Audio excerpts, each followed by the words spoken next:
family.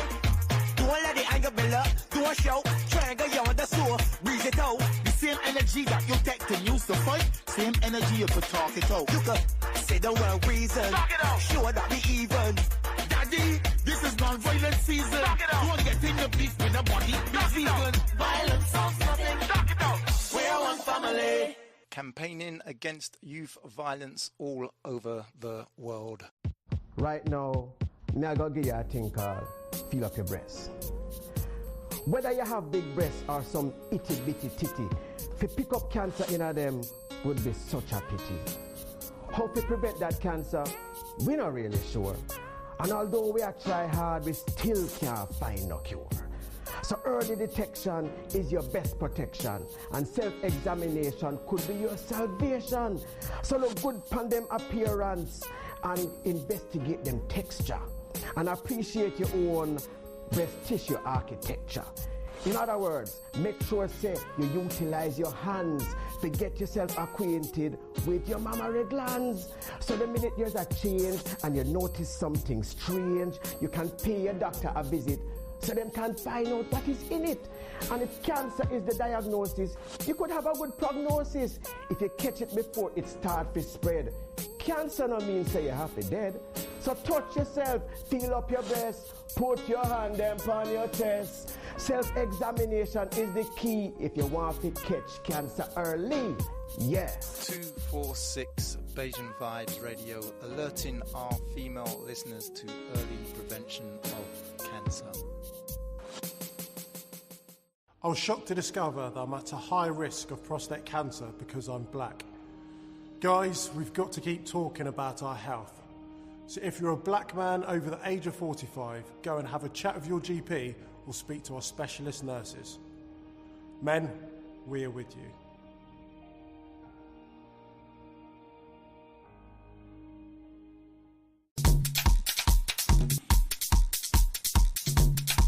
If you would like to advertise your business anywhere in the global diaspora, if you'd like to sponsor, partner, 246BeijingVibesRadio.com. All you need to do is go to the website, click on the Get in Touch page, and all the information you need is right there to contact our manager and our marketing and advertising team. So if you'd like to sponsor a show, partner the station, advertise your business anywhere in the global diaspora, go to our website, www.246BeijingVibesRadio.com. Click on the Get in Touch page, and all the information you need is right there to contact our marketing and advertising team.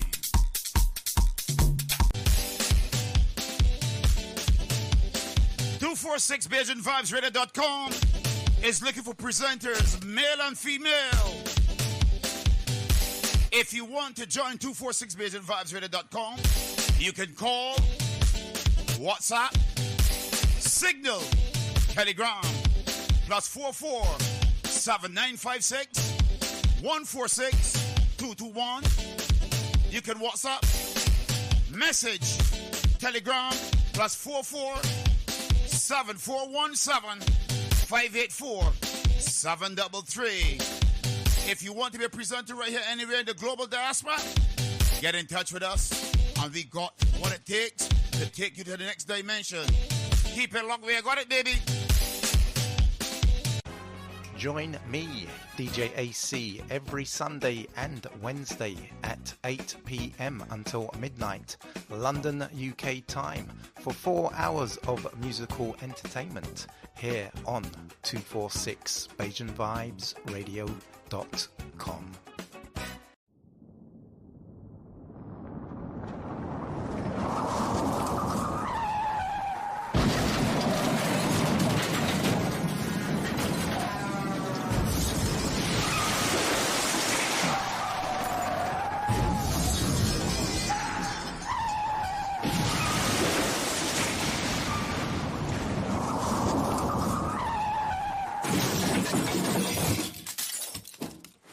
Don't drink and drive. You're listening to 246 Beijing Vibes Radio.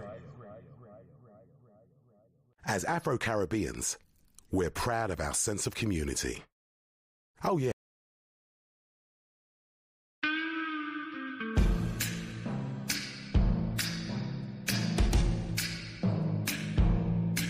Tune in and be part of the fastest growing, most authentic Black conscious radio show, linking Barbados, the Caribbean and its diaspora.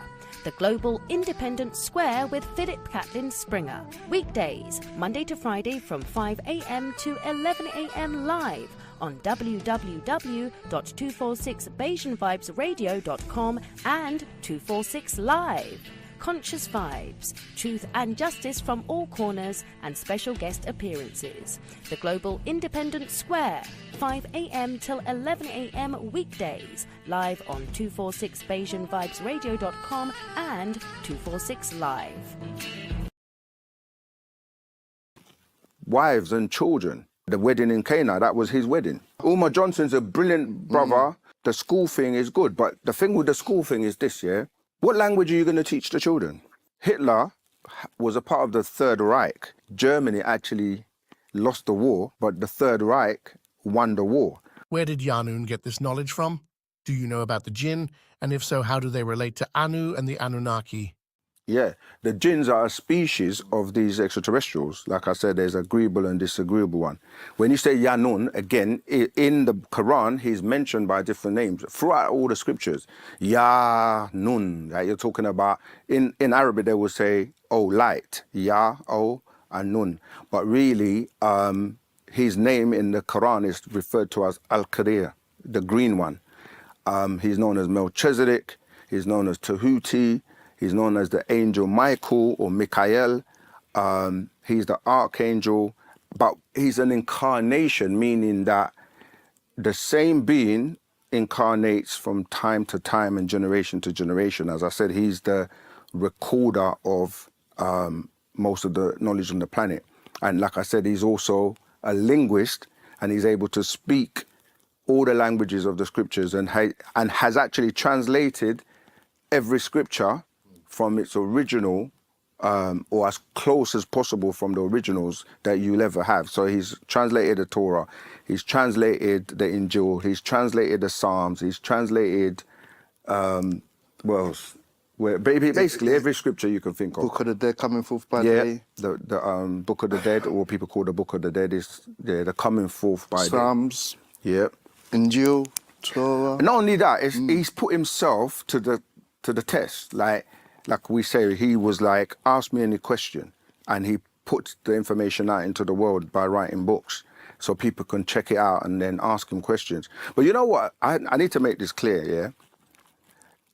Islam is a beautiful religion for the Muslims, yeah? Christianity is a beautiful religion, those who practice it properly, for the Christians.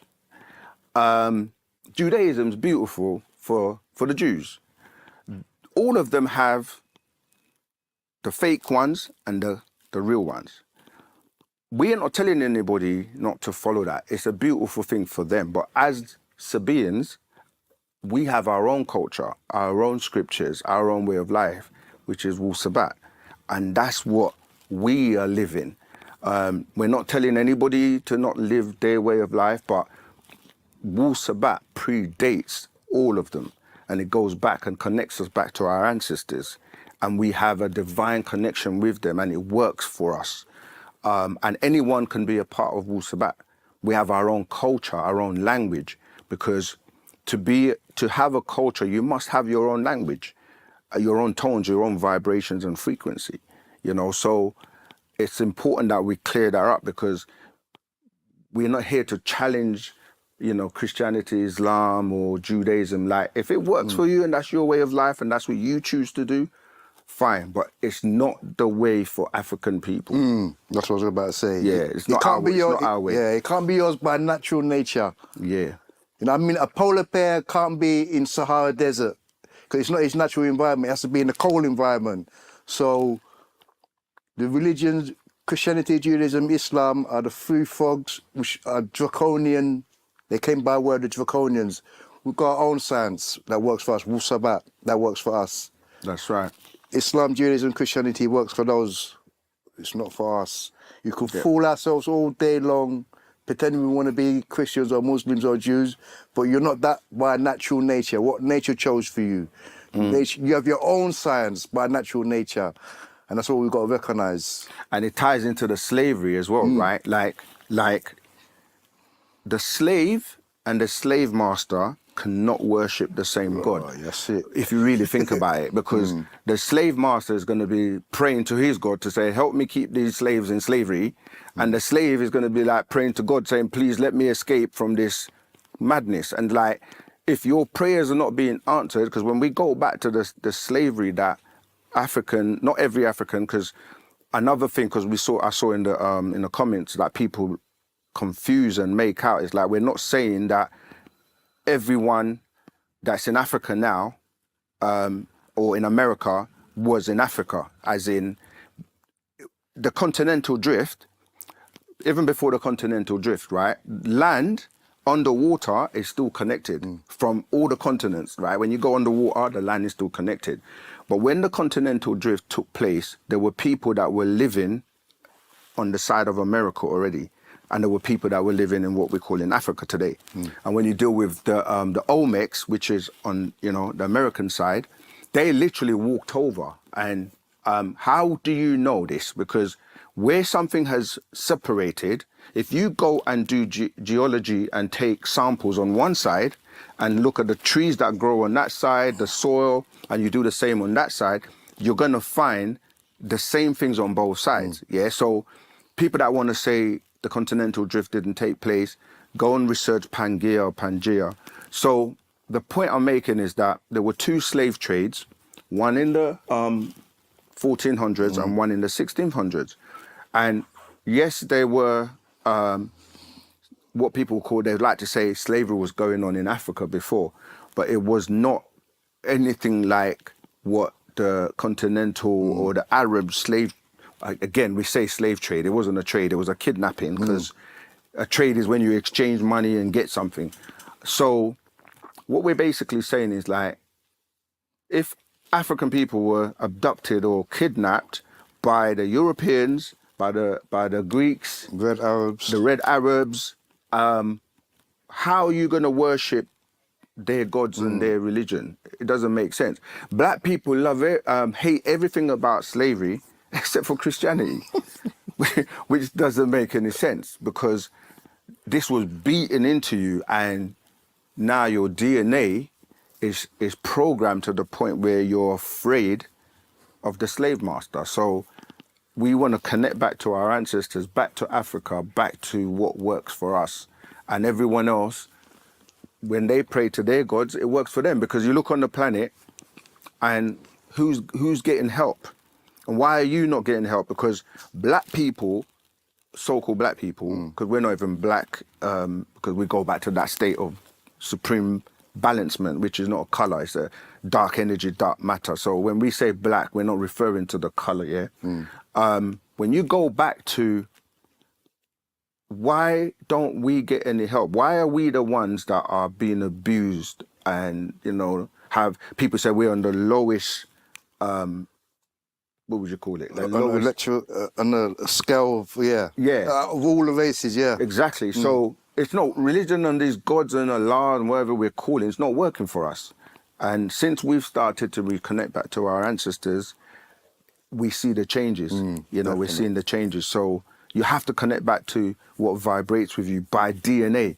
Another point I must make, when you look at the covenants, these are contracts that were made by these extraterrestrials with certain bloodlines on the planet, going back to like Abraham, going back to Noah, going back to Eve, right? And this is why in the Bible it says the serpent and the woman would be at war with each other. And that's dealing with the fact that the covenant in religion, people think that by going into these religions, they're automatically going to be saved because they're tying into the covenant. But no, it's on the DNA level. If you weren't part of the original contract or the agreement or covenant that was made with these extraterrestrials, you're not safe. So it's a bit of an illusion for people to think that joining these religions, they're going to be saved. They're not. They're not going to be saved, because it's about who was the contract drawn between. I hope I haven't lost you, but we can expound. So when these extraterrestrials are coming back and they're taking people for food, if you're on the menu, they will take you. Look at the word menu, MENU. So you got to know how to get off the menu. Yeah, because you're going to just be food. Just like you go Sainsbury's, you go to Tesco's or wherever and you buy chicken and you freeze it. Watch, there's a show called Colony and Salvation on Netflix. These movies kind of give you a breakdown of what we're calling the food for the gods doctrine. Even there's a Twilight show one as well called To Serve Man, and this being comes down with a book, gives it to the humans, tells the human race, put all your weapons down, no more war and all that, and then they start to decipher this book and they realise the title of it is To Serve Man, but they're thinking like these beings are here to serve man, you like look after man, but when they break it actually down, it's like an actual book on how to serve man, like a cookbook. The book of Leviticus is a cookbook. Yeah. If you look at the way they dress, the priests, they're wearing aprons and all that, and you start looking at what they're doing, read the whole of Leviticus, right? You see clearly that this is not a joke, what we're talking about here. It's real. And there's a woman that does spirit cooking, they call it. So if you guys can do some research, Jay-Z, Asha, all them man are part of that spirit cooking. So they use like blood, and also they'll create like the human fetus in like a cake and like have people eating it and stuff like that. So yeah, if you check out spirit cooking, that's dealing with that. What happens when you die? First of all, we don't die because energy cannot be destroyed. It can only be trapped or transformed. However, we know what the question is referring to because this physical body, as we call it, is bacteria, is from the dust of the ground, not in the sense of God took ground and formed man, and we're going to explain that because everything is a cycle. Things recycle, nature recycles. So the reason the dust thing comes in is because when a woman is pregnant, most women that are pregnant, they have problems with their sinus, right? They have sinus problems, and that's because the dust of the ground, they breathe it in. And the being that is within their stomach at that time, as I explained the last time, is that the sperm travels up the spinal column to the cerebellum to get ignited through the pineal gland to receive the energy that becomes what people call the soul. When that soul is being grown in the mother's stomach as the goddess creator, when she's breathing in dust, the dust of the ground actually then becomes congealed and it forms the limbs and all of that with that pure energy or ethereal being that is being grown in her stomach. And then you come out obviously as a baby with, you know, with limbs and so forth as a baby. But when you translate the different parts of you, because you're made up of your physical body, you have a spiritual body, you have a plasmatic body, you have a mental body, you have an etheric body. These are all parts of you, but they exist in different vibrations or frequencies known as, they all have nutational rates, yeah? So you're connected to all of them at the same time, but they vibrate at different frequencies. And so when and the reason you're on this lower plane is to master the lower planes, which is the physical, the spiritual, the mental, and the soul, or the soul and the mental. And there's others as well, right? So when you pass on, it's like your elements decompose and go back to the vibration where they came from. And the real you, so your soul being, will travel on to the plane of soul. Your mental being is connected to the mental realm.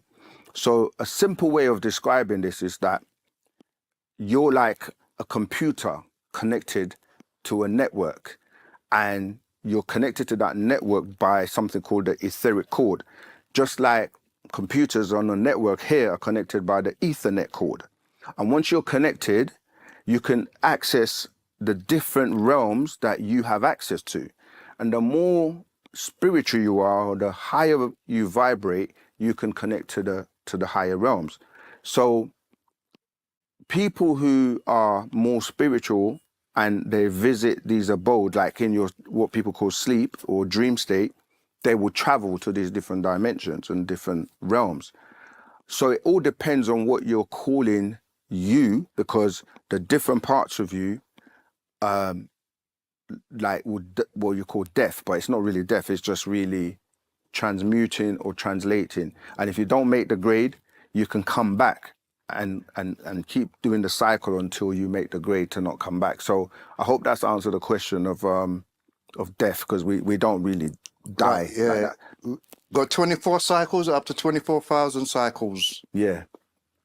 So this is why we say our ancestors are still alive, and we can connect with them and speak with them, communicate with them, and they can help you from the other side or the different realms. But you're also tapped into them because ether is connected to ether, mental is connected to mental, physical is connected to physical, and you're dealing with sound and vibration and frequencies as well. That's why the tones are very important. So our language is very important. The FAC, because the F is the resonant frequency of the planet. The A is the frequency of the body, and the C is the frequency of the cosmos.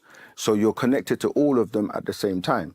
And so death for us, even in ancient times, like the Egyptians used to do something called open mouth ceremony, where they would channel their energy or their soul towards Orion constellation, where they're from, or the Sirius constellation. So it's about understanding energy.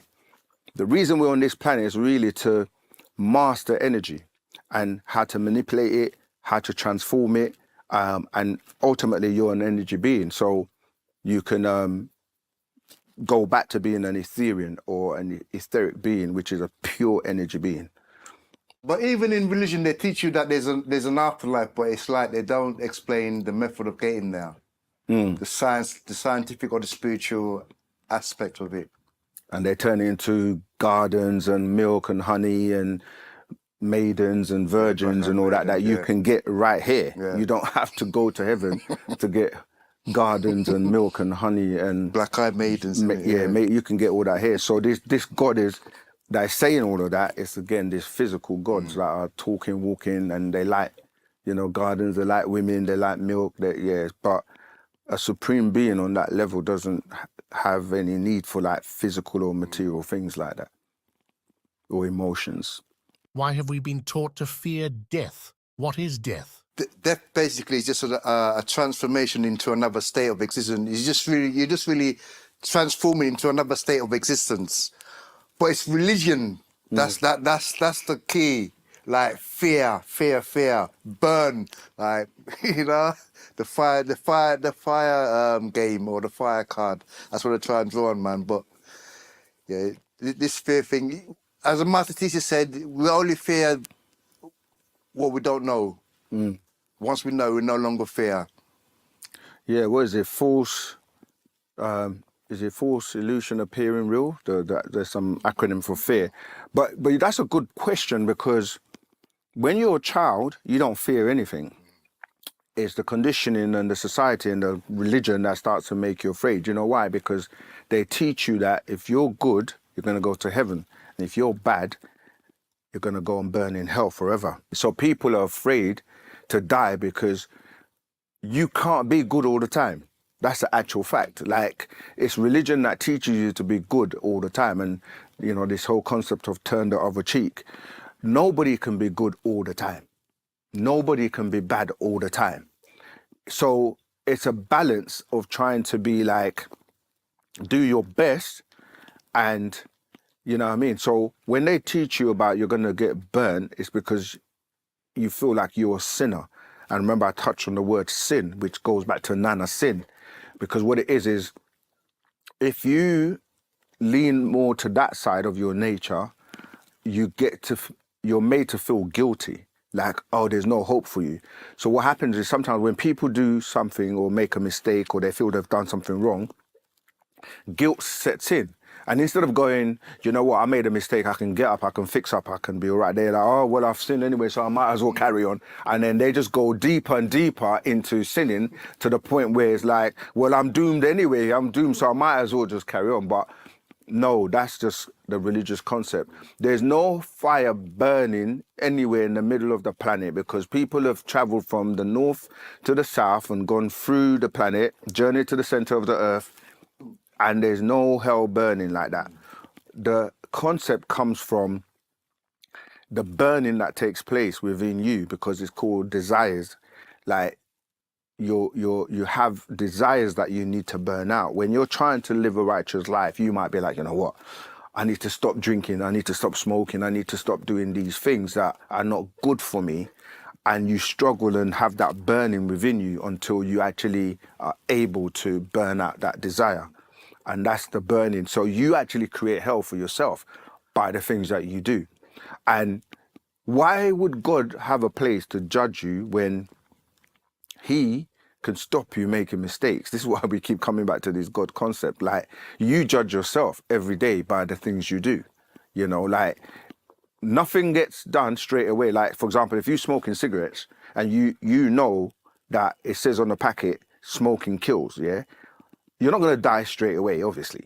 But if you keep smoking for 10, 20, 15 years, eventually, if not everybody gets, you know what I mean, cancer or whatever, but like if you did get cancer because you were smoking, you have no one to blame but yourself because you knew it was going to happen by the actions you were taking. That's just one example. So, you know, this whole concept of hell and burning forever, that's a wicked extraterrestrial being that wants to scare you, to control you. Yeah, it's not a loving God, man. Yeah. What happens to the soul after death? Depending on what one has done on the planet will determine on where one goes or what level one elevates to.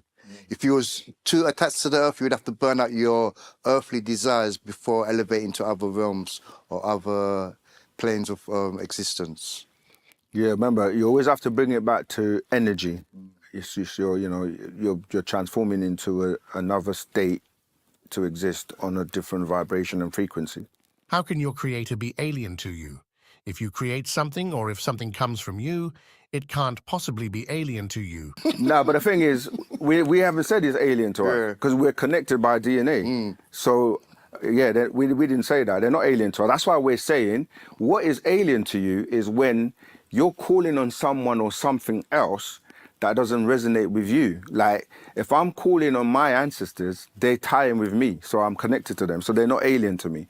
But if I'm gonna call on someone or something else that's not connected to me, they're actually alien to me. You see what I mean? Like, Jesus. Yeah, like, why am I calling on the tone and the vibration of something that I don't know and it doesn't exist to me and I can't even prove that it ever existed? So, and we can even go into that if you want. If the aliens made us, then who made the aliens? It's the same principle. We have children, and the children can have children. And you can then take those children and create hybrids by taking their DNA and, you know, you can do IVF and all of this. So that's a good question because let's go back to the food for the gods because you had draconians, right? Draconians are a species and they were eating beings called the Pleiadians, right? And the Pleiadians wanted to be saved, just like we people that eat meat or chickens. If the chickens were like, look, stop eating us, we're gonna give you a substitute, yeah. So they told the Draconians that they're gonna create a food source for them, and then they created a hybrid for them to eat instead of them. Now, what happened is you have other extraterrestrials who then create or took what was alive and created hybrids. So what people are calling the Greys today, they were originally like, they were like satellites created to go and scout planets. Like when extraterrestrials were coming, if they didn't know if they can survive on the planet, they will create these extra biological entities called EBEs and send them out. Just like when NASA's going to the moon or going somewhere now, they will have a probe to go and check, can we breathe on this planet? So they will send these beings here. And then what was happening is some of the reptilians were abducting them and creating hybrids. Then these hybrids and these Greys, some of them, they don't have any emotions or feelings. So they were now abducting like cows and cutting them up, doing experiments, trying to figure out if they can get like a soul or emotions, because some of them, they don't even eat food. That's why when you see them, they're just like a little slit in the mouth with the big eyes. They actually like absorb energy, and some of them can sit like in vats to absorb energy. So what we're saying, this whole thing about extraterrestrials, there's so many different species. And so when you say who created them, different extraterrestrials from different places created their, like you said the last time, in the DNA of these extraterrestrials are creating the people on the planet, and then they just create more people, and then hybrids, and so yeah, it's aliens can create other aliens because they have sex. This is why I mentioned last time that the Nephilims in Genesis 6 coming down 6:4, they were having sex with the women, which were the Pataites that were evolving, and then they had sex with them to create new beings. At that time on the planet, you had the Pataites were like the women were 4 foot 5 feet and the men were 5 feet 4. And so there were not people that were tall. So when these giants came and mixed with them, produced children, they weren't allowed to do this, but they came here anyway. Like they broke the immigration laws because a lot of extraterrestrials were coming here. As you were saying, some were coming to shop, some were coming for vacation, some coming for food. And when they had the children, that's when they knew that they had violated that command of them not being able to come here and mix with, you know what I mean, the species that were evolving. This is why now you have people on the planet with different heights, because before that, there weren't tall beings which came from these Nephilims, or these giants, as they call it. Will the aliens ever return? They're already here. Yeah. You're an alien. That's what we keep trying to tell everyone. You just want to... I mean, you got the ones underground that are waiting to service, and then the ones that are coming down as well. But no, to be more a bit serious, yeah, they are coming back. They've been coming back.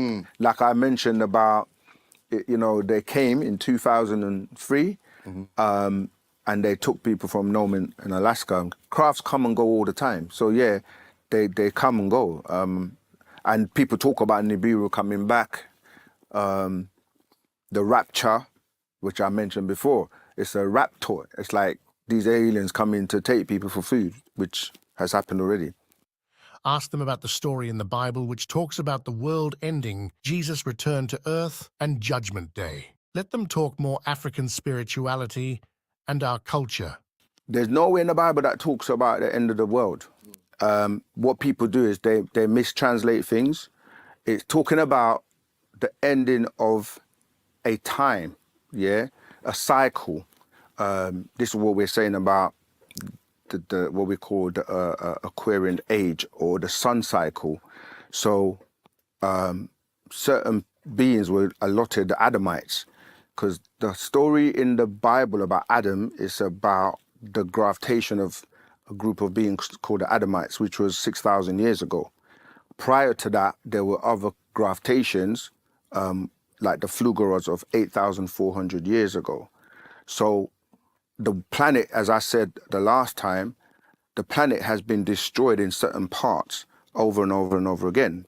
There was a meteorite shower of 17,250,000 years ago, and there was another one 2,250,000 years ago. Every time these meteorite showers hit, it changes things, and some people don't make it. So the change that's happening now is that dimensional shift, is that new sun cycle, and not everyone's going to survive it. So the Bible doesn't talk about, so Book of Revelation talks about the rapture and those 144,000 and people that are going to be saved. But a lot of the things that people think are going to happen have already happened, because, as I said, these books are plagiarized from books that have already taken place. So in Nome, Alaska, in 2003, there's a movie actually called The Fourth Kind that goes into this, that talks about, because in Nome, Alaska, it's like 6 months of the year is in darkness, and the other 6 months is, you know, in daylight. So these extraterrestrials came, and they come and they're abducting people for food. And in that movie, this is what it's talking about. The movie, it's not even a movie, it's a documentary movie, because some of the footage is actually real footage, and then they've actually like, you know, got actors to fill in the gaps. But so this is taking place, and yeah, no one really says the whole world is going to end. And yeah, in the past, sometimes those who knew what to do, like the last time, the people that survived were the Tgis, the Hindus, and who was the other tribes? Obviously us, the Nagarus. So then when like the dust cloud was cleared during that whole Genesis period that we spoke about with Enki doing the terraforming and clearing the dust cloud, people came back out. So every time a destruction, like the Noah flood, again, that's not the whole world that was flooded. That was just a particular part of the planet. So this is happening now. And not everyone's going to be destroyed. But the way you will survive is to raise your consciousness and your vibration and make the dimensional shift. And that's what Wu Sabat is about. The culture of Wu Sabat provides you with that knowledge to help you raise your vibration so you can make it. I mean, in the Holy Tablets at the back of the page talks about the Seven Thunders, where it talks about the year ending 2030. As we know it, the world will end as we know it. Not the planet being destroyed, but this society, this system. And you can see it crashing, you know, it's crumbling, man. And the funny thing, when we say the world, that's a really good point. Because when someone says the world, they might be just talking about their house. They might be talking about Croydon or Brixton. They might be talking about London. They might be talking about UK. They might be talking about one continent. They might be talking about the planet. They might be talking about, you know, the galaxies and the cosmos. So when people say the world, you have to really define what you mean by the world, because the world, certain people's world is going to end depending on what you're defining as your world. And if you're defining your world as this system, that the matrix that you're in, yeah, that's coming to an end. And so if you're purely dependent on the matrix and you're not like getting in tune with nature, you know, getting in tune with higher frequencies and vibration, then yeah, your world will end. If there's no jobs, no food, you know, you saw what happened with COVID, how everybody was going crazy. So it depends on what you're calling the world or your world. Our world is going to be here. We're rebuilding. We're, you know what I mean, like just embracing this new era called the sun cycle. But unfortunately for some people that can't take the new energy that's coming to the planet, they're not going to be able to survive the shift. Remember they were talking about back in the days, the Babylon will fall. So this is it. This is the fall of the Babylon, or the new Babylon.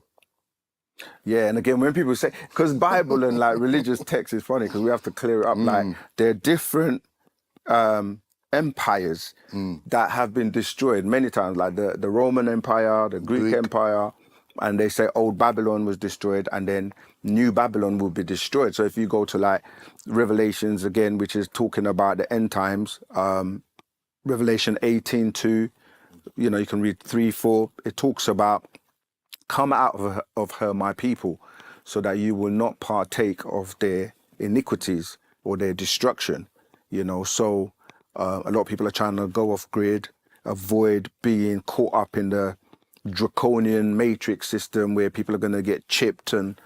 But that's already been going on, because you got things like what's it called, the central CBDC, central bank digital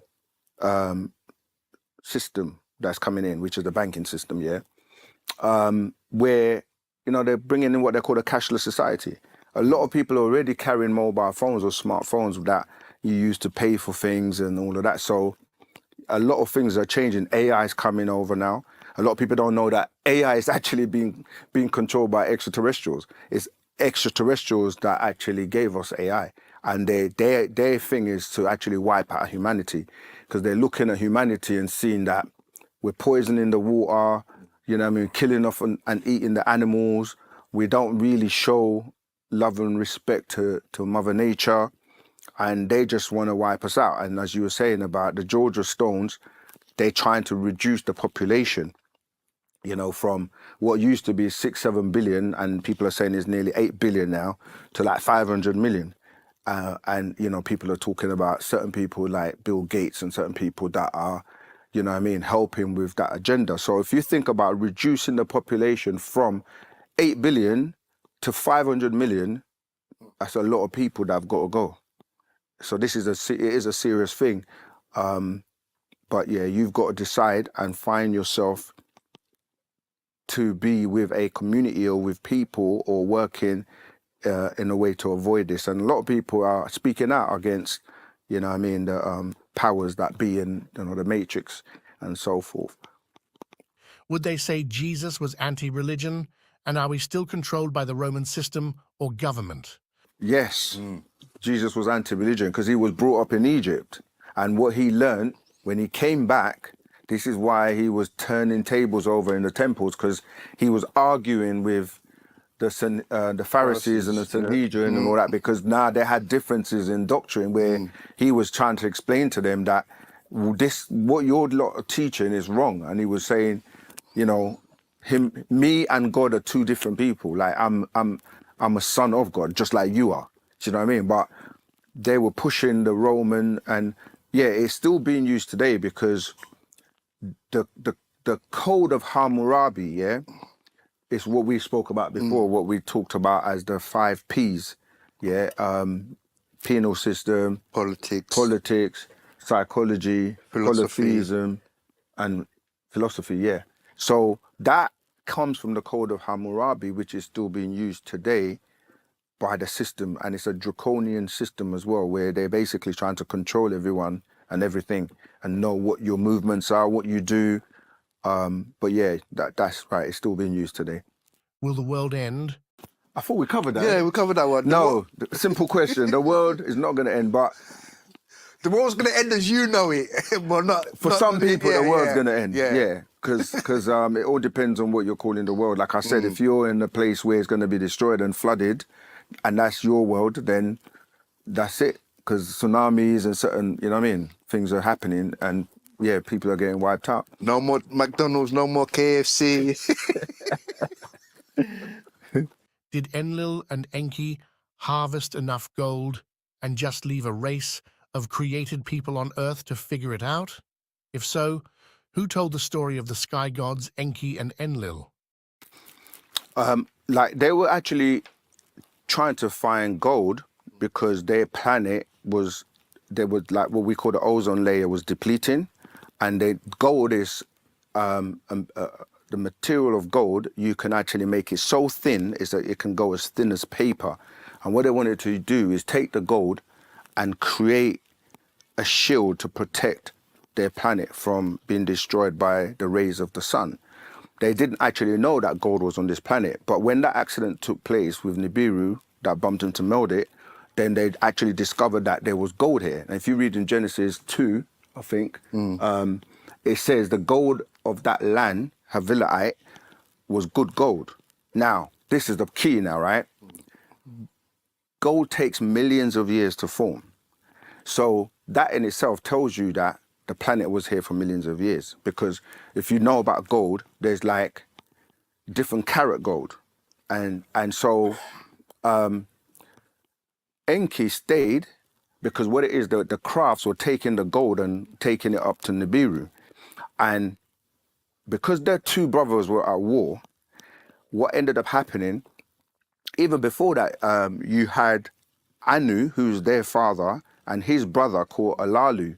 They had a war, and Alalu ran away because they were going to sentence him, and he came to the earth. But Enki, as I said, was terraforming the earth, and he was in South America and amassing a lot of gold and stuff like that. So they did take the gold, but then the rest of the gold that was left here, because if you notice right now, there's no more really gold in the world, because wherever there was gold, the powers that be, as in like the governments, they always try to, wherever there's wars and fighting is because of the minerals or the oil or the gold, which obviously they're trying to amass.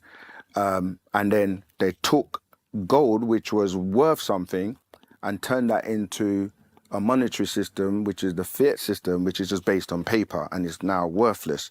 So yeah, they did take the gold, but they didn't just like take the gold and leave, because they had offspring here on the planet, and a lot of us are the offspring, and they're saying they're coming back. Some of them are coming back to pick up their children. Every culture, they keep records and recordings. In the scriptures, there are many records that are kept by these extraterrestrials, like our ancestors, the Natharu. They keep what we call me stones, crystals that record the information on the planet. And Tahuti, who is known by many names, he wrote like the emerald tablets, yeah? He is the being that wrote most of the information or recorded the information on this planet. And some of those tablets were stolen or shared with the Anunnaki. One of the tablets is known as the Tablets of Destiny.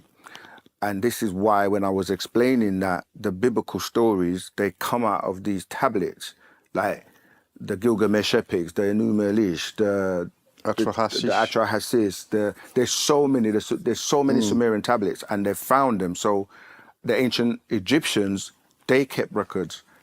And a lot of the hieroglyphics that are written on the walls, this was recording. Even like on the walls, like the Seti, I don't know if you know about Seti Temple, right? They were in Abu Simbel. They had carvings on the walls that tell the story of things that took place, how the gravitation took place, for example. This is why they chopped it up and moved it, because the way the rotation of the planet, at a certain point, the sun would shine on those walls that were telling the story. So when you look at ancient Egypt and look at the writings, this is why our master teacher, Partner Bab Yanun, Dr. Malachi Z. York, he's a linguist that speaks over 19 languages. And he's been able to translate. He's not the only one, because Zachariah Snitchin was also translating some of the Anunnaki tablets. You've got people like Bill Carson, as I mentioned before. He claims to be able to read some of the stories. So most of the things that we're talking about were recorded on ancient tablets and passed down from generation to generation. And a lot of these tablets are now available. The Book of Enoch. There are many books that are not in the Bible. You know, the Bible today was composed of, 66 books that the Nicaea Council came together to select which books to put in the Bible. And there's many books that are left out. Like, you know, the Book of Wars, the Book of Generations, the Book of Jubilee. The Book of Enoch. There's many books that talk about these things, but because most people are only given a King James version, which is just one translation of many, they don't get the full story. So you'd have to read other books that were left out. Another one, like people don't know, Jesus had wives and children, but the way they teach you, if you don't know, you won't see it.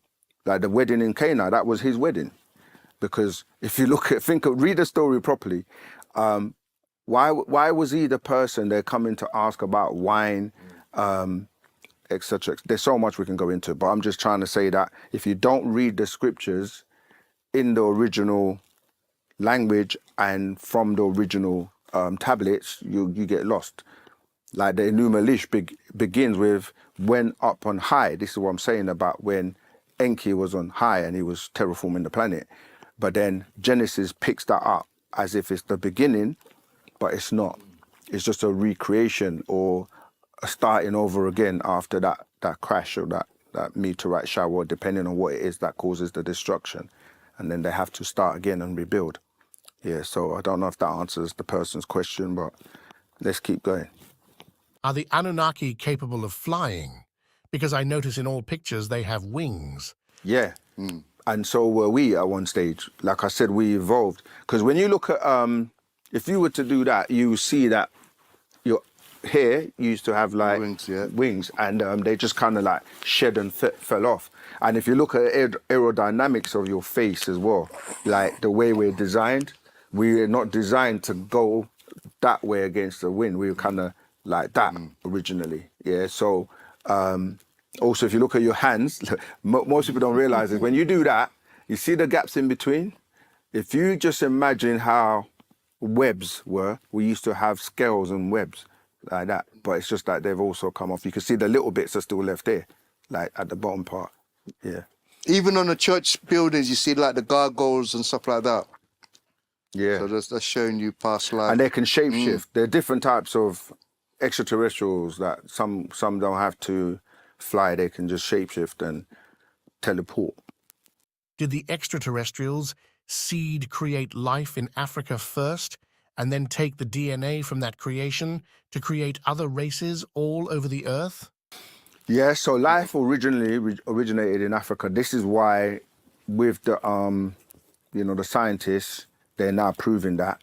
But what also happened is it was also simultaneous, meaning that whilst Africa was first, other extraterrestrials came and they resided and went somewhere else, like in India, in Bali. And they came and they were like, after obviously the original was the Africans, but then other extraterrestrials came and they went to separate places and they were doing their own thing, creating other beings. And so at one point it would look like, do you know what I mean? Like, this is why I said that when they started to do the research with the Human Genome Project, it was like, we don't all come from the same strand, because now they can see that there were different strands at different times and they're not related.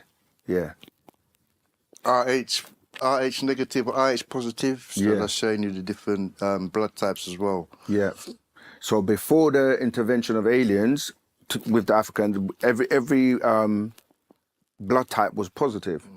And then when they mixed in, you started to get the RH negative. Until this day, you can go and check people's DNA and they're tied back to the negatives, or the RH negative is actually extraterrestrial DNA. What is the importance of blood types? What is the difference between RH negative and RH positive? I heard RH negative comes from an extraterrestrial lineage and not from this world. That's correct, yeah. And how you know, when you start doing blood tests on all the power structures in the world, the people that are in those high places, when you start to look at the power structure, yeah, the people right at the top are like your Bilderbergers, your Rothschilds, and the people that Rockefellers. These are the people that run the world. And then it goes down to the 500 most richest people, and then it goes down to, and they control the music industry. They control most of what you see, hear, taste, and that's through programming. Basically, we're here to like perfect ourselves, get ourselves into that state of supremeness, like the higher self, getting to the higher self, basically. So we're here to correct ourselves, get ourselves into that godly state or righteous state that we're supposed to be in. It's not an illusion in that sense. We need to clarify that, because like I said, you have different parts of you, yeah? So the illusion part is where we're dealing with the physical. This is what I was saying about the light creating the chaos, because your other counterparts, they're trying to get away from being trapped here. Like Earth is like a prison where you're here to overcome, learn, and kind of like master certain things, as I was saying, so that your energy can transmute and go to the higher realms, so you don't have to come back here. So this is the illusion, but the other side is the real one. So when you're sleeping and dreaming, you think that's a fake world, but that's the real world. And then when you wake up and come back here, this is the fake one. So yeah, the illusion is in the matrix, in the physical, not the other realms. Why they keep throwing up Masonic hand signs? I don't know what Masonic hand signs they're talking about. If the person talking, I don't even know if they know. They must be Mason or something. But if they know anything about Masonic, like, what is a Mason, first of all, right? Because again, let's touch on that. Yeah. There's such misconception about Mason, yeah? The word Mason means builder, right? That's where it originates from, the people that used to make bricks to build. The first Mason is Nimrod, which we talked about, yeah? His father, the son of Cush. And he was the person that founded what people are calling Sumer, yeah, in Mesopotamia. So building, when you really look at building is how things come about. Like when we talk about atoms, yeah? atoms are the building blocks of life. So the people and the scientists that understand and know about building know that how things come about is to build. Now, you then have, this is why they built the pyramids, for example. They used supreme mathematics to build the pyramids because they had to measure and line things up with, as we said, the star constellation of Orion. And then they had mysteries and people came to be taught and they were initiated. That's why everyone in the scriptures, Moses was what? Born in Egypt, raised in Egypt. Jesus, when Herod was killing all the babies that were being born because he was afraid of this new king, Mary and Joseph they were told to take the baby to Egypt to go and hide. This is another thing. Why would God, someone's coming to kill your son. The best thing he can do is tell him, take him and go and hide in Egypt until Herod dies. That doesn't even make sense because he should be able to just wipe out Herod or like change Herod's mind. But, I'm going to move on from that. So, and another thing is if Jesus wasn't black, how can he go to Egypt and hide amongst black people if he was white? Because that would be just obvious. It's like me trying to hide amongst a bunch of white people. David Beckham trying to hide in flipping Nigeria. That ain't going to work, man. But anyway, the point is everyone went to Egypt. These were the builders. These are the scientists. And so what happened is the people that were taught in Egypt became what people are calling the Illuminati. This is where all of this is coming from. Because when you look at the dollar bill and you see all the symbols on there deal with the pyramid, the eye that's on top of the pyramid, and the Illuminati are those of the amber light. Remember I was saying about which side do you take? You have the green light and you have the amber light. So you have masonry, which is dealing with people that were builders, that built structures like the Tower of Babel and the pyramids, and they had great civilizations. And then you had people who were taught, the Europeans that came into Egypt, and they learned, like we say, they learned alchemy, which is chemistry. The ability to transform metals and things like from different metals to others, like make gold and things like that. And they were taught, like I said, Socrates, Plato, aristocrat, all of these people, they learned some science. We gave them 3 degrees, which are referred to as the lesser degrees. They took that information, came back to Europe and formed masonry, which deals with the other side, where they're now adding sacrifices and, because they were now, as my brother mentioned, they were serving this god called Nana, right? This is where you get the owl in the Bohemian Grove, and they serve virgins to this being. They try to appease them with the blood sacrifices and all of that stuff. This is why people throw up the Masonic signs and all the music industry. You see what's happening to P. Diddy at the moment. He's catching hell because these people have industries that you swear allegiance to serve these disagreeable extraterrestrials who deal with rituals, blood sacrifices, etc., etc. So people are now confusing the original Masonic in terms of the ancient Egyptian order of Nimrod and those types of beings with your bones and what they call skull and bones, like like the presidents like Bush and all that, like they're doing all these, they're running the world through what they call Illuminati, which is basically the illuminated ones, or those who were supposed to be like enlightened, the enlightened ones, which ties all the way back to, as we were saying, the witches with Hitler and all of that. So there's a big difference between true masonry and the false masonry. Like there's a difference between true Christianity and the false one, difference between true Islam and the false one, the difference between true Judaism and the false one. But all in all, they all come back from the roots in Africa, from our way of life, which is Wu Sabat. The real Egyptians and the false ones as well, because you got people they're saying, I'm Egyptian and I'm Egyptian, you know what I mean? It's like walk like an Egyptian and all that, like making it into a joke. And you would be classified as the modern day Egyptian, but not the ancient ones. That's important, because all the languages are modern Arabic, modern this, modern that, but they tell you that not one word of God's words should change. Because if God is perfect and he's right, why do you need to renew it? Why do you need to remix it? Why do you need to have different versions of the message that he gave from the beginning, which should remain the same, because he's right and exact all the time. You can't be God and make mistakes. What's the name of the movement they represent?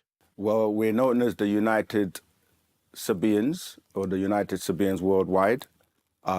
We have different locations, but the official website is unitedsabaeansworldwide.com. So you can find all the stores, all the locations around the world from the contact us page on that website. Who is Dr. Malachi Z. York, and what is his mission purpose? He's the reformer, master teacher. He's here to basically, our story gets renewed every 25,000 years, so he's here to renew our story. We've been lied to for 6,000 years about who and what we are.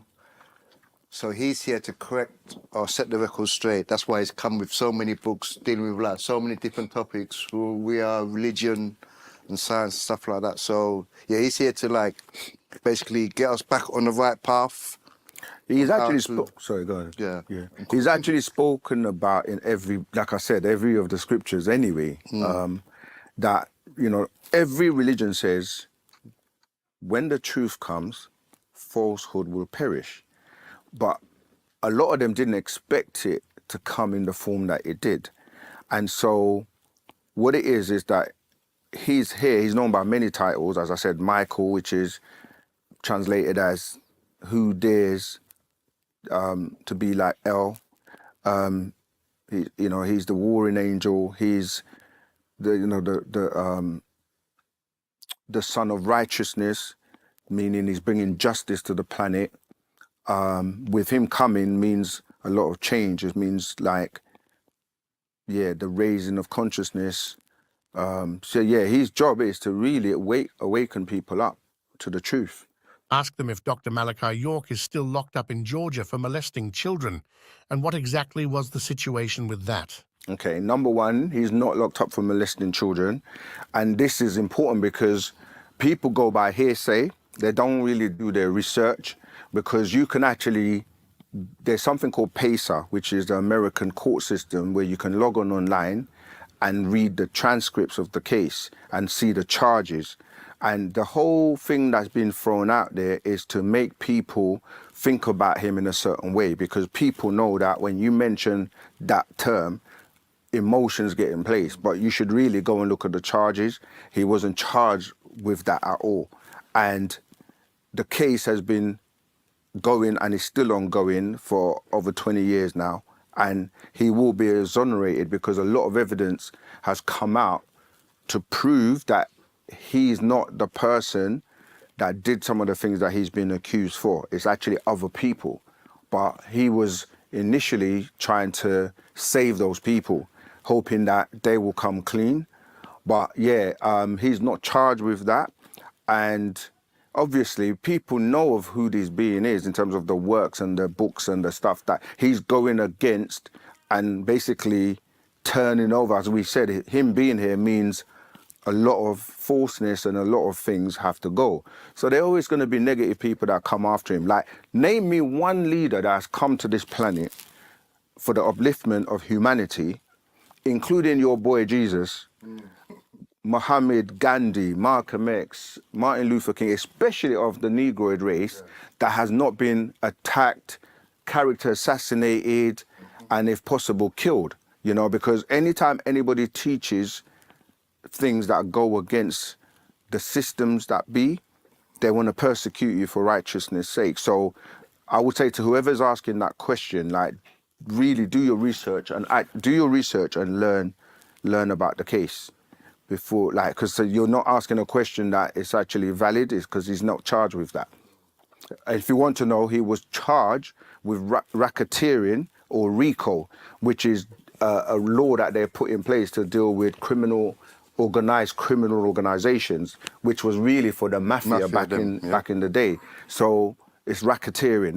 That's one. And then the last one is they say that he was transporting minors across state boundaries with the intent of sexual solicitation or something like that, which doesn't make sense, because if you know about American law, the state law is separate from federal law. You can't be charged on one state for something you're intending on doing, which you can't be charged for intentions, yeah? And what people don't realize, they will say that if they know about the case, because I can go into the case, yeah, before the indictment or before, like, his full trial was actually taking place, there were things that people were talking about, but when it actually came to the trial, they were dropped. But some people still hold on to that, but they don't know that, okay, check out the actual case and what he was charged with, read the transcripts. Remember, they actually locked the transcript. They were sealed from people in the public to be able to see and actually, like, look at it for themselves. They didn't put cameras in the court. It was a kangaroo court. So they actually really set this up by utilizing, you know, certain people in the tribe that were being paid by the FBI to do what they do to all our leaders, which is use COINTELPRO to bring down our leaders. So, yeah, he's going to be free. He's going to be, you know, he's going to be free. Yeah, people need to do some research on COINTELPRO. That was something that was started by J. Edgar Hoover. So that was like to stop the rise of the Black Messiah, because they feared the black race coming together. That was their biggest fear and still is their biggest fear. They still want us to act like them, like Negroes, dead. So the last thing they wanted was for us to come together and unite. Yeah, yeah, and that's what we're fighting against till today. Like, justice has to be done. Because, like, I mean, imagine, yeah, he never had any major crimes before, but he's in the most secure prison on the planet. Yeah. He was sentenced to 135 years. No one has ever been sentenced, even people like, you know what I mean, like... Bomb buildings Buildings and murder people, you know what I mean? and all that. They've never been given that type of 135 years. And then in lockdown for 23 hours a day, underground as well, for an elder, do you know what I mean? So the injustice is real. And it actually is painful to know that people on the planet that don't do their own, like, research and check things out, just go by hearsay. But that's what the media does. The media machine is there to kind of, like, character assassinate you and judge you, you know, by the public and by social media nowadays, instead of actually looking at the facts. I mean, the last thing they wanted was this information coming out. Yeah. that was their biggest nut, but it's too late. Information's already out. What is the name of the planet the master teacher says our twin is on? Oh, Clarendon. Or Clarion, yeah. I said Clarion. Clarion. I'm thinking of, yeah. Clarion is the name of the planet. Billy Carson been telling you all this for years. Yeah, that's why I mentioned him as well, because I saw that comment and I'm like I said, Billy the GOAT, yeah? The GOAT of Mendez. No, I'm putting it out there, right? The word Billy deals with, as I said, Billy. Look at everyone who's ever had the name Billy, yeah? As I said, Billy Graham, yeah. Billy, there's another Billy. As I said, Bible, the old bill, the dollar bill. When you start looking at the word bill, like I said, yeah, the reason I'm mentioning that is because your title is important. Like, your name represents something. And if you're not about truth, yeah, because like you said, he doesn't mention Dr. Malachi Z. York, who was teaching about Anunnaki way before. And when you look at how you dress, you're not representing a culture. I know he's down with Gaia, the channel, and because I've seen videos of him getting awards. I'm saying if you're telling the truth and you're real, and he translates and misinterprets a lot of the Anunnaki stories, because I've seen some of his TikTok videos, and I'm not trying to put him down, but I'm saying, like,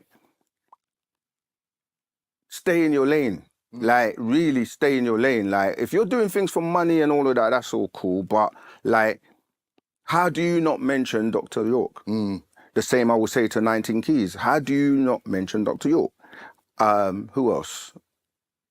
Anyone. Umar Johnson's a brilliant brother. But as I said, he's a psychologist, and the school thing is good. But the thing with the school thing is this, yeah? What language are you going to teach the children? Because if they're still going to learn English, and we say that's the devil's language, things like skills and all of that is great, but where you taking people? What's their final destination? Because you have to teach them their culture to be able to break free completely from the system. And I can keep going with anyone who's stepping up to say they're about teaching the truth. You have to be all right all the way. There's no right way to do wrong things. So I'm saying these brothers, they need to work. Come home, let's all work together. Everyone's got a piece of the puzzle, but be the best at what you're good at doing and let other people who are more qualified to do other things, So, I just really, I'm talking to Minister Louis Farrakhan. I'm talking to, I'm trying to think who else is out there. We've mentioned Polite, we've mentioned, we just want to stop faking it. Yeah, they got to start recognizing who the man of the hour is. Like these guys are going on like Malachi don't exist. It's just like, come on, man. Or if they want to try, they will come with the negative and all of that. But we will address anything and everything. Who are these brothers? How did the American ideology of Nubians get to Europe? Where can I see more of these brothers? Well, basically, when you're talking about Luwapu, the master teacher said that all four corners of the world will hear and know who and what he is. So this information's been treated since 1962, came out publicly in 1970. So Nuwapu's been spreading like a wildfire. And it's information that one can do their own research. That's why it's spreading, because it's based on actual facts. So truth always prevails. So that's why it's spreading. Yeah, it's not an ideology, like people say ideology, but it's a way of life, it's a culture. And as I gave you the UnitedSabiansWorldwide.com website, we're all over the place. We're in Jamaica, we're in Trinidad, we're in Africa, we're all parts of America, Ghana, Nigeria. So we in the UK are based in Croydon, in a shop called Nashat, 101 Church Street. So if you want to link up with us, you can just come down to the store or, check out the links in the comments. Ask them about the ET among us, and they're the ones that control the planet, plus the ones that keep us in war between ourselves, so that we do not evolve to type 2 civilization. Yeah, so like we were saying, most of the American governments, and not just America, but the governments of the world, a lot of them are aware of extraterrestrials and they're in contact with them, because even in the movies, when they show you when extraterrestrials come here, they're like, take me to your leader, because they want to deal with the person that's making decisions. So you have a lot of like the Greys and certain entities that were in control of the planet, but now a lot of them have left, which we refer to as the overlords. So the Pleiadians were the ones that were like George Washington and certain people were in contact with. But since the year 2000, when the 6,000 years came to an end, and we're now going into what we're talking about as the sun cycle, their time is up. And so a lot of the extraterrestrials have abandoned them, and they're still trying to appease them with blood sacrifices and killings and wars and all the stuff that's going on right now on the planet. So yeah, they're still extraterrestrials, but they rule by way of the Rh negative blood types. That's why I was saying before that if you look at the people that are in power, they're all related. All the presidents of America are related by blood, and they try to keep the covenant within them because obviously they feel like they're going to be saved because the covenant was made with those original blood types. So the quickest way for you to grasp what we've been talking, my brother and I, we've been talking a lot of information. We've put a little book together, little in size, but heavy in weight. Yeah, so the reason we've done it that way is so that you can carry it in your pocket and you can digest it easily. But even better than that, we've put a course together based on the book where you can sign up online and you can log in anytime. All the links are going to be in the description, and all the links to help us, because we want to actually be doing more content for you. So if you subscribe to our channel, if you support us, we can keep the content coming. We're also going to be giving away prizes to every time we reach like 20,000 subscribers. We're going to give out good presents. Our course is good because you can also make money from it. Meaning, if you want to put a course on the platform, you can. Like, if you're good at something, you want to teach that, you can put that course on there and you can get paid from your content. You get 80% of, you know what I mean, whatever the course price is. Yeah, so we want to keep doing this. Anything you want to add to that? Stay in tuned. Yeah. Come check the shop out. Check the books the Master's just written. Yeah, just do your research. And we do classes every week for free, where you can, even with the course, you can ask us questions live. We have an FAQ thing as well, and we're going to keep updating it as well. So, you know, it's a really good way of us staying in tune with you and constantly updating it. And yeah, just connect with us. Spread the word, families, friends. Yeah, just spread the word. We've been appreciating the love that we're getting from the comments. People are really like, you know, they're tuning into this, and we can't thank you, OSM. OSM Vision. Yeah, we're also giving prizes for you subscribing to OSM. We're giving you a discount, so you know what I mean, you're gonna get half price if you subscribe to OSM. Because you know what I mean, we have to all help each other, and they're doing a fantastic job. That's what it's about. Yeah, so we've got to keep bigging them up. Rise up, OSM. Yeah. Good to be back. Thanks for having us back. Yeah, it seems like there was a bit of a buzz from our last video, and we see lots of comments and questions, and you know, we're just happy to come back and address those questions. We want to thank everyone for the love and the positive comments. You know, there's a few negatives, but you know, there was like a small, tiny percentage, and you can't always have it all good, you know. So we're sharing love to even the negative comments, yeah. But we can address everything today. If God is a spirit, then how can he become jealous? Wouldn't you have to be in the flesh to have the feeling of jealousy? Yeah, that's what we're saying. We're saying like it doesn't make sense for God to be jealous, because if you created everything and everyone, how can you be jealous of your own creation? Like, and they say he can just out. Like, that's why I didn't get this whole devil thing. Like, either you're saying God and the devil have equal power, or you're saying the devil's got more power than God, or you're saying God's got more power than the devil. Like, which one is it? Because if God created the devil and he can wipe the devil out by just saying, be gone, then it doesn't make sense that the devil still exists till today. What would be the purpose of creating the devil? And the reason is because you're dealing with these extraterrestrials that, like I said, when it's good, people give them the glory. When it's bad, they blame the devil. Yep. It's like, if you didn't have one, there would be no need for the other, literally. So we ask those questions to make people realize that their concept of God, it's the reason they're confused is because they're not seeing them as extraterrestrials. And we're going to keep drumming this home, because before, people used to say, you know why? Another thing as well, we didn't mention the word alien, right? We used the word extraterrestrial. But we saw how it went mad, innit, with the alien thing, That was good still, yeah. Well, that was good, because the reason why the word alien is a buzzword is because the movies, Star Trek, Star Wars, and all of this, they make it an alien. But an alien, they make it into something for you to be afraid of, right? Because the aliens are coming to take over. So the first thing is, let's kill them. The Independence Day, all these movies, they talk about aliens and they make them look as grotesque as possible. So if you look at the word alien, the first part is al, yeah?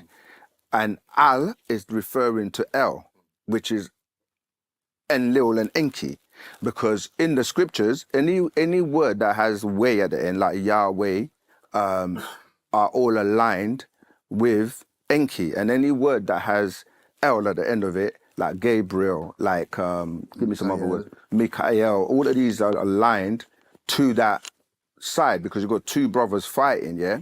So when you look at Arabic and Hebrew, they're exactly the same language, but two dialects. So try and follow me with this, right? So if you start on this side with Arabic, you're going to have A.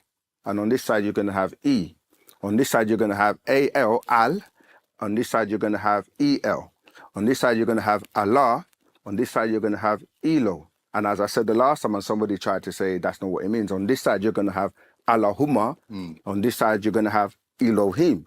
And I can keep going and show you, like you say, as I said before, Isa, Yeshua, Adam. Adam really comes from Atum, and we mentioned that. Yeah, that's another thing, because I said about Amun and Atum, they witnessed the creation of God. In ancient Egypt, these are triad gods, right? So they are part of the order of Re. This is where you get the three suns, or the three positions of the sun. You have Atum, Atun, and Amun. And then you have the part which is hidden, or the under part, which is known as Nun, or Anun, right? This is the water. This is why we say Ya Nun, because you come from the waters to come up, where they say this is the sun rising, and then the sun goes to the center, or the zenith, or the middle point, and then it goes down, which they say it's descending. But we know the sun doesn't come up or down. It's because the planet is rotating. And again, I know this Earth, flat Earth people are gonna, but how do you see day, what they call day and night, yeah? And they say, most people make the mistake and say there's 24 hours in a day. There can't be 24 hours in a day, because which part is day? Because there's a half. So the day part is going to be 12 hours. And what they call the night part is going to be 12 hours. And you can only see day turning from day to night, or night to day, when you're flying on a plane. Yeah, because I've been on a plane flying from here to America, and I've come from light and cross over and go into darkness. I've personally seen this, and many people have as well. So that's what I'm saying, like, for that to happen, you have to be able to travel between two different time zones. Yeah, so I hope kind of like that helps in terms of what we're saying, that but it's also kind of like admitting that there are other gods, other extraterrestrials. Yeah, some that's why he said it. Some higher. Yeah. Who wrote the original manuscripts of the Torah? That's a funny question. There is no original. That's the thing we keep trying to express to people, that no religion today has an original scripture, because even if you study the history, they were destroyed. And we've already said that they plagiarized from the Sumerian text. So the Bible is really from the Enuma Elish, the Gilgamesh epics, the Atrahasis. There are many, many tablets. The Quran, they would tell you that Uthman, destroyed and burnt the original Quran. And then people had to memorize it, or try to memorize it, and then try and put it back together. Because even when it was being revealed, it was on, bones and leaves and stuff like that. Yeah. So the language of the Quran, the Arabic today, has changed because there's vowels now, which the original classic Arabic didn't have, which was the original language of the Quran was the Quraysh, the dialect. And what people don't realize is there are different scripts and different types of Arabic. And people will say, do you speak Arabic, when they're referring to the Quran?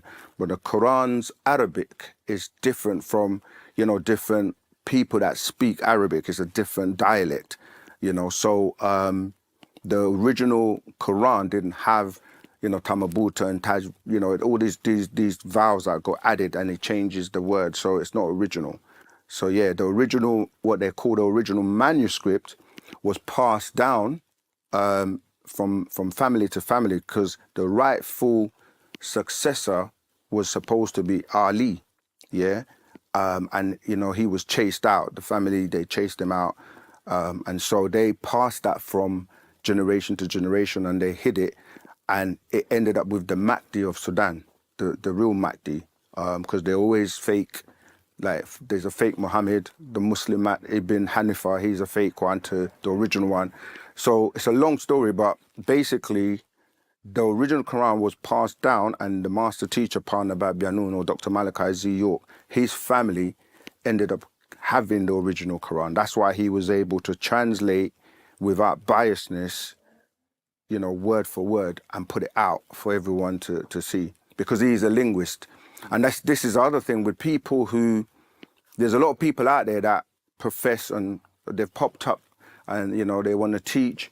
But when you start to look at people that are teaching, the first thing you have to do is say, Okay, look at them from head to toe. Like, are they representing the culture that they're talking about? Look at their name in terms of the title. I'll use this as an example. We love everyone who's doing the works, but some of our brothers as family, we have to kind of put them in check. Like, for example, if you took somebody like Bill Carson, the name Billy ties into Billy the Goat, you know, the goat of Mendez. You got Billy Graham.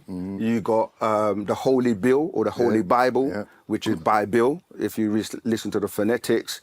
Baphomet. Yeah, Baphomet. and even if you go down to the police, they're called what? The Old Bill. Yeah. So when you start to break people's down, the titles and the names and what they look at, and then most importantly, look at who's behind them. Like, who's supporting them, who's giving them money, who's like, and when we go through a lot of people, you find out that they actually faking the funk to a certain degree. You know, I mean, I can keep going and name certain people, and not really to attack them or anything, but you got to, you know, this is another saying people say, yeah, they say, seeing is believing. Yeah, no, seeing is knowing, hearing is believing. Because when you see something, that's why I say use your eyes, and if possible, you use your third eye as well. Like, let your eyes be the judgment. Like, break down the person. Like, because people wear suits and ties, or they will come with, do you know what I mean, and a patch of African fabric, and do you know what I mean, like, they're not really living it. They're not really representing the culture that they're claiming. They, you know what I mean, they're representing. So break everyone down. I can give you a few more examples. Like the brother 19 Keys, he has a show where he says high-level conversations. Like, you can't be on this planet dealing with high-level conversations and don't know about Wusabat or about the master teacher, Partner Babyanun. So some people will not really speak about him. The number 19 is a number that he's known as the 19th elder. And the Quran's magical number is number 19. Like the Torah is number 7. So there are certain things that when people take on, you have to be able to question them, you know.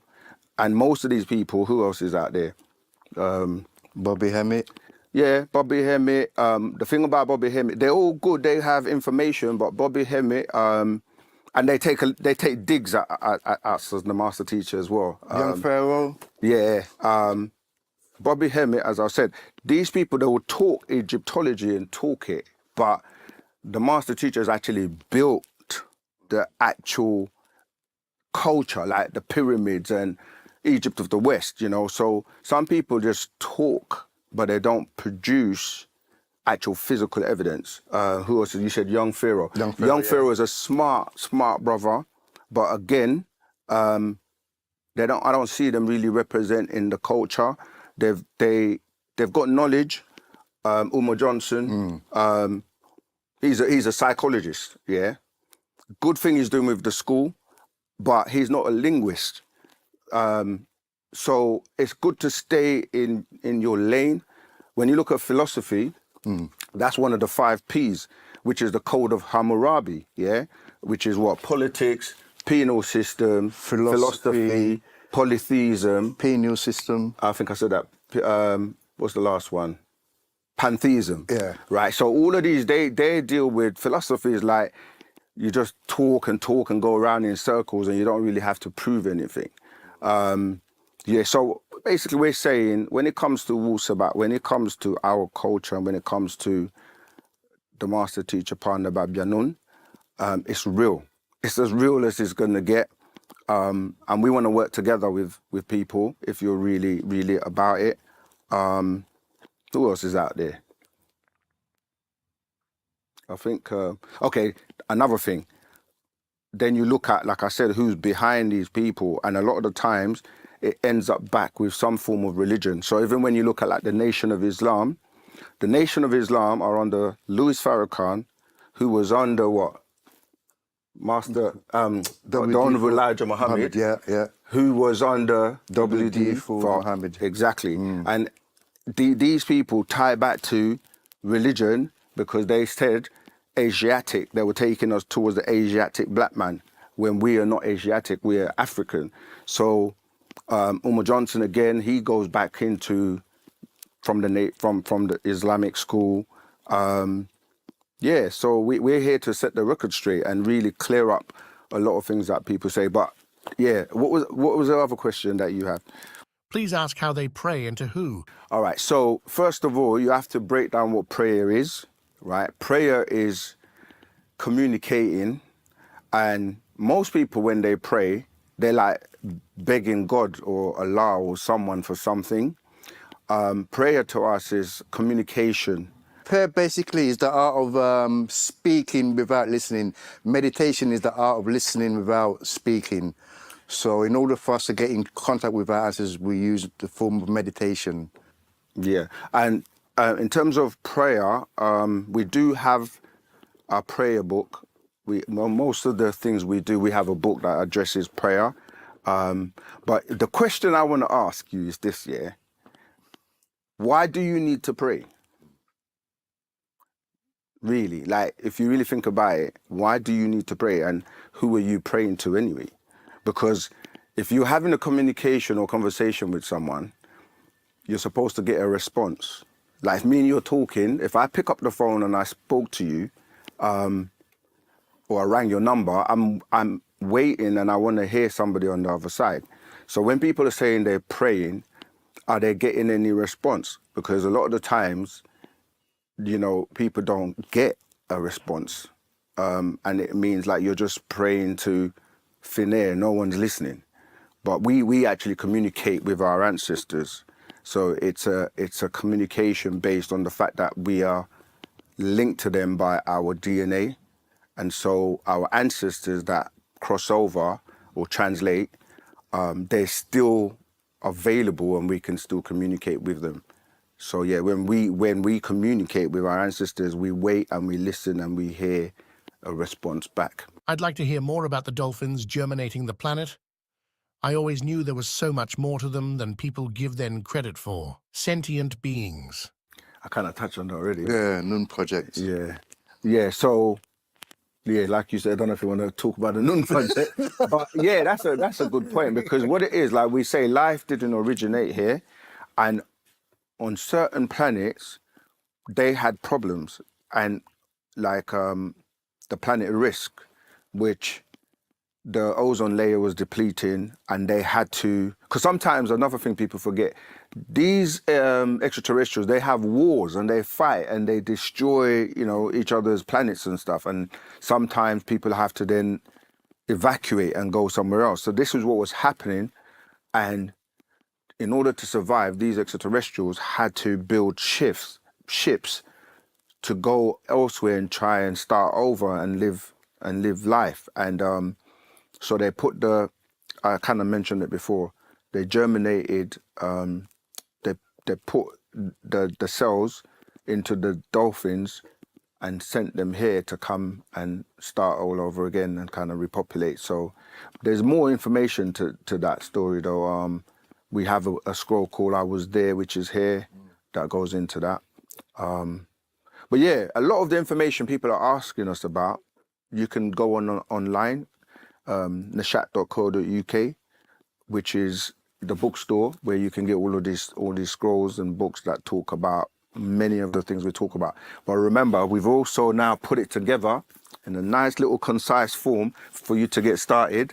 And you can also just do the course online. And yeah, you can kind of fast track, because remember, the master teacher, Partner Babyanun, Dr. Malachi Z. York, has been teaching since the 60s. So you're talking about, we've accumulated, like 30 years of information. And when we are addressing the questions, we're only touching on them. You know, we're really only touching on them, and there's like so much more. But obviously for time and just to give people a taste, we give you what we can.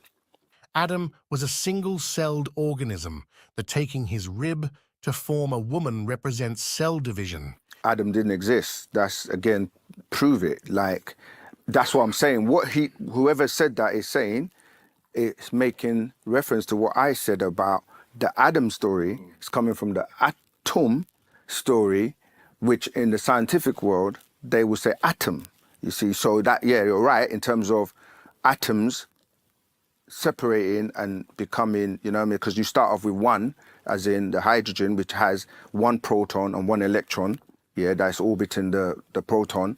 And then, as you said, you go into helium, and then you start to see more and more atoms being added. But what we're saying is the Adam, as in the biblical story, is talking about the graftation of the Adamites. Yeah, and they're two different things. There were many Adams, because Adam goes to the word Edom as well, which deals with blood. Yeah, this way the Edomites, because when you're saying Adam, you're saying red, ruddy. Yeah, and that's dealing with that graftation of the Adamites. And so, yes, in that respect, but in terms of everyone coming from one being called Adam, that's not factual, because we got different blood types, different. We're the only people on the planet with hair. And again, it might sound rude to some people, but that's what makes us unique, because our hair comes out and it grows and curls in a follicle of 9, dealing with the 9 ether. Whereas the Caucasian, their hair comes out and it goes downwards into, you know, a 6. And if you look at the races, you have the Negroid who have woolly hair, or the 9 ether. When you look at the East Indian, this is why I was saying that the Nation of Islam and like the Moorish Science Temple, they were talking about Asiatic black man. The Asiatic black man is the East Indian. When you look at them, they're brown or dark skinned like us, but their hair is 6 ether. Then when you look at the Caucasian, again, Caucasian deals with a particular species that were in the Caucasus Mountain, but if you look at their traits, it's taken an Asian that now has lost the color. So you got a brown or black, I'll use that for the purposes of the explanation, with nappy woolly hair. Then you got the 6 ether, which is still brown, but their hair is now straight. Then you look at a Caucasian, you're taking that same being and they lose their color because of the leprosy, or they become albinos, and then they lose the pigmentation, and they can't take the sun. And you know, we can go into how the graftation went from the black to the brown to the yellow to the transparent, and this relates to the different races. That's why I keep going back to the scientific terms of the Homo naledi, Homo habilis, which is all black African, to the Denisovan, to the Homo floresiensis, which is all Asians, whether you want to call them Korean, China, they're all part of that. Then you got the last one, the Cro-Magnon and the Neanderthal, which deals with the Caucasian. But with the Caucasian, you had different graftations as well. I mentioned the Flugerods, like they were in the caves, in the mountains. And then when the graftation was taking place, this is where that whole story of Yakub and that comes from, that story where they were then grafted and they came down from the mountains and, you know, raped the people that were down from the mountains. But yeah, I hope that's answered that question. Why are white people not written about in ancient texts? Number one, there's no white people. That's what we're saying about misinformation, yeah? They're not white, just like we're not black. The reason they're not written about, because they're graftation. And they were written about, as I mentioned, in the Temple of Seti, where there was a wall that actually described the graftation that took place. And this is why we say, like, Caucasians, they don't have any records. They don't produce any, like, artifacts. You know, everything they talk about, from Jesus, all the beings in the Bible, you can trace them back to Egypt. Like when you say Moses, you're talking about Thutmose.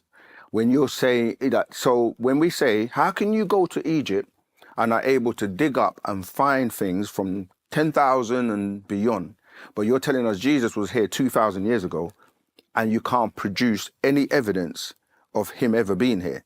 You can't produce any evidence of Moses, Abraham, no one. There's no like actual evidence to prove that these people existed. But yet you can go to Egypt and find burial tombs, take DNA and prove that they existed. So white is it's a wrong interpretation for transparent or pale, the absence of color. And that would be coming from their makers, the Palladians. That's right, because the Palladians are in their image and their likeness. Like it says, let us make man in our image and our likeness. He said women been here longer because every man comes from a woman. She still would have had to get pregnant by a man first. Excellent question. This was one of the ones I saw and I was looking forward to this. Because, you know, like the first part, we literally scratched the surface. Yeah, there was many things we didn't go into. And that question, when you start to deal with women and men, you're dealing with XX for a woman and XY for a man. But before that, you have XYX and YXY, which deals with the hermaphrodite and the hermaphrodites, right? And the reason the woman is first, because when you look at a Y, it's a defective X. So one of the stems of the X, the one on the right-hand side, has been broken off. So this is why even scientists will tell you that the X has more genetic material. And if you look at it, even on a telescope, it's bigger than the Y. So a man will have everything a woman has, like what we call mammary glands, and he doesn't feed a child or a baby, he doesn't produce breast. So the way women produce, or certain reptiles, they're able to produce through something called asexual reproduction, like single cells breaking into other cells. And when you look at the genetics, the genitals of a female, she has a clitoris, right? I don't know if this is censored, but like she has, well, this is also biology, isn't it? So the clitoris is actually a small penis, because when the child is like like up to 6 weeks, the gender is not known, it's neutral gender. This is what, when I was saying about the hermaphrodite and the hermaphrodite, these are beings that can have both genitals, yeah? But what happens is, again, we have a scroll that goes into that.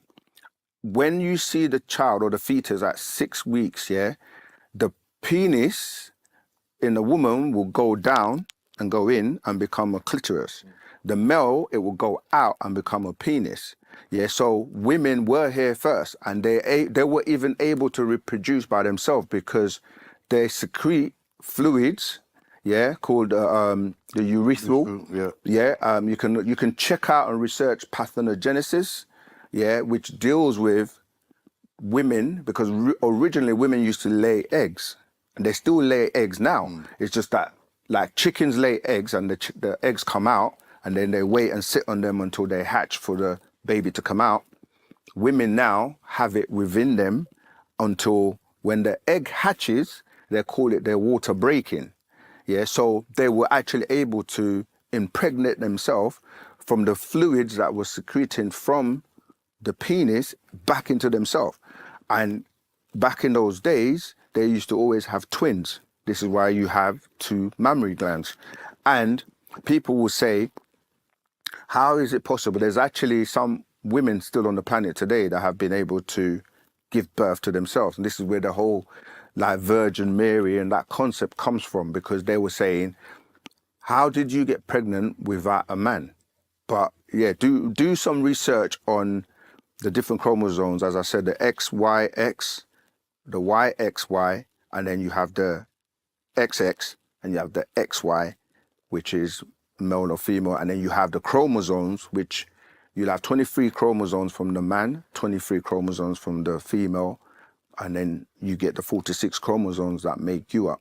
DNA is actually the science of today, like our ancestors, that's their technology, and they can break down and prove everything now by way of genetics. I don't know if you want to like the Bible story, like God putting man in Adam into a deep sleep and then taking a rib out and then creating woman. Like, come on, how's man gonna accept that? How's there's no fallopian tube or womb here in man's rib? So how's God creating a woman out of man's rib? Like, explain that. But because we're supposed to have this faith and believe God can do all these things, man, just accepting that rubbish there. You know what I mean? Look at this as well. When you look at the word woman, you always see man inside of woman. You look at the word lady, you see lad inside of lady. You look at the word female, you see male inside a female. So it's actually, it's actually quite obvious. Yeah. I don't know the people that want to fight this. Yes, we understand about the sperm going into the woman now to create, because nowadays a lot of women don't remember how they used to do it or are able to still do it. So now they need a man. And remember that we say the domain of the planet is woman. That's why everyone says she, and they refer to everything as she, performs good for me, Mother Nature. But when you come out of the planet now, you're dealing with God, that's a he, because he's not from here, you see. So this is where all the misconception comes in. And I touched on this last video where I said about the dolphins, right? The extraterrestrials or our ancestors, they actually put a capsule inside the dolphins and transported the dolphins here. And when the dolphins went in the water, that melted and then germinated the waters. I'm talking about early life forms, yeah? This is why people will tell you how we're genetically close to the dolphin. And if you start even looking at the chromosomes and things like that, and then life evolved from the waters onto land, which again, we kind of touched on the last time where I explained that when you go into ancient cultures and they tell you about the creation stories, the Bible stories, if you go to like the Dogons or you go to the Egyptians or the Zoroastrians, the Sumerians, they have a different account of the creation stories. And that's where you find in ancient Egypt, they tell you that Atum, yeah, there's a picture on the wall where they show him or Amun with the phallus, and they show you and they call it Atum. This is where the word atom comes from, because the creation story as relayed by the ancient Egyptians tells you about the seed or the phallus of the seed or the germination coming from Atum. It's no coincidence that atom, and then Adam.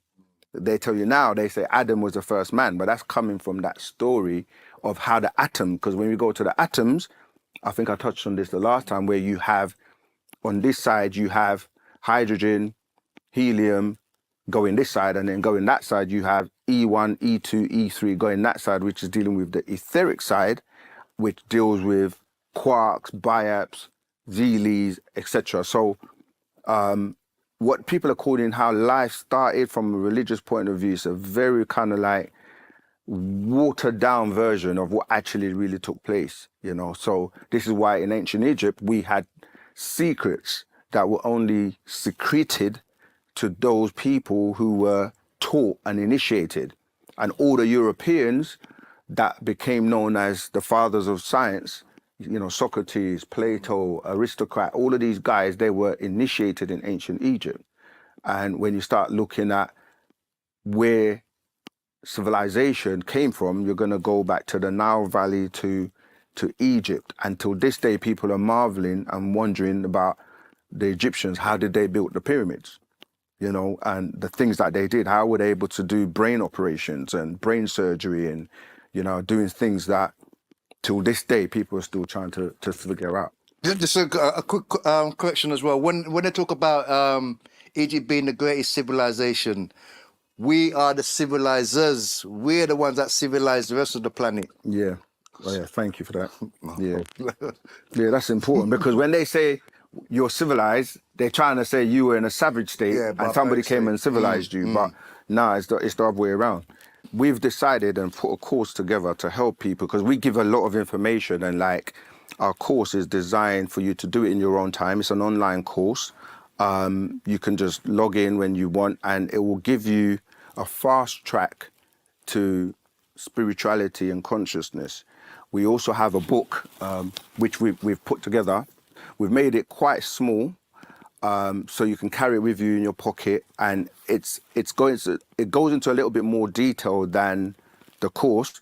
But yeah, it's something where it will speed or fast track you to a point where all these things we're talking about, like the timeline, how far back are we going? Because you're talking about 76 trillion years where we were in our original state as gases in air pockets, or what we call the etheric nature.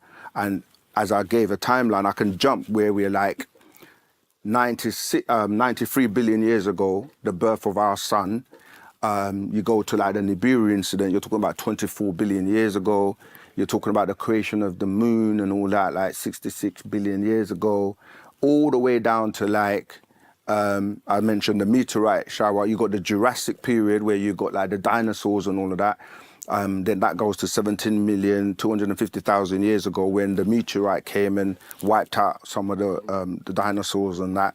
Then the next one, 2,250,000 years ago, all the way down to your Cro-Magnon and the Neanderthals and all that, all the way down to 6,000 years ago with the creation of the Adamites, all the way down to now what we're calling religions, where you got the Abrahamic stories from 4,004 years ago, to the Christian story, which is like 2,000 years ago, to the Islamic stories, which is like 1,400 years ago, to today, where people are just lost and confused about where do things start. So we've put all of this together in a nice little compact form for you to get hold of so that you can read, do your own research. Because some of the things we talk about can sound crazy to some people who don't know about food for the gods and Shambhala and Agartha, the center within where different extraterrestrials have been living for millions of years. We're talking about the Aquarian age, and a lot of people are waking up because on TikTok and social media, you are hearing people talk about these things. The simulation that people are living in. AI. There is a lot. AI, you know, there's a lot going on the planet, and we have one being who we refer to as the supreme being, who is God that actually came down himself. He didn't send his son. He was like, I'm coming down. I'm going to come and set the record straight. I'm here now. Many people spoke of him, because when you look at like the Nation of Islam with the Honorable Elijah Muhammad, he spoke about him coming. Every Bible, Quran, they talk about him. As I said, Al-Qadir in the Quran, the angel Michael, in the book of Malachi, chapter 4, verses 2, chapter 4:2, it talks about him coming with as the Son of Righteousness. He's here. And he's authored over 1,000 books covering every subject and every question you can possibly ask. And even though we're doing quick answers, we do have classes every week, every Saturday, where people can join in online from wherever they are, or they can come here. And it's really to help raise people's consciousness. We're here for humanity.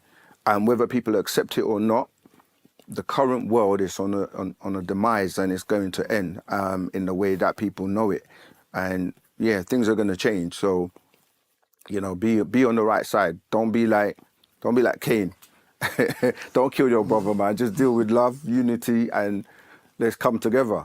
But it's like these people as well, they go on like Baba Yanun don't even exist. Like the way it's like you see, was it Khalid Mohammed Farkan on all these talk shows, but you've never heard them talk about Malachi, only in a negative term. You know what I mean? That's what. But they won't talk about his books, his video, what he's created for the masses. You know what I mean? So it's like they're going like, yeah, the man don't even exist, but like he's known worldwide.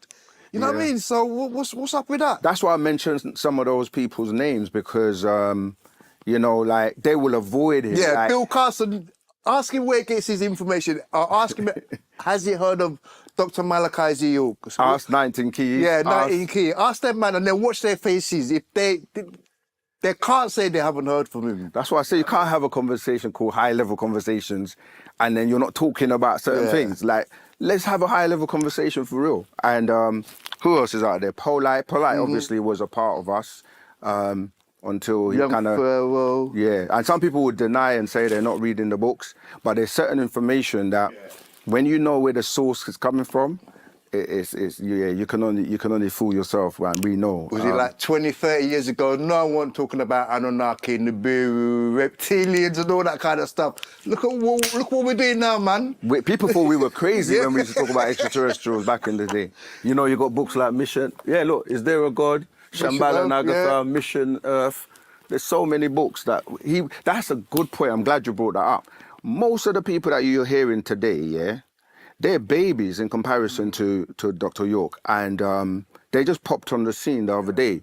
Like I said, look at their names, look at what they represent, what they wear, look at who's behind them, look at what they put out. Have they built any communities? What have they done or are doing today, not what they did yesterday. You know what I mean? And we're not trying to, like, we respect everyone, innit? Like, Rastafarians, let's talk about Haile Selassie. Remember, I mentioned, like, if you talk about Rastafarians, they got that flag there, the red, gold, and green, which was the flag they took from the Mahdi of Sudan. And he got that from Noble Drew Ali.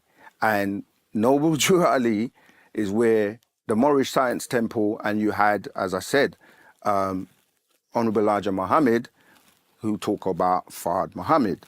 Yeah, so when you trace everybody back, you will see who's behind them. You got Yahweh Ben Yahweh, you got Malcolm X, Benjamin Carter. Yeah, you got Clarence, Martin Luther King. Garvey. All of these people have done something, but it's like you're running a relay and you hand over the baton. And at the end, you want someone who's going to finish the race.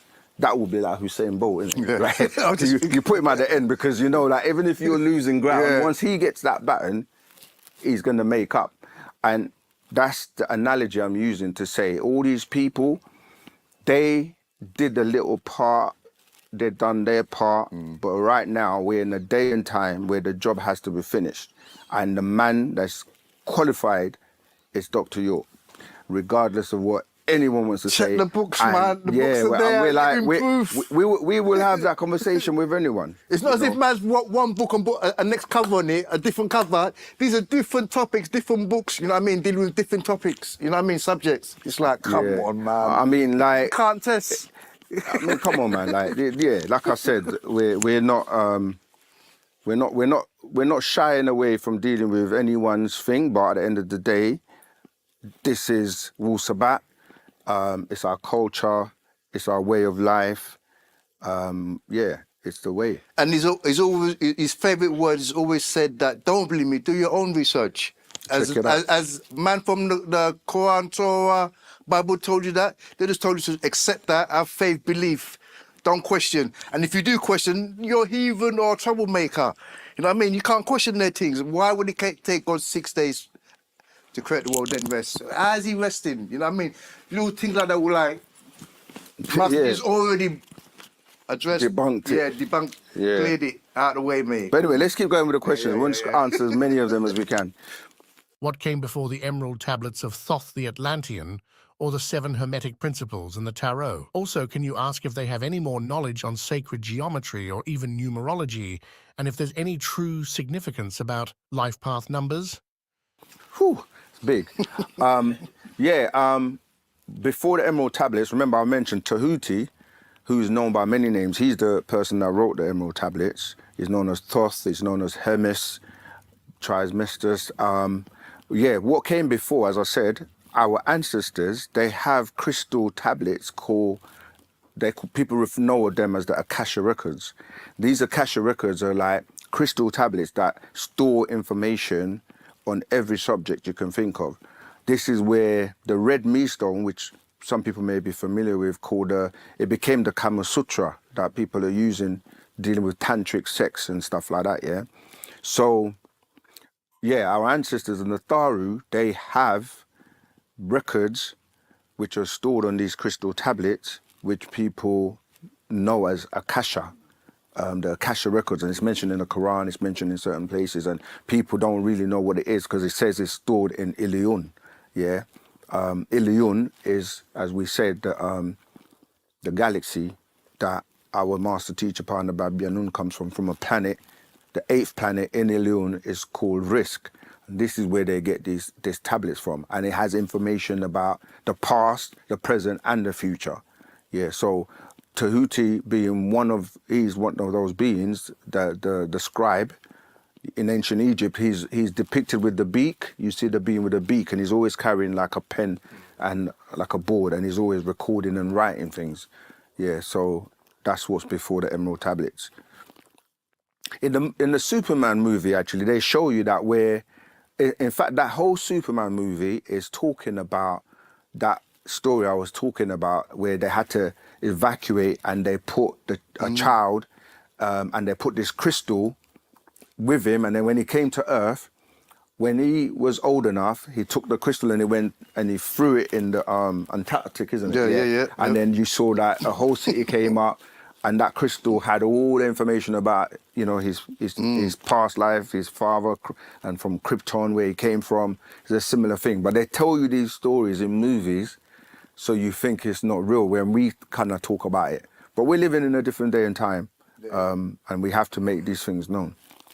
Numerology is, science. It's a science of numbers and mathematics. So, yes, everything can be broken down into mathematics.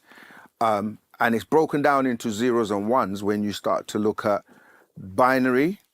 Like in the Matrix at the beginning, they show you the zeros and ones, because everything that is physical, when it's digitized, it becomes binary, all zeros and ones. Yeah, so the numbers, they're mathematics, and so like the people call angel numbers and stuff like that. Sometimes they're trying to give you a message, and it's going to be obviously more relevant to you. You have to kind of work it out.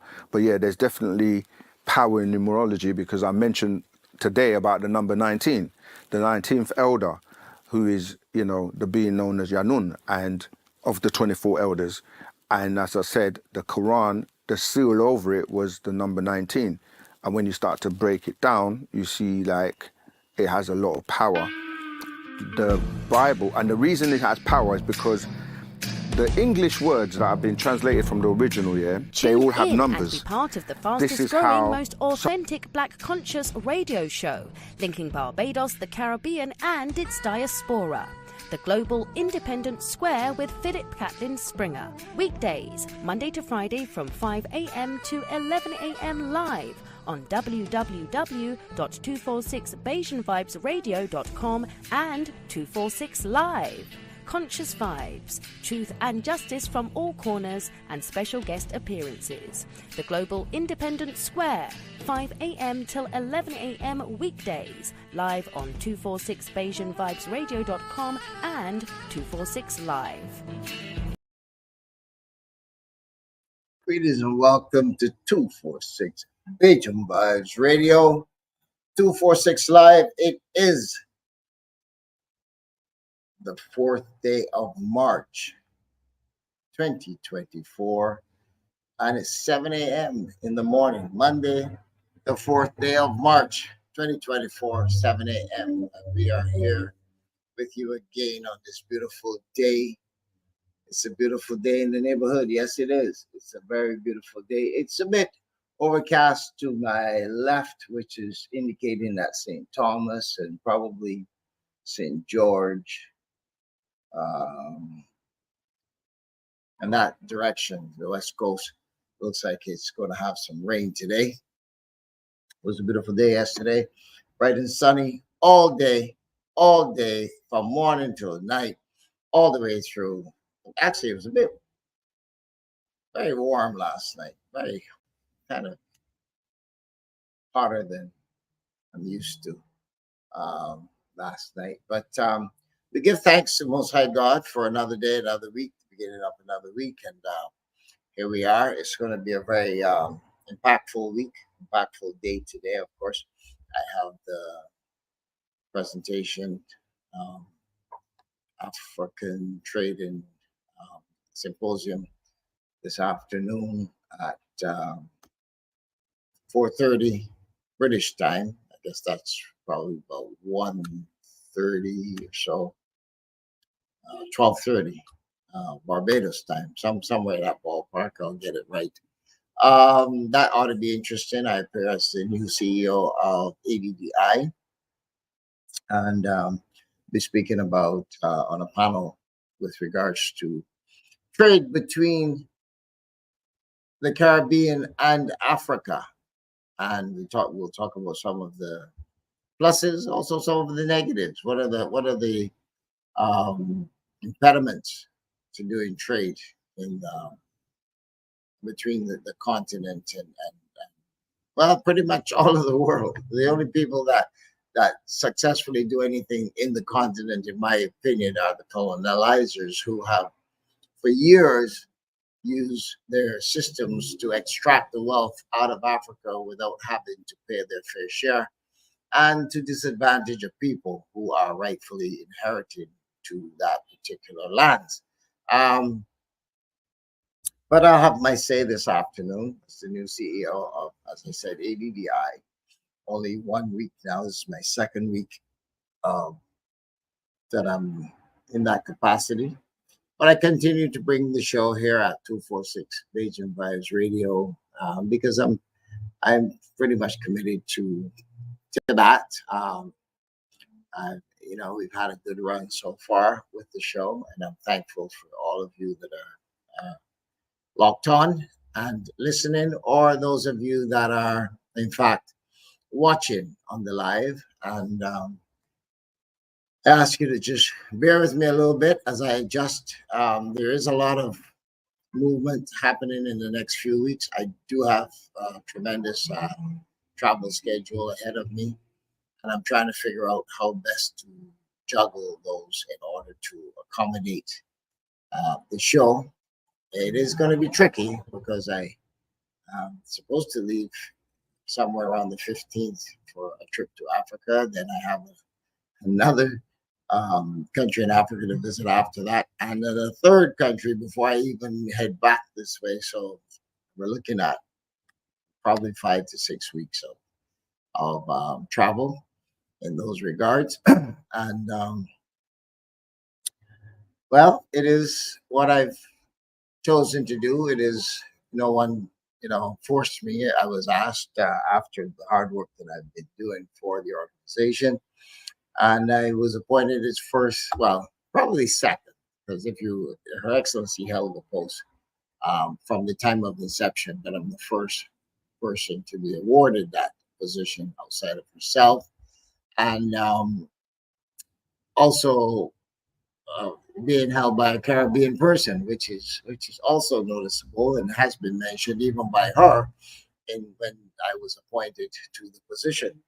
I'm thankful that to all of those who have supported me over the years. I've been in this organization for about 4 years now, and done my little bit, but I've been working very hard to see that we make this thing work. And quite frankly, folks, the rewards they speak for themselves. So I'm thankful.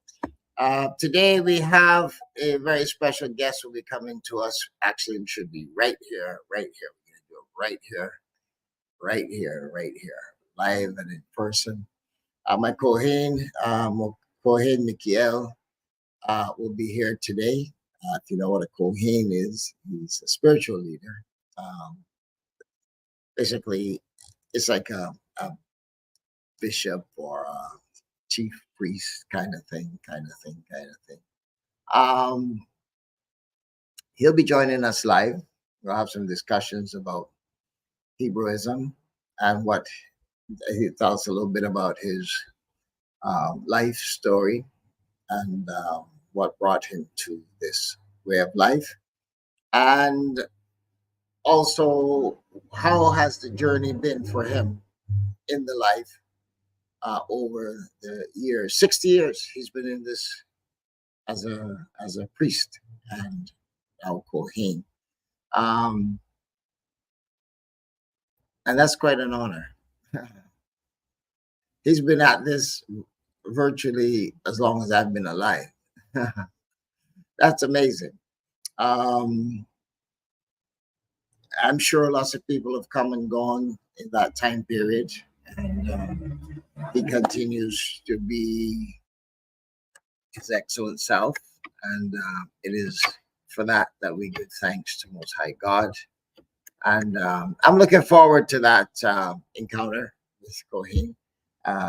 Kohen has a very large congregation up in Guyana. He presides from Guyana, but he's here in Barbados with us now.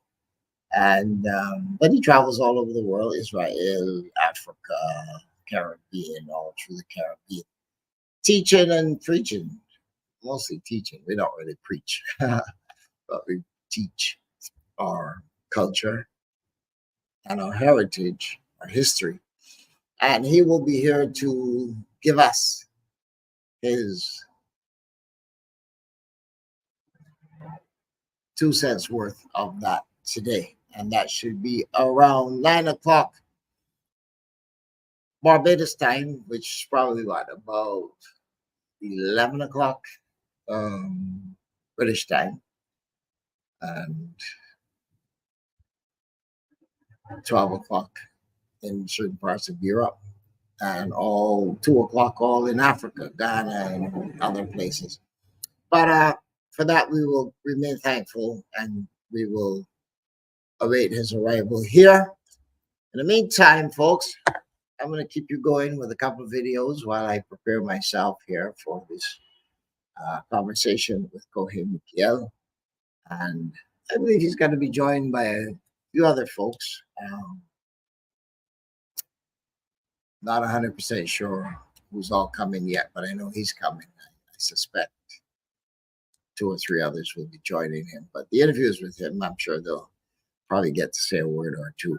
But I look forward to that. And when I'm in Guyana, I visit with their temple. Their congregation is really large.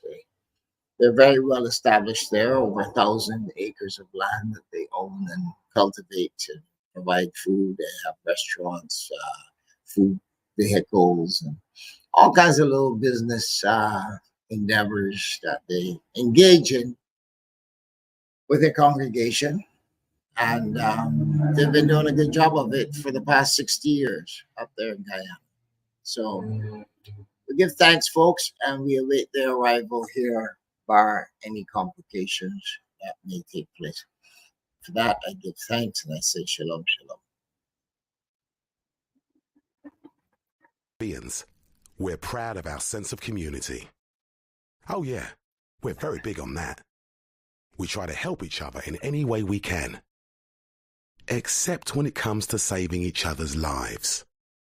Even if all we have to do is put our names on a bone marrow register. Not quite so big on that, are we? There are 24 times more white people than black on the UK bone marrow register. If you're black or mixed race, join the register today. Visit aclt.org and see how you could be the one to save a life.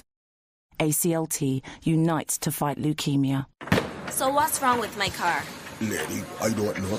When can I get it back? Tomorrow? Lady, I don't know. Are you tired of unreliable mechanics?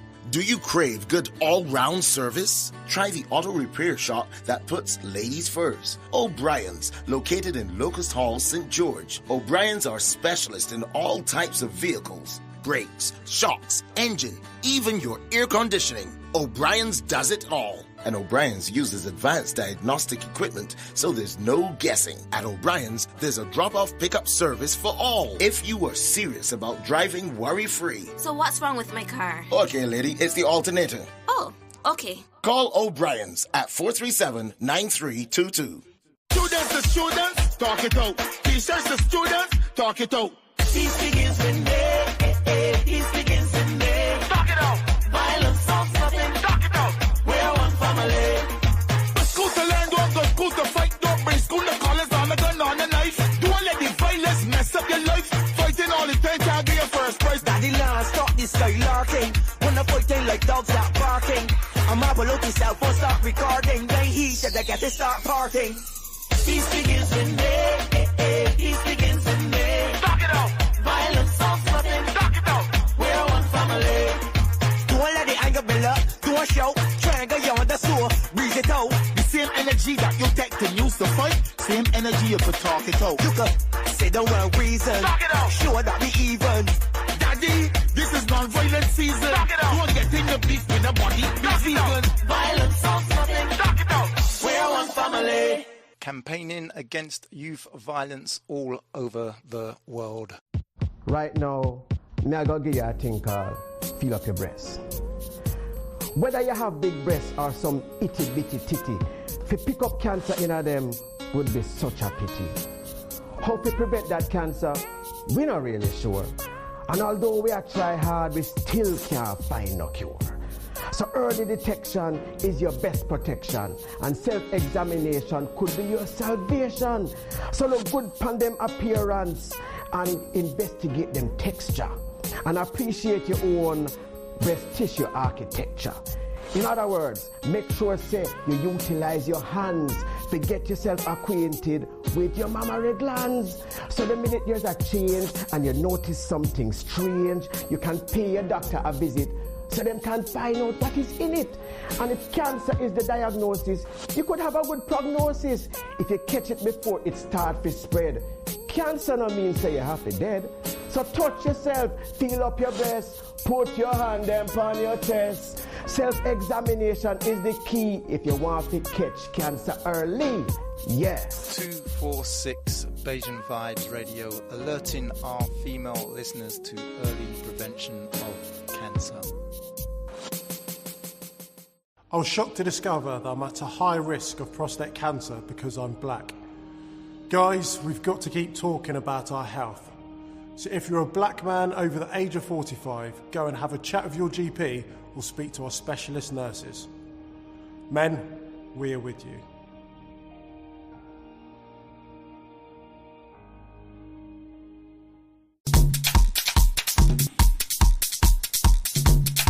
If you would like to advertise your business anywhere in the global diaspora, if you'd like to sponsor, partner 246BayesianVibesRadio.com, all you need to do is go to the website, click on the Get in Touch page, and all the information you need is right there to contact our manager and our marketing and advertising team.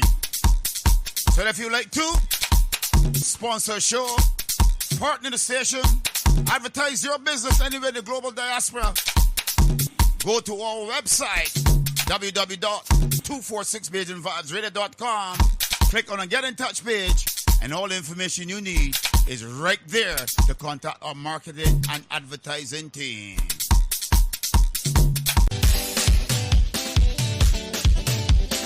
.246BayesianVibesRadio.com is looking for presenters, male and female.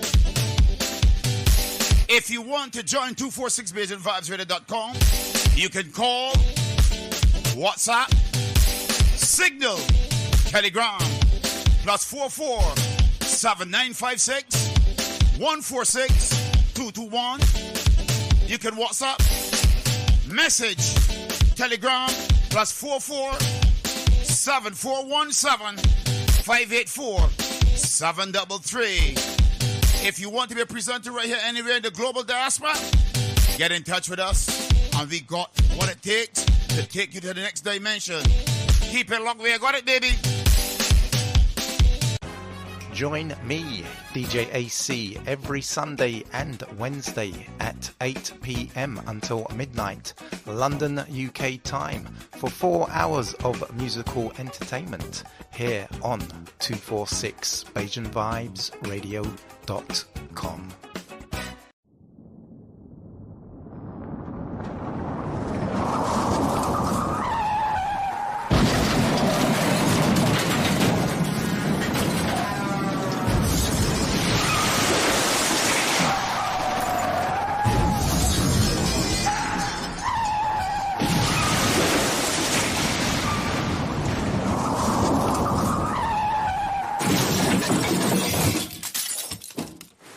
Don't drink and drive. You're listening to 246 Bayesian Vibes Radio.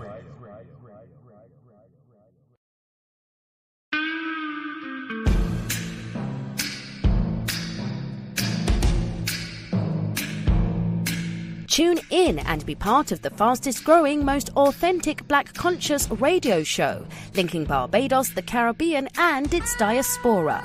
The Global Independent Square with Philip Catlin Springer. Weekdays, Monday to Friday from 5 a.m. to 11 a.m. live on www.246BayesianVibesRadio.com and 246 Live. Conscious vibes, truth and justice from all corners, and special guest appearances. The Global Independent Square, 5 a.m. till 11 a.m. weekdays, live on 246BayesianVibesRadio.com and 246 Live. Able to crack the code of the scripture, they will see the numbers in a sequence. So let's say a number was missing or out of place, where they've moved certain books or certain verses or certain chapters, you know, like in Genesis, the books of Jeremiah have been moved. Like, you'll be able to see it because it's a code.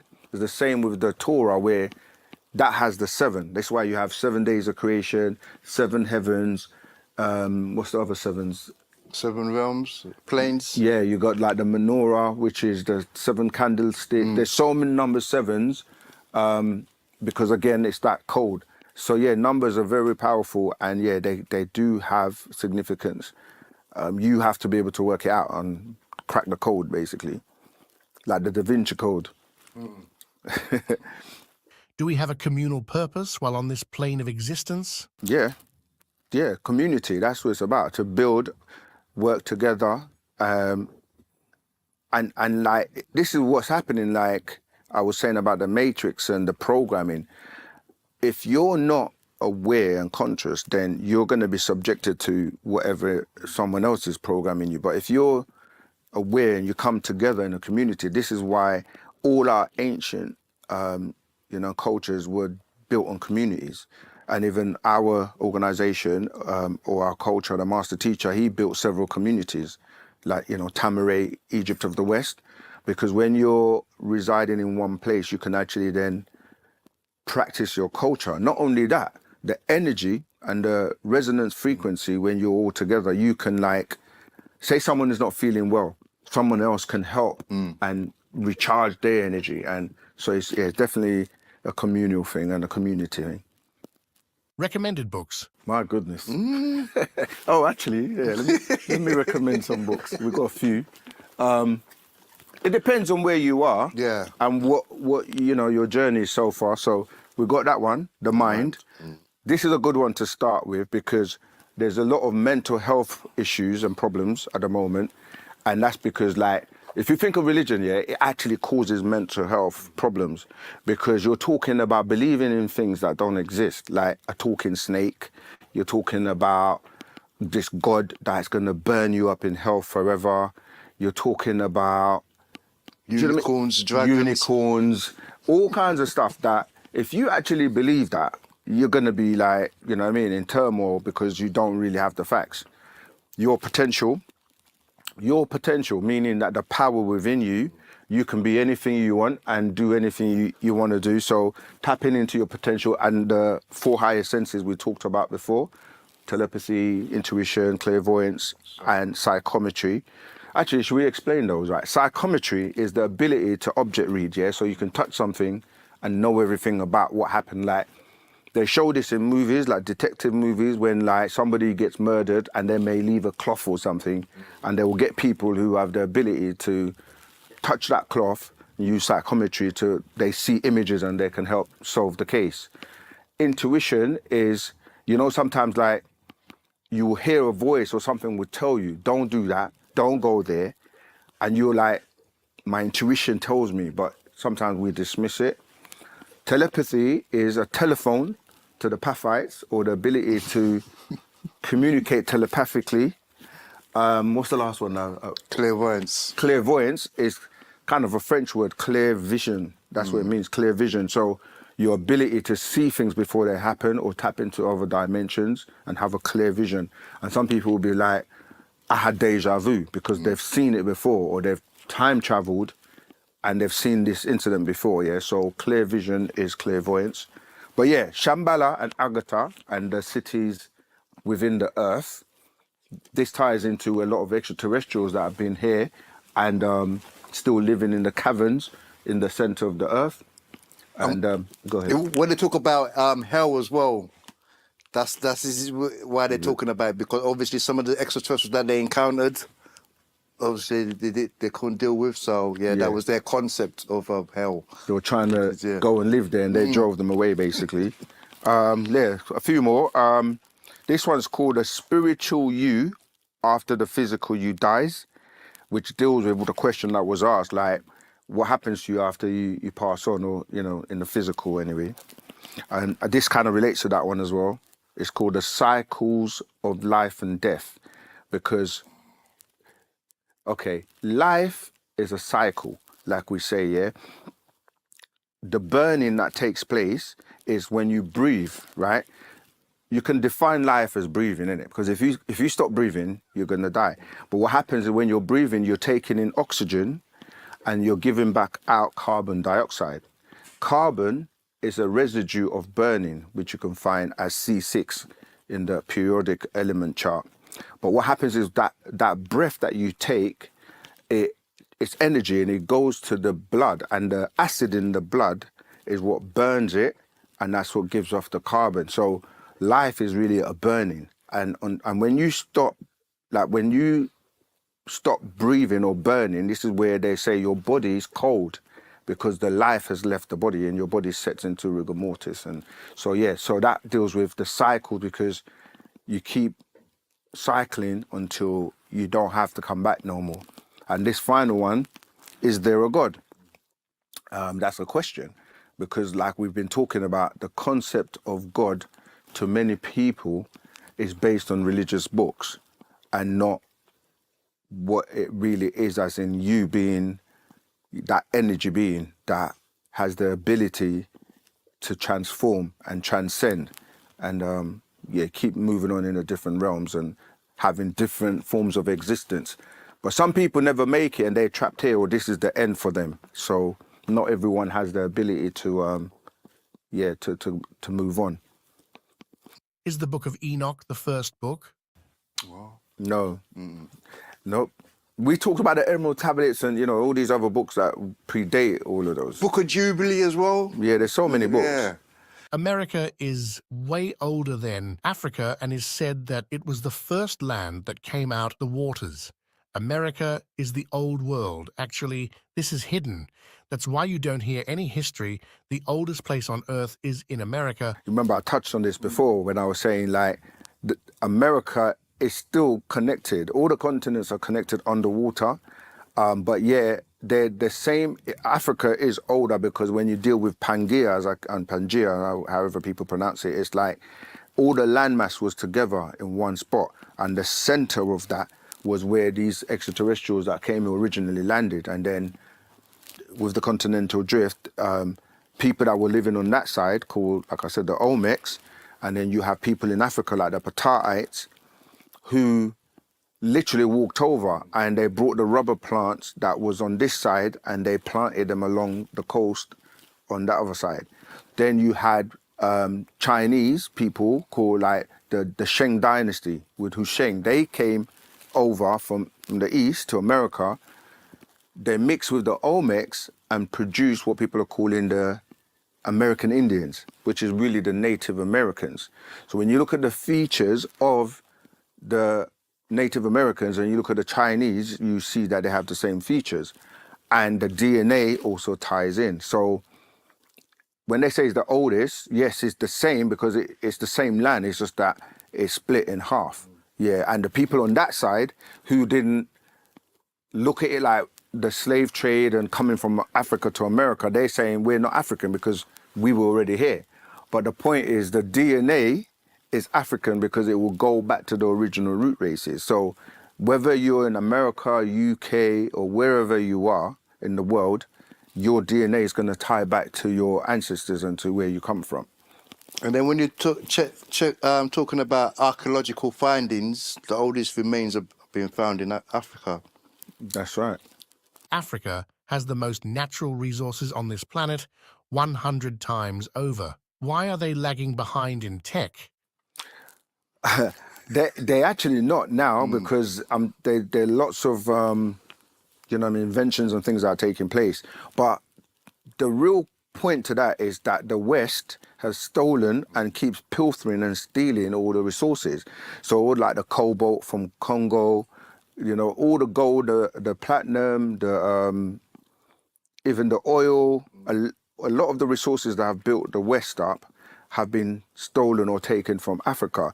And then they've put Africa in a state of debt, which makes they can't really develop because the West, France, America, UK, etc., they take a lot of the resources. But now people are waking up and they're not as easy to give away the resources as They're used to. And the thing is, the movie Black Panther kind of showed you how, in the movie, obviously, they had a resource called what?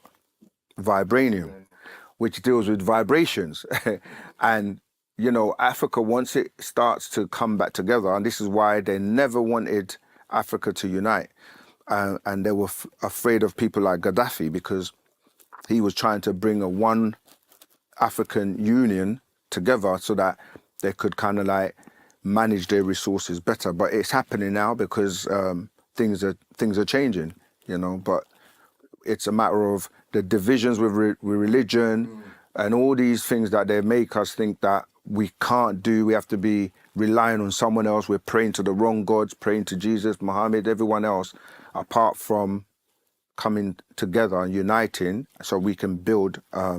But everyone knows Africa is the next frontier. That's why China, it's in Africa. That's why everyone's going to Africa right now. So they know that the resources on the planet, in fact, all the resources that's been stolen from Africa, it's only about 10% of what is still there.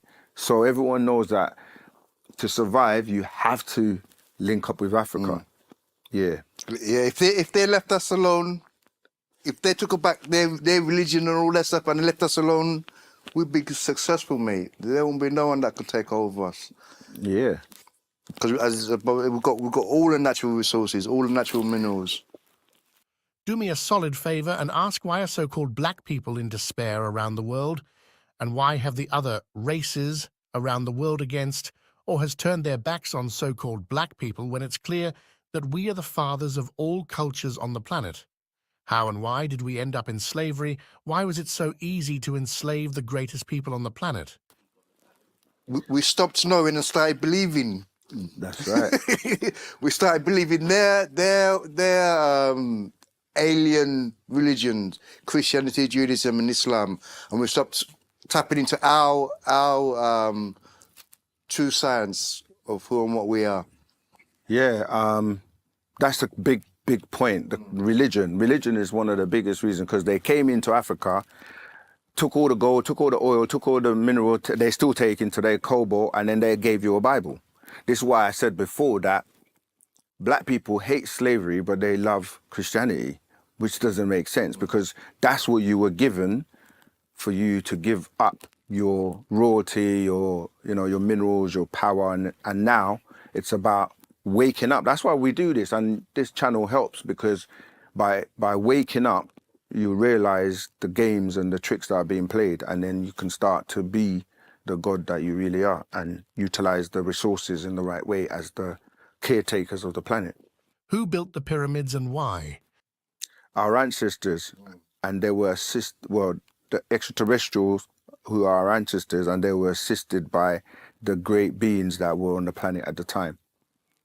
And another thing that people may not be aware of is extraterrestrials had technology called 3D printing, which a lot of people are now starting to get back into, and they were able to utilize these massive 3D printers to do a lot of the building on the planet. That's why sometimes people can't work out how did they do it, but yeah, it was built by extraterrestrials and assisted by men on the planet. Did you ask why they were built as well? Okay. Oh, go ahead, yeah. Like schools of thought, higher learning. So the pyramids will give off SCW, which will be standing like columnar wave. What size of pyramid? Yeah, we've got a book called Science of the Pyramids, actually. But it's many purposes. So that's one my brothers mentioned. They were like schools, but they were also built on like specific the magnetic grid on the planet for extraterrestrials to come and charge their crafts, because they use a different form of technology called blast electricity. They were used to balance out the planet. So if you look at most of the structures on the planet, South America, they're all running on particular ley lines. Yeah, there were many reasons for the pyramids, and they're not, the way they look today is not what they used to be. They used to also have like lime scale. They were proper like shiny. There were different pyramids as well. And another thing is there are more pyramids in other places than the pyramids in Giza that everybody talks about. There's a lot of pyramids in Sudan, in South America, just different places. So they were built for many different reasons. Yeah, and the pyramids in Sudan are older than the ones in Giza. Yeah, and they give off something called standard columnar waves, which were helping people to transform from a negative aura or energy field to a positive negative, and then to positive. So they were also used for what we call the journey within, because when you did that ritual, you were able to transform your energy from a negative aura to a positive aura. Yeah. I can get that in El Mughal. That's the ritual that we're talking about. Goes more into depth than that. Where do they get their clothes from? I'm trying to cop some gear. Liddles. Stop that. Nah, you can get them right here at nashat.co.uk or come to the store. We have the garbs here because that's the thing. We live in our culture as well. It's not just the clothes, it's a whole lifestyle, the healthy side of things as well. We got herbs and minerals, to help you get your health in order, because that's the first part of healing. When you look at the word health, you see heal. We're here with herbs, the mind as well. The books are for the mind, and then your physical body. So we take care of both your spiritual and your physical. What was happening before solar blew up? That's a bit of a weird question. But what was happening? Well, you have if you look up in this cosmos now, you have many constellations. So beings were living their life and doing whatever they do on their planets, like we're doing here. It's like I mentioned the last time, we have a sun, that provides the source of life on this planet. And we're just getting on with our life and doing whatever we're doing. But that sun, which is now hydrogen and helium, is burning out. Imagine it gets to a point where it's about to burn out completely. If you're not aware of it, you're not going to know. And when it gets to that and then it just blows up, then catastrophe. But some people who monitor what's going on, they will know, okay, we're getting to a point where we need to find another source of energy, or we've got to actually evacuate and leave and go and find another way of surviving. So many beings from different places, Aldebaran, Betelgeuse, like we said, Orion, Sirius. Just get a map of the constellations and look how many different types of, galaxies and they are. So there's many beings doing whatever they do on their planet, and some come here, visit and go back. Dreams? I would love to learn about dreams. Wow. Yeah, there's so many. There's so much to that question. So there's different types of dreams for a start. So there are dreams where you're just getting rid of excess things that you've been storing in your subconscious. Right? So you might watch movies, you might go places, and there's a lot of information you've stored that you purge during sleep. So sometimes it's just a play out of those things. Then you have visions, which are messages that are given to you, specifically for you. Then you'll have where you travel, as in astral project, and go places and visit. So it all depends on the dream and what's happening and how it relates to you. No one can really interpret your dream for you, because you have to do that, because it might connect to something that you were doing or whatever. So yeah, it depends on the dream and what type of dream. Please ask about Hitler's situation and his craft. Okay. So obviously the war that everyone talks about with Germany, Hitler was about to basically wipe out and take over Europe, and because Hitler was in contact with extraterrestrials, and the same extraterrestrials are the Pleiadians that we've mentioned before, and that's why he went about trying to create something called a superior race, which he termed the Aryan race, and he actually did experiments and produced a blonde-haired, blue-eyed being, and he thought he had created a supreme being. And he went to the Olympics in 1966, and he tried to present to the world that he had created this supreme being. But what happened is there was a black Nagaru brother called Jesse Owens, and when they ran the 100 meters, he literally just tore this guy to pieces. And Hitler was very upset because obviously he's here saying he's created a supreme being. And he got up, and if you go back and watch the video, he was upset and he wanted to leave the stadium. But he was in contact with witches called Madame Blavatsky, who ran something called... Theological Society. That's it, thank you. Yeah, can you say again? Theological Society. Yeah, and they were basically, they were mediums and were able to speak through with these extraterrestrial Pleiadians to Hitler, and they chose him because the name Hitler is actually one of the 200 fallen angels as well, who was an incarnation of the Hitler, but his name was spelled Hitler, and this one is Hitler, yeah?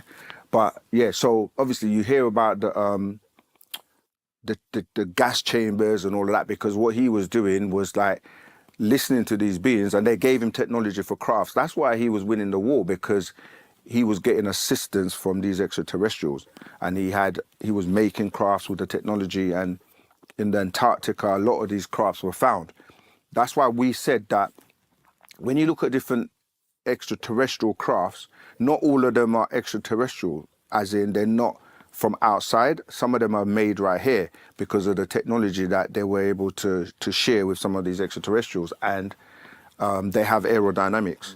To have aerodynamics is because you're traveling through air here, and so yeah, he had those crafts, and they were kept secret in terms of like Area 51 and all these places. They show you in the movies and they make a joke of it, but this is where the Roswell incident and certain crafts and certain aliens have crashed here. They take like pieces of the craft and they take them to these places where they study them and try to reverse engineer the crafts. So there are lots of crafts that you're seeing that are from here, like the governments have them, or like different, you know what I mean, China, Russia, America, they're making crafts.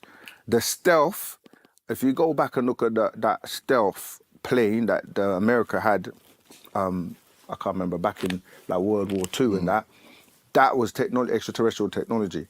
But they've perfected it obviously since then. But yeah, I don't know if you want to think to that, my brother. Was it Bob Lazar? Yeah. He worked in Groom Lake, and they were talking about back engineering certain crafts that they found. I think they said they had 9 crafts.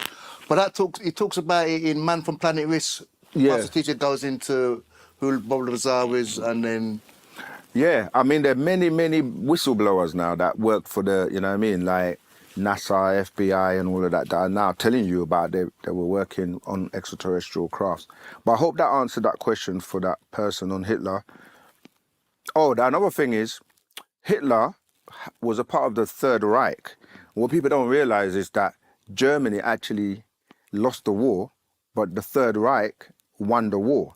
Because what happened is that, as we're taught, he went back in time because they had time machines as well. That's why they were not able to find him or his body. But a lot of Germans then went to America, and then a lot of, even the UK, you know, a lot of them kind of infiltrated, and they're now running the world. You know what I mean? Like your Albert Einstein and all certain people that were actually scientists from Germany, and they went over to America. So a lot of the scientific community in America and the UK and the West generally are ex-Germans. Even for the NASA program, a lot of German scientists there. And even in the UK, people have talked about, you know, the royal family being from Germany and so on. So there's a lot of information out there. David Icke and certain people goes into this information. Bill Cooper as well. Yeah. Jordan Maxwell. Yeah, there are lots of people that go into it. What 10 books would you highly recommend many should read to gain knowledge of the many things you share about life's experiences? Number 1, get hold of our book, because it kind of gives you a synopsis and a quick, fast track. And then after that, your mind's going to be open to the different things we've spoken about. And then we obviously touch on some of the scores before, like the mind, your potential. But we can't really choose a book for you. It's like you have to look at the covers, look at the titles, and see what resonates with you or what your inner being is kind of calling you to. Yeah, so that's why the best thing is to come down and have a look through, or go on the website and look through the books and see which one. But the latest calls books you. out would be the Actual Facts, the Patarak, and the Master Secrets. Oh, that's a good point you've just made. So let's explain that. So we've got Actual Facts that give you the facts and you can go and research and check it out. Then we have the Master's Secrets, which are things that no one on the planet is talking about, that the master is now teaching, because he told us many years ago there's going to come a time, because what happened is when he was taking us through the different schools, people were like, when we were like going through the Muslim school, Orthodox Sunni Muslims and other Muslims were saying, oh, you lot are fake, you're not real Muslims and all of that. And then when we came out of that school, they were like, oh, they're not Muslims anymore. We knew it, they weren't Muslims. We're like, you can't have it both ways. And then we went through the school of Judaism, Christianity, Egyptology. But all of that was taking us to a point where we were going to get back our own culture. And that's why he said there's going to be a time when I'm going to move to a point where no one can follow me. You're not going to be able to like check some information I'm going to put out, because I'm an extraterrestrial from the planet Risk in the galaxy called Ilion. So now we're where we are, where we're in our culture, we have our own way called the Partaruk. This is all these ones here, yeah? They govern every aspect of our culture. Like, if you want to say marriage, what you do, what you don't do, what you eat, what you don't eat, how you pray, how you chant, how you relax, everything to do with our culture, you'll find in the Partaruk, which is the way, our way. What is the purpose of life? To discover your potential and be the best that you can be and rise to becoming a supreme being again, which is what you once were. Bring out the true you, the higher you. Yep. What's on the other side of Antarctica, and how do you open your third eye? That question sounds like they're related. I don't know what's on the other side of Antarctica because I haven't been there. And unless you go there yourself, you're only going to be going by hearsay, right? So I guess I would have to say I don't know for that one. The third eye is opened by one, getting rid of the misinformation, because that's a spell that traps you within those books. Like, because you'll have people that they're trapped within those books. Like, they'll say, if you're not Christian and you don't believe the Bible, you're going to hell. Then in Islam, they will say, if you're not a Muslim and you don't believe in the Quran, you're going to hell. Judaism, they will say the same thing. Everyone is saying, believe in my thing and my way, or else you're doomed. But that traps you because you can't think outside of that. So you've got to, first of all, realize that you have to be able to break away from all the like restrictions that opens your mind up. Then you have to start studying about your inner being and diet, change the way you eat, the things you eat. Deal with like-minded people, people that are on that kind of like mentality thought as well. Yeah, start to expound your mind, meditating, relaxation. There's so many things. That's why I said our culture will be the way to help you raise your vibration. And remember this, when we talk about food, the pineal gland, this is what we're talking about when we say the third eye, because when you're dealing with, that's what helps you to open up. When it's closed, it's calcified. And certain foods and certain things are done to close it, like fluoride. Fluoride in the water and certain things you eat, it makes you more dense and not electric, because signals are sent to the brain to process, and it's all done through electricity. So when you start to become more of a light being, as in, you're eating live foods and not dead flesh, you're practicing silence, meditation, you're actually looking at helping people, you do things that are positive, basically, that will help you to, and there's certain foods and things you can eat to enhance your brain to help open it up. Ask them to break down where in the Orion star galaxy do the Negroid gene originate, and how do they live? Where in the all I can refer to is there's an update the master teachers put out called the atomic that goes into that. But exactly where, what you have to understand is, in the Orion constellation, there are different planets. And so where the master comes from is the 8th planet, which is called Risk.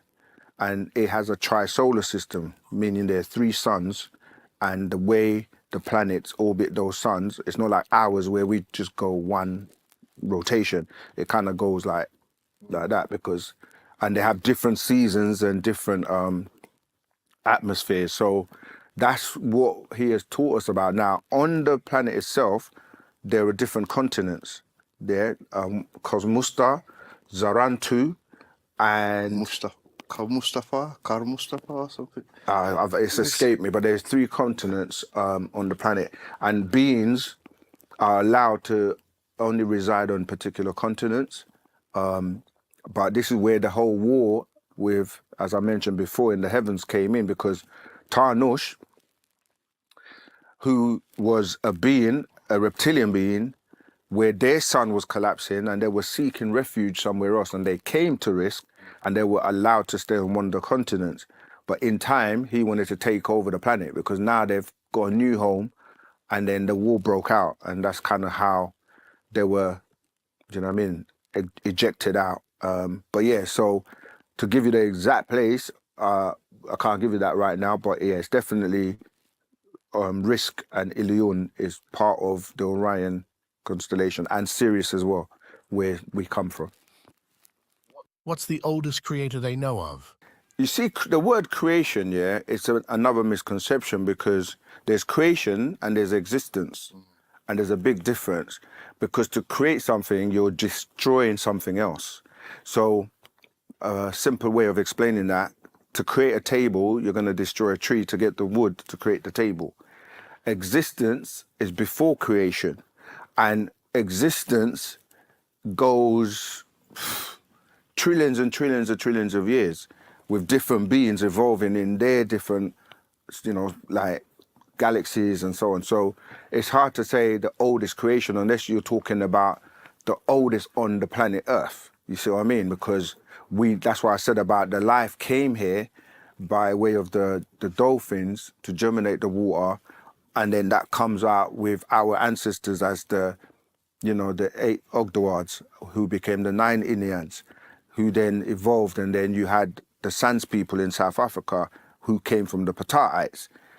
So that's what I'm saying. That question is a bit vague in terms of how far back are you going and what are you calling creation, because there wasn't humanoid life form on the planet, but they were still evolving from the waters, you see. So they'll have to be a little bit more specific in terms of... Check out this book as well, Existence, How and Why. Yeah. Yeah, that one goes into it. Yeah. And so, but simply answered, it will be Africa, the first, like I said before, the first beings that evolved in Africa. Sakamtat, the female will be, her name will be Sakamtat, if you want to give somebody one name. Or Ptah, who's an opener, and then, because they dual, like male and female, we don't always just have one without the other. Yeah. Are the Naja'u, Neteru, and Anunnaki 2 different race of beings? Yes, they are. But they've also mixed. So as I was saying that, like for example, Enki went to Africa and got wives, and the beings in Africa are the descendants of the Natharu. And then you have the Anunnaki and the Anakim, who are from the Anunnaki, but they mixed. So you have Enlil's taken wives, yeah. So yeah, they're 2 separate. And this is why people get confused, because like in Sumeria, the Most High would be Anu, and in Egypt, it will be Ra, and we say Reye. And that's why Ra, and then you'll have like Enlil and Enki in the Sumerian doctrine, and then you have Ptah and Bes in the Egyptian. So they seem, it's another way, like I said on the last video, it's like saying in the UK, you'll have prime ministers, but in America, you have presidents. Even though they're different, they hold like the highest seat. And it's the same. So in Egypt, you'll have Ra, and then in Sumeria, you'll have Anu. confirm that the male and female used to be one sex. Over time, the human body separated into male-female. Yeah, that's what we were saying about the females being first and being one. And then you also had beings that had the double resonance or frequency, like the XYX and the YXY, which were the hermaphrodite and hermaphrodite. When you hear the words hermaphrodite and hermaphrodite, you're literally saying her morphing into a he. And the other way around is he morphing into a she. Yeah, so those beings are the ones with the double resonance frequency, and these were the ones that were able to open like the stargates, because again, they give you the movie Stargate, which is opening portals to travel between different dimensions and you know, different places. Dealing with only facts and not beliefs, can they prove life in Orion constellation, since it's a huge part of their foundation? Well, unless you've had the experience, you can't really prove it.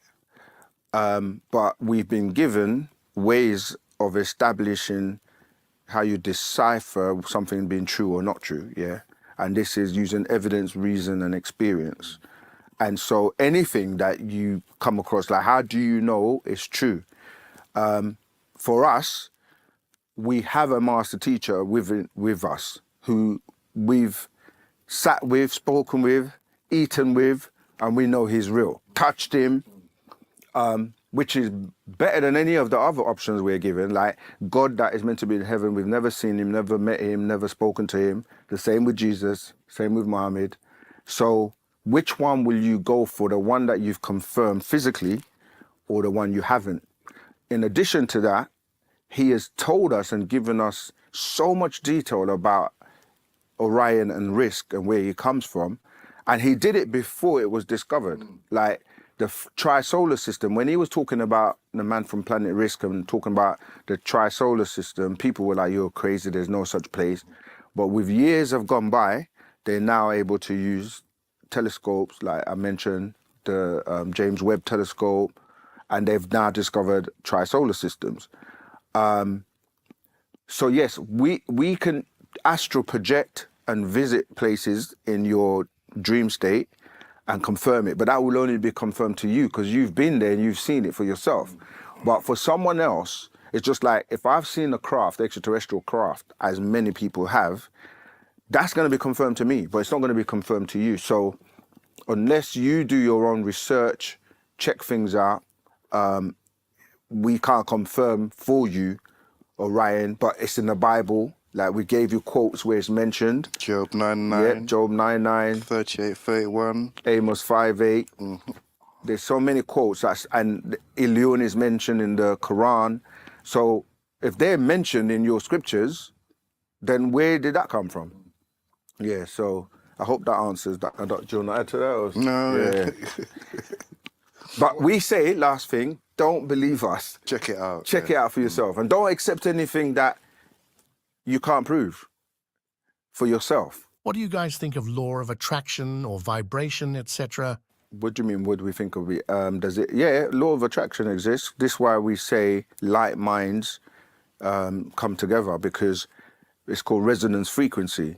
If you're in harmony, then that means you agree, like the vibration agrees. Like if you go somewhere or into a situation and the energy is wrong and it doesn't vibrate with you, you're not going to like it. This is why even the meat and the food for the gods thing is like, if you don't like spicy food, yeah, you wouldn't eat hot, do you know what I mean, food. But someone who does, they're going to eat it. So these extraterrestrials, for you not to be on the menu, you got to clean yourself out so that you're not, because when you're doing certain things, you're seasoning yourself to they like what they like. You know, like they like people who drink alcohol, for example. Yeah, so, but we're basically saying like, yeah, energies, vibrations, attraction, if you know how to utilize, that's what I said before, the energy, you can manipulate it, you can attract things to you through your mental, through your thoughts. Is this a simulation so that we can gain experiences in this earth realm, and when our assignment is over, we can return back home? Yeah, Earth is a prison, as the master teacher put it. So we need to break this spell of sleep and get the hell out of this planet, man. What can we do to cleanse and awaken true spiritual We're self proud and of our power? sense of community. Get into the knowledge. Oh, yeah. You know, We're very big on realise that. that we've been lied to for We like try to help each 6,000 other years. in any way we can. Except when it comes to saving each other's lives. Even if all we have to do is put our names on a bone marrow register. Not quite so big on that, are we?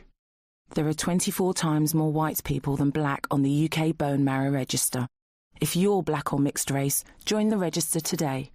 Visit aclt.org and see how you could be the one to save a life. ACLT unites to fight leukemia. So what's wrong with my car?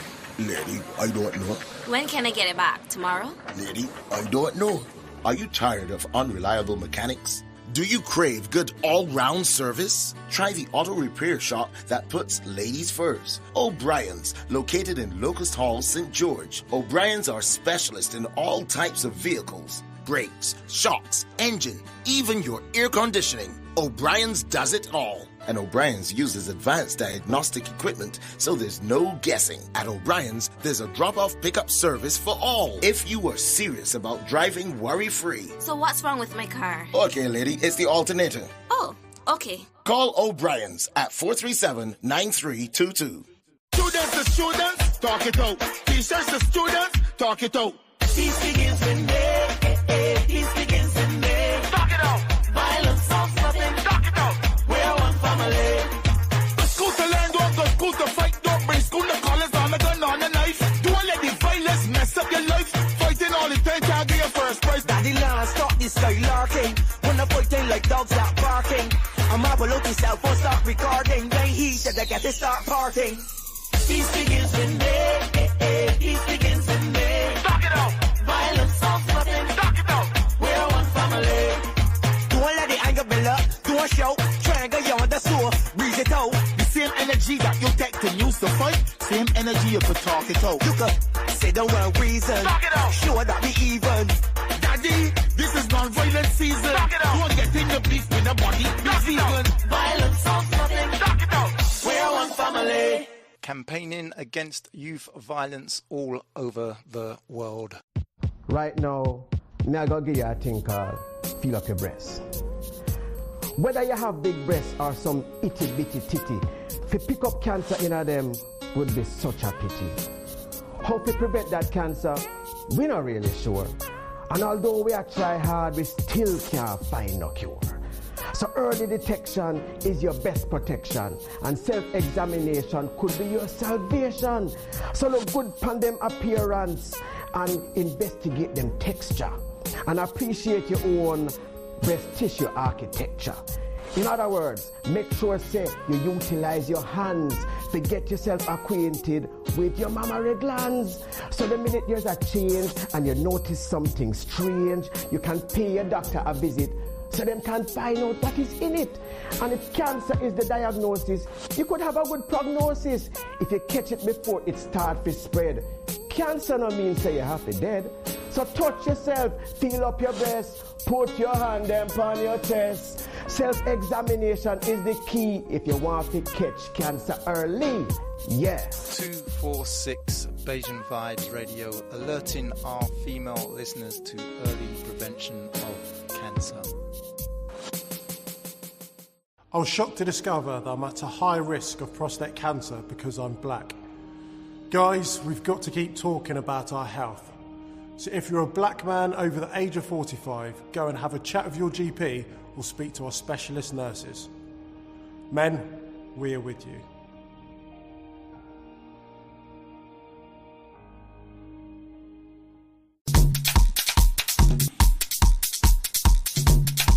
If you would like to advertise your business anywhere in the global diaspora, if you'd like to sponsor, partner 246BeijingVibesRadio.com. All you need to do is go to the website, click on the Get in Touch page, and all the information you need is right there to contact our manager and our marketing and advertising team. So if you like to sponsor show, partner the station, advertise your business anywhere in the global diaspora. Go to our website, www.246BeijingVibesRadio.com. Click on the Get in Touch page, and all the information you need is right there to contact our marketing and advertising team.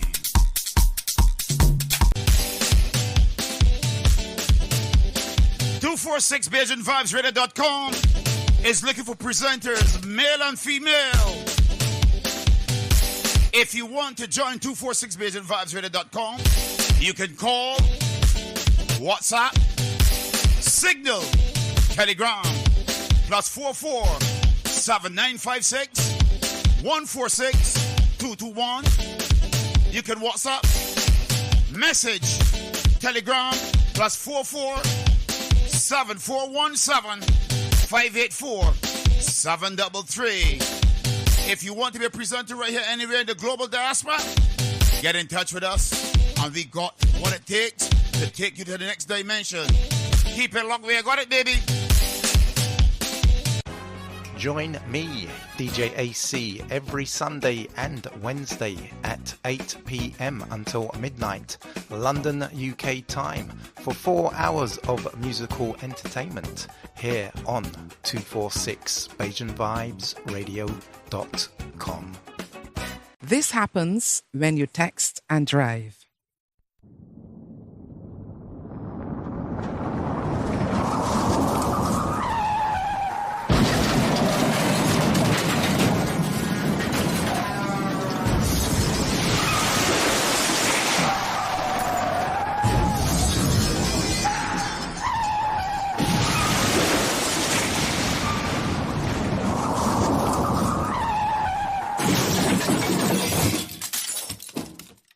You're listening to 246 Beijing Vibes Radio.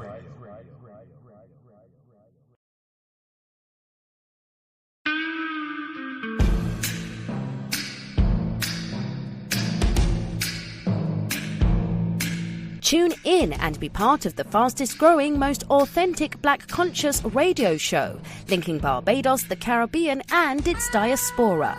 The Global Independent Square with Philip Catlin Springer. Weekdays, Monday to Friday from 5 a.m. to 11 a.m. live on www.246BeijingVibesRadio.com and 246 Live.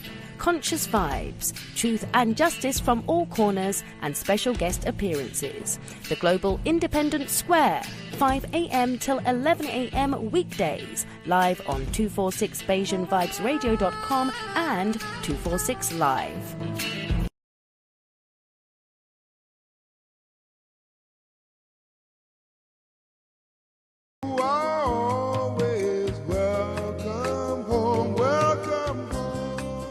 Hello! Have you been looking for the right travel agency to take you on an educative and entertaining tour in Ghana? Look no further. G&G Travel and Tour presents to you a Black History Festival and Cultural Tour Ghana 2024, which starts on the 29th of July to 11th August 2024. All you need is to pay an affordable amount of $2,950 for single occupancy and $2,650 per person for double occupancy. This amount covers a package of a 4-star hotel for your comfort, transportation to all tourist centers, airport transfer and domestic air tickets. Book now to have an unforgettable, educative and entertaining tour with us. For more details, log on to our email info@gngtourbookings.com or contact +233 54 86 31 009 or 057 65 94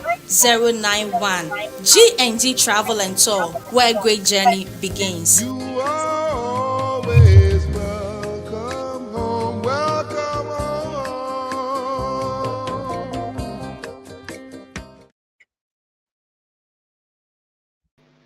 Greetings and welcome back to 246 Beijing Vibes Radio, 246 Live. This is the morning show, the breakfast edition of the Global Independent Square. Coming to you live from Bridgetown in Barbados, and we have with us in the studio our guest, Mr. Gabriel F.B. from Ghana, my buddy, partner, and travel consultant to the world. Gabrielle, say hello to the people, and let's get into this program here. Good morning, my brothers and sisters, and I'm very grateful to be online today. The nature God have gave us another week with a great energy for us to use to benefit our lives to be fruitful. And so we need to underline the word fruitful. That is why He gave us another beautiful week again. And we are grateful to Him giving us this fruitful day. So today we are here to um,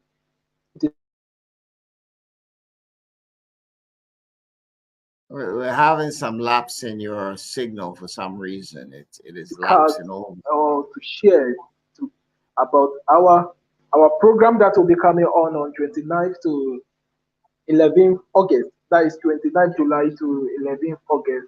Black History Festival and Culture Tour Ghana 2024. Things are undergoing on and things are being put at the right place for successful, and it's going to be one of the tours that I will never forget in my life. So I'm devoting my life, my everything to make sure that everything go on successfully so that we will have the best tour ever in our life. So this tour is going to be a historical tour that we are going to be more appreciated. Let me use the word because it's one of the tours that I want to devote myself and give the best to because it's a historical tour to our motherland, to our brothers and sisters who are in exile, to come home, to learn, to discover, and to experience the motherland. Not only that, when they are going, they can take something home. That is why we are having Yes. this I'm trying to pause my mic because for some reason we're overlapping here, and that's not usual. I mean, there's always Wi-Fi issues with the continent, but this one seems to be jumping quite a bit. You know, 1 minute you've said something, I hear it repeat and come back again. But yes, tell us a bit about the tour, the 29th of July. Is it 28th of July? Sorry, to the is it 9th of August? Tell us what we can expect from that tour. Well, the main tour will start from let's say everything will start with the departure date. So the departure date is going to be 28th, and the arrival is going to be on the 29th. So from 29th, I will be at the airport to help my brothers and sisters who will be at home, father and mother. I'll welcome them, giving the welcome address and everything to lead them to their hotel. And the main program will start from 30th. 30th, we are going to have a little bit of seminar, which is going to give us introduction and everything that we are going to have, and the talk based on Black History Festival and Culture Talk. So we are going to have a good education with a little thereby and choreography that will be performed on that day. So after that program, we are moving the next day. We are going to travel to Cape Coast to continue with the naming ceremony. The naming ceremony is all about how we Black welcome our newborn babies to the world, in the form of our culture, in the traditional way. So all of us is going to be in a white cloth. Gabriel, look who just we are going to be in a white cloth. Look who just popped in the studio to say hi to you. Look who just. How you doing? Be surprised. I'm doing well. I WhatsApp you, but you're not responding. Yes. Blessings. Blessings on you, but you're not responding. I did see a call from you. And yes, I WhatsApp. Last week I sent you a message, but you're not responding. Yeah, we have a We have just technical problems, we have just a like number you of do people. over there. You get them here too. Sometimes it don't work. So We have a number of people in as well. So we get all You right. know, it's a blessed day. I never thought I'm going to see you. Good morning. Good morning. You surprised me. Well, now I kept that surprise for you. I kept that surprise for you. We have some visitors. You know, he took my stress and everything away for today. Happiness and everything. Yeah, so I didn't I'm tell you he very was happy. coming, but I knew he was coming. I was going to surprise you, so I surprised Wow, you. See, I really love that. it's good to see the brother, right? Yes. Tell us about that tour next year. Well, we want to talk about this year's, and then we go into next year because this year is the first tour, and then next year, which will be a repeated. So, go ahead. So as I said, on TechTF, we are going to have a seminar, a program, choreography, and a little bit of entertainment on that TechTF because it's a day of introduction to the tour. So there will be a speaker that is going to talk about our culture, our festival, the festivals that we have, the culture and their meaning, and the Black history, a full lecture on that Black history so that you will understand and know the true history that we have, our culture, and how we live our life. So that is the day that we are going to have a lot of debate with him. He's a very, very intelligent personnel on that side that is going to give us that talk on our Black history and festival and the culture that we have. So it's full of education. And there will be a little bit of choreography that will introduce a lot. And when you come, you say you'll be very happy in our culture, dance with everything. So it's going to be a lovely program on that day. On the following day, we are going to travel to Cape Coast. Cape Coast is 100% historical city in Ghana. That is where all majority of the castles are built, and we'll visit the last river that our forefathers they took them to take their bath. You know, they brought them from different parts of Ghana to come there before they were transported. So they sent them to a river to go and take their last bath before they were taken to the castle. Then they need to wait for the ship before transported. And when you see the room that they kept there, it's very sad. I always tell you that when you come, you will cry. Yeah, because it's something that anytime I go there, how your your brother treats your own brother in a bad manner.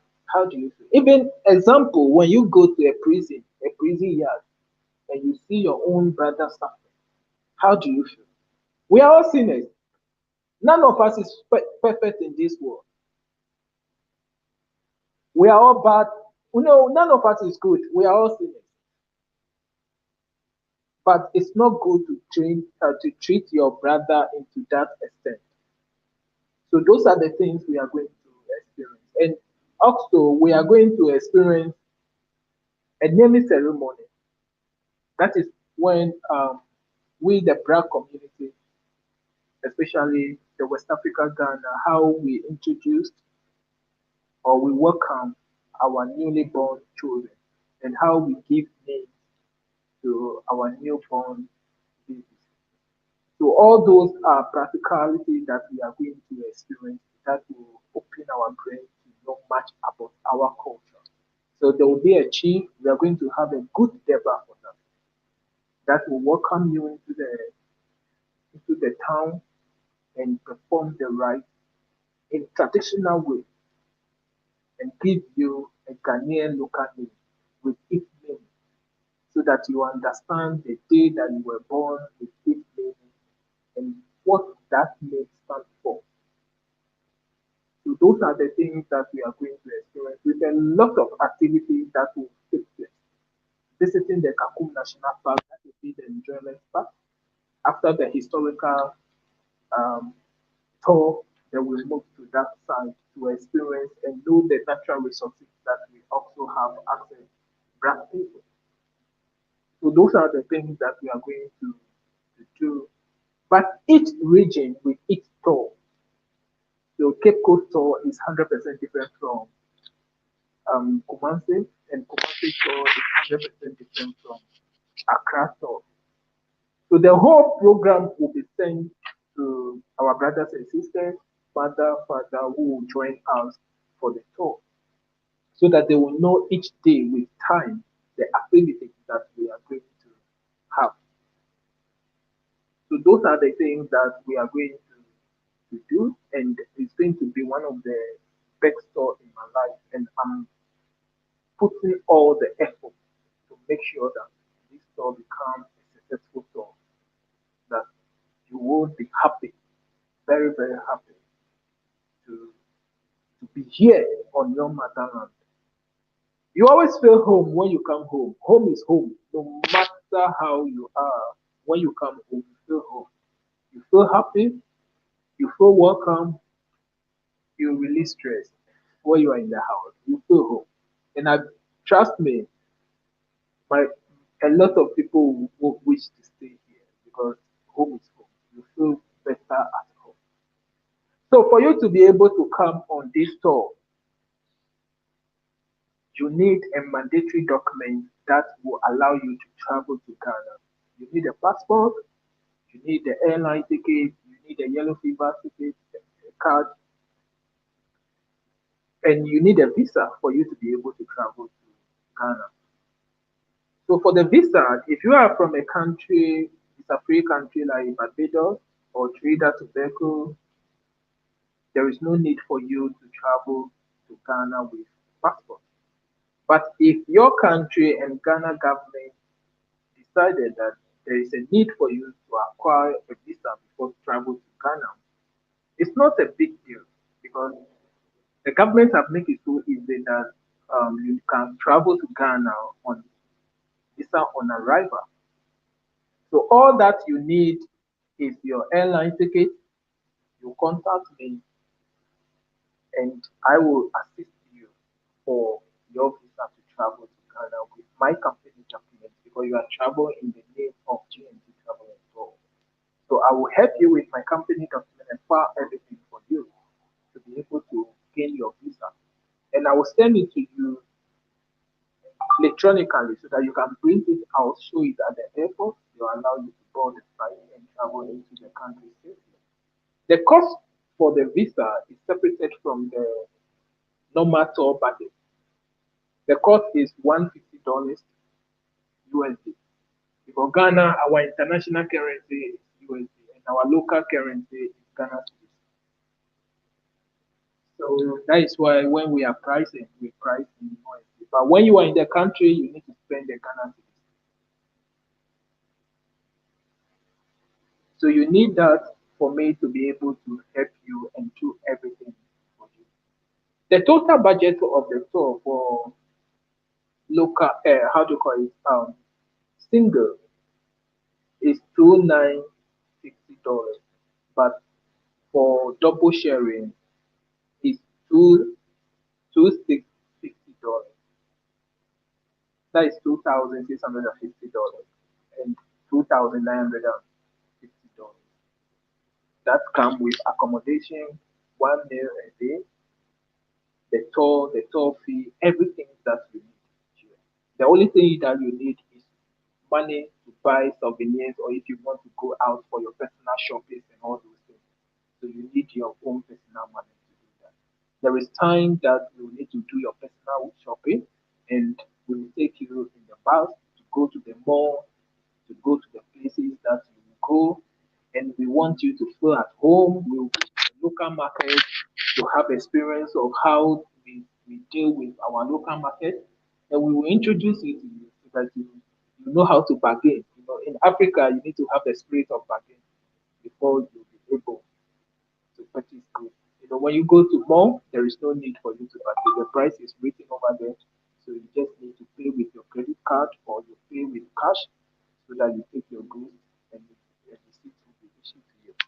But when you go to the local market, that is where you need to do a barter trade.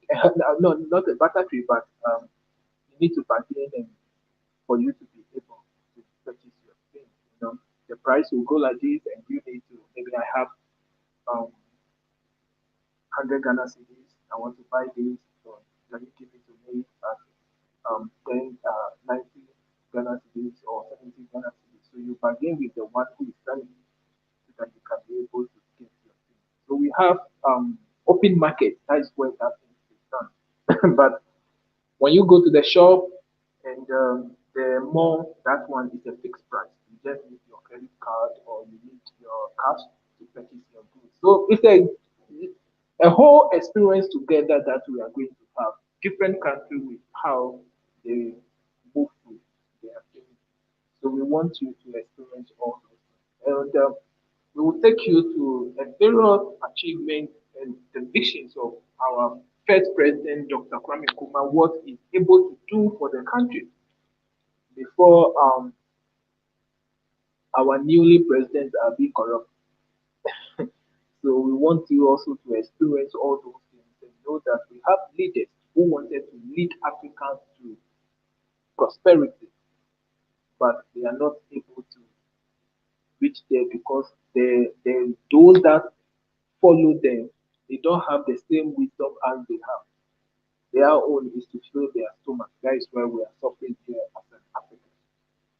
So we want you to come home for you to be able to experience what you need as a tourist, to experience what you need on your motherland. So if you want to contact me, just contact my host and you will be able to get a full document, a brochure on the top. Or you can contact me on +233-054-863-1009. +233-054-863-1009. Contact me and I will send the details of the programs and everything for us to be able to come together as one family to experience our motherland, our mother Africa, to make Africa grow as one continent, as one people.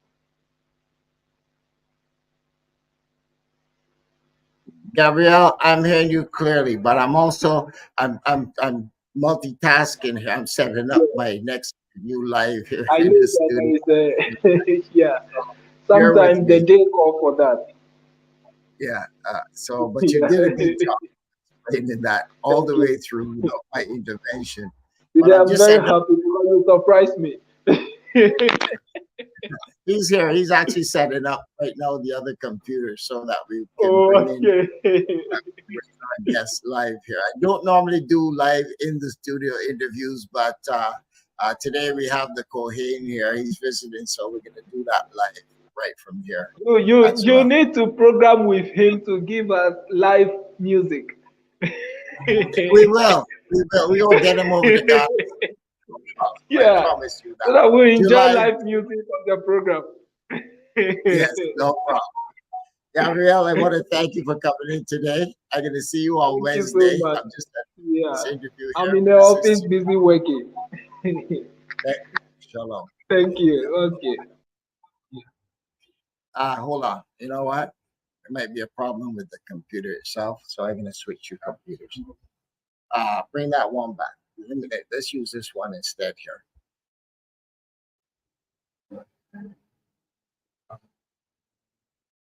On the playlist below to watch all previous episodes. The Hebrew Bible is written mostly in Hebrew, no surprises there. But where did the Hebrew language come from? The earliest evidence we have for ancient Israelite language actually comes not from the Hebrew Bible, but from the archaeological record. What you're looking at is an inscription on a broken piece of pottery discovered in a storage pit in the ancient Israelite town of Isbet Sarta. It might date as early as the 12th century BCE. Here at the bottom of the inscription is a Proto-Canaanite alphabet.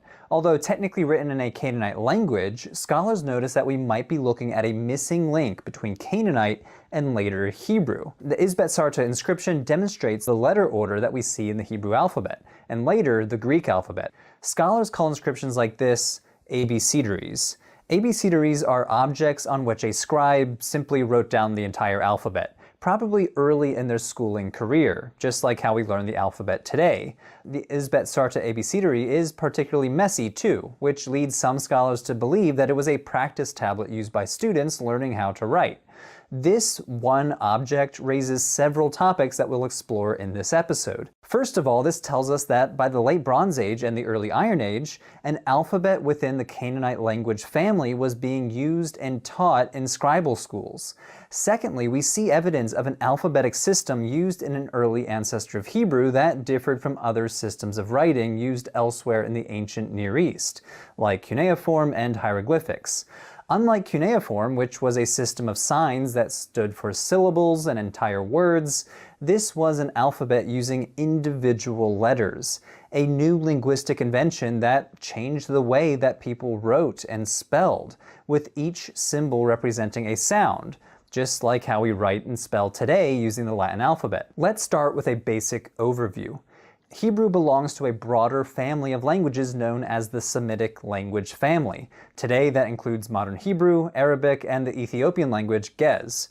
But the earliest Semitic language that we know is called Akkadian, and was spoken and written by the people of Mesopotamia, such as the Neo-Assyrians and the Neo-Babylonians, both who had a huge historical impact on ancient Israel. Akkadian is part of a branch of Semitic languages called East Semitic, and was written in cuneiform, which you can see here on screen. It's a wedge-shaped form of writing which was inherited from the Sumerians. Hebrew, on the other hand, belongs to the Northwest Semitic branch. The earliest language we have from this branch is called Ugaritic, and was spoken and written by the inhabitants of Ugarit on the coast of late Bronze Age Syria. Other Northwest Semitic languages included Aramaic, Phoenician, Moabite, and a bunch of lesser-known Canaanite languages that may have been mutually intelligible. You can probably tell by all of this that this region, the Levant, was a melting pot of closely related languages. People in this region were speaking a bunch of Northwest Semitic languages, as well as languages like Akkadian and Egyptian. At the very least, scribes knew multiple languages, including the lingua franca of the late Bronze Age, Akkadian, and the lingua franca of the Iron Age, Aramaic. We surmise this based on archaeological evidence, such as the Amarna letters. As we discussed in episodes 2 and 3 of the series, the Amarna letters are a cache of tablets mostly consisting of diplomatic correspondences between Canaanite kings and the Egyptian pharaoh. And most of these letters were written in Akkadian, not Canaanite. Much of our evidence regarding languages in the ancient Near East are texts which were produced by professional scribes. These scribes would have been trained in scribal schools and served important roles within society based on their education. The tradition of professional scribes and scribal schools dates back to the Sumerians in ancient Mesopotamia and the early periods of Egypt, where scribes performed an important role in documenting economic transactions, recording political issues, writing letters, and composing literature. If the Isbet-Sarta abecedary is indeed a practice tablet, we're seeing evidence of some sort of schooling in early Israelite villages using a Proto-Canaanite dialect. Dating to around the 12th century, the Isbet-Sarta inscription is also one of our earliest pieces of evidence for early-stage Hebrew, but most of our written evidence is later, dating to the Iron Age from around 1000 to 587 BC. The majority of this evidence appears on broken pottery with writing on them. For example, in 2008, excavators uncovered a piece of pottery inscribed with 5 lines of Proto-Canaanite script at the site of Khirbet Qeiyafa, a small fortified site located 27 kilometers southwest of Jerusalem. At the time of publishing this video, this is the longest known Proto-Canaanite inscription.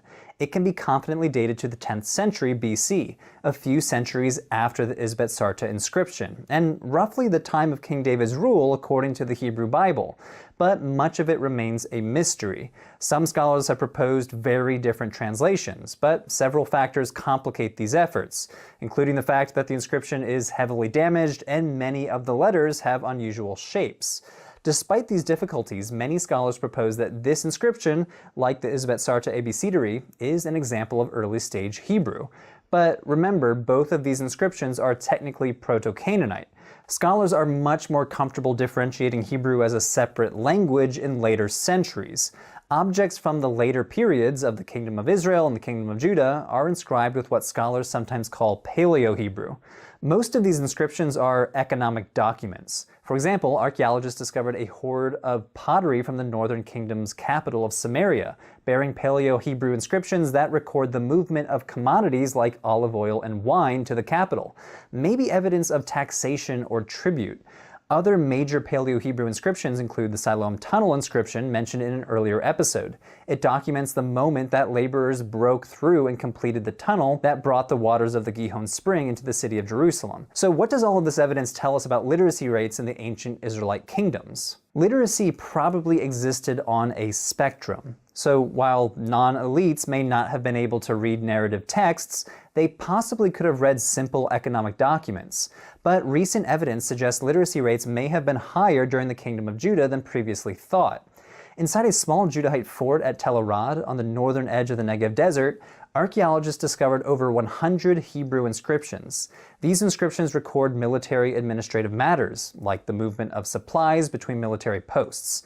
In 2020, when researchers ran these inscriptions through a handwriting analysis algorithm, they determined that they were written by a minimum of 12 different authors, between 4 to 7 of them stationed at Tel Arad alone. Since a tiny fort like Arad couldn't have supported any more than 20 or 30 soldiers, this suggests a surprisingly high rate of literacy within the Judahite military. But where did the Hebrew alphabet come from? Nowadays, when most people think of Hebrew, they picture the classic boxy style of Hebrew letters, which is commonly used in modern Hebrew today, as well as in editions of the Hebrew Bible. However, the earliest ancestors of Hebrew and other Northwest Semitic languages did not use this same script. This earliest alphabet is known as the Proto-Sinaitic alphabet because it was discovered on the Sinai Peninsula at an ancient Egyptian mining camp called Serebit el-Kadim. There, archaeologists discovered inscriptions by Canaanite laborers working in the mines dating to the Middle Bronze Age, somewhere between the 18th and 17th centuries BC.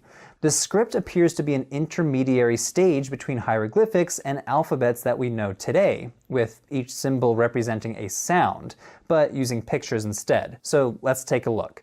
As we can see in Proto-Sinaitic, each letter is pictographic. A picture of an object is used to represent the sound at the beginning of the corresponding word. So, for example, the initial letter in the alphabet, Aleph, was written as an ox head. This is based on the word for ox in West Semitic languages, which begins with that letter, so it may just represent the first sound in the word. Most, if not all, letters in the Hebrew alphabet began in this way. Ugaritic is also related to Proto-Sinaitic. Scholars note that scribes in Ugarit apparently adapted the pictographic alphabet into alphabetic cuneiform. Ugaritic uses 30 cuneiform signs to represent consonants rather than words or syllables.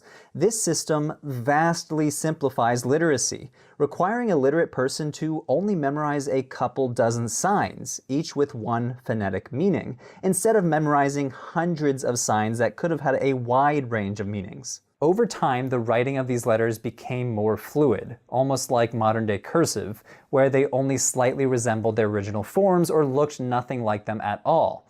This alphabet is not only the ancestor of the Hebrew alphabet, but also the Latin alphabet used in languages like English today. Going back to the example for the word Aleph, the later stylized version looks much like a V with a line through it, representing the ox's horns. Over time, the letters of the alphabet rotated 180 degrees. Looking at our modern capital A, if you picture it flipped upside down, you can picture a rough sketch of an animal's head with horns. The Proto-Sinaitic script then can be considered not only a common ancestor of Hebrew, but also of other Semitic languages such as Arabic, as well as the common ancestor of Phoenician, Greek, Latin, and modern Western languages which use these alphabets today. So, whenever you write or type using this alphabet, remember to thank the peoples of the ancient Near East. Hey everyone, that was the latest episode in my series Excavating the History of the Bible, which I'm producing in collaboration with Patheos.com. Head on over and subscribe to the Patheos YouTube channel to view all past and future episodes of the series. The aim of the series is to examine the world of the Bible through a non-sectarian and academic lens. My methodology is based in archaeology and anthropology. I've collaborated with a whole team of field archaeologists and biblical scholars to produce each and every episode. Topics include the Canaanite origins of the Israelites, the emergence of the Philistine cities on the coast of the Levant, the rise of monotheism in the kingdom of Judah. So if these topics interest you, then head over to Patheos' channel. The link is in the description below. Thanks for watching.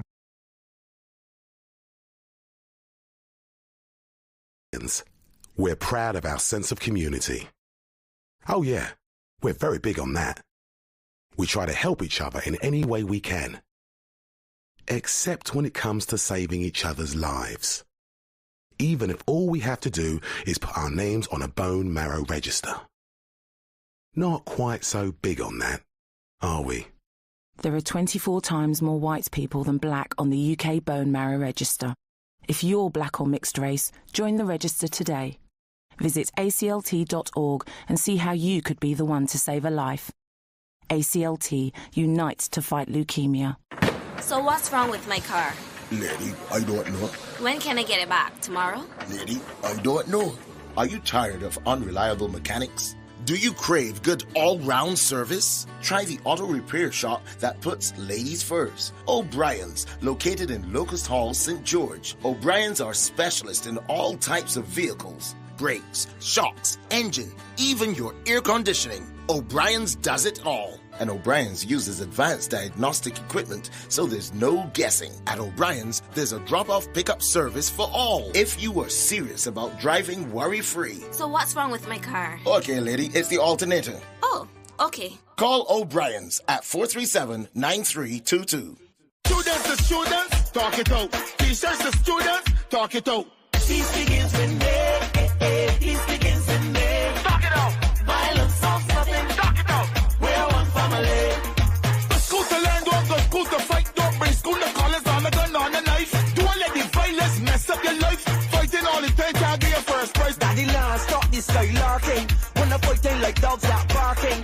I'm marvel out yourself, won't stop recording. They heat that they get to start parting. Peace begins with me.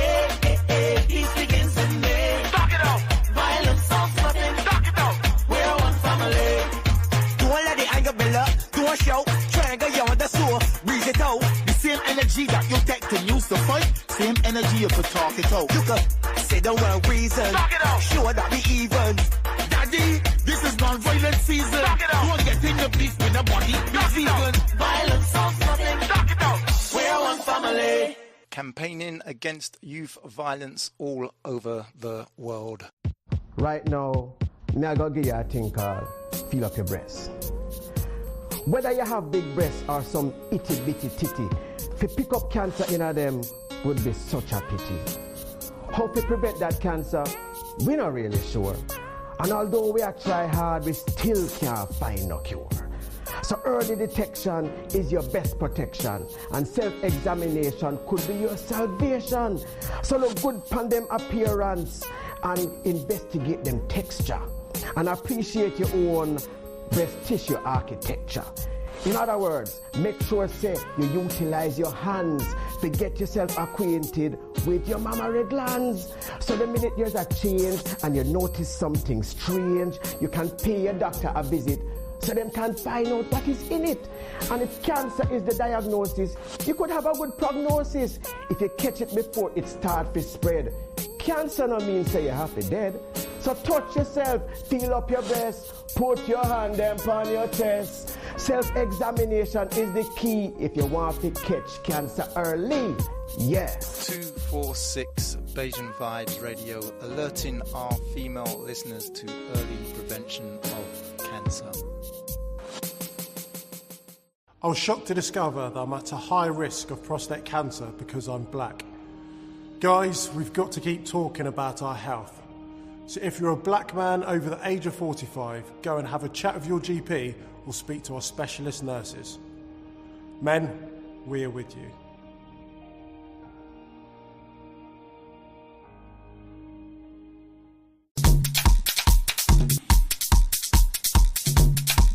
If you would like to advertise your business anywhere in the global diaspora, if you'd like to sponsor, partner, 246BeijingVibesRadio.com.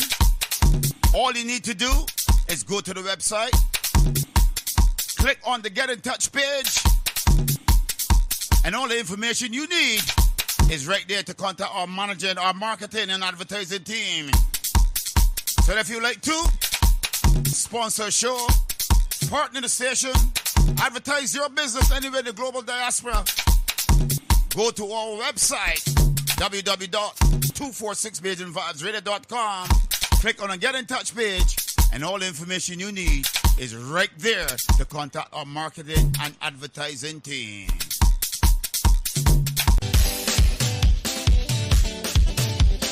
BeijingVibesRadio.com is looking for presenters, male and female. If you want to join 246BeijingVibesRadio.com, you can call, WhatsApp, Signal, Telegram, +44 7956 146 221. You can WhatsApp, message, Telegram, +44 7417 584 733. If you want to be a presenter right here anywhere in the global diaspora, get in touch with us, and we got what it takes to take you to the next dimension. Keep it locked, we got it, baby. Join me, DJ AC, every Sunday and Wednesday at 8 p.m. until midnight, London, UK time, for 4 hours of musical entertainment here on 246BeijingVibesRadio.com.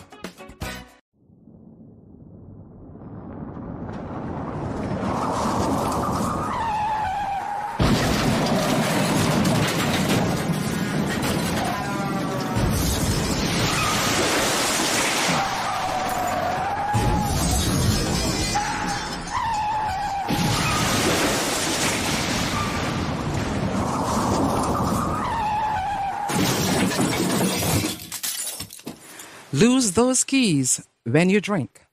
From 246 Beijing Vibes Radio. You're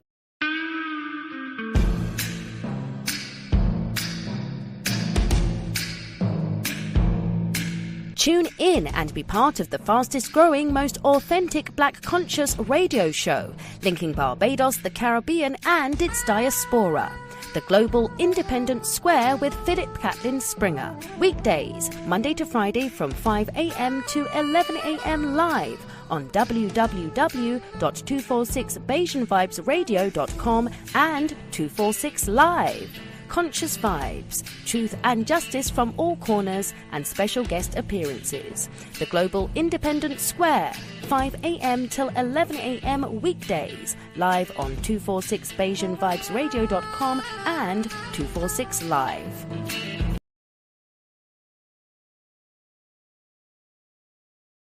Greetings and welcome back to 246 Beijing Vibes Radio, 246 Live. We are coming to you live from Bridgetown in Barbados, and today we have our Kohen Mikiel is visiting with us. He is our chief spiritual leader here at Zion House of Israel Temple, along with Moreh Micaiah Ben Yehuda. Kohen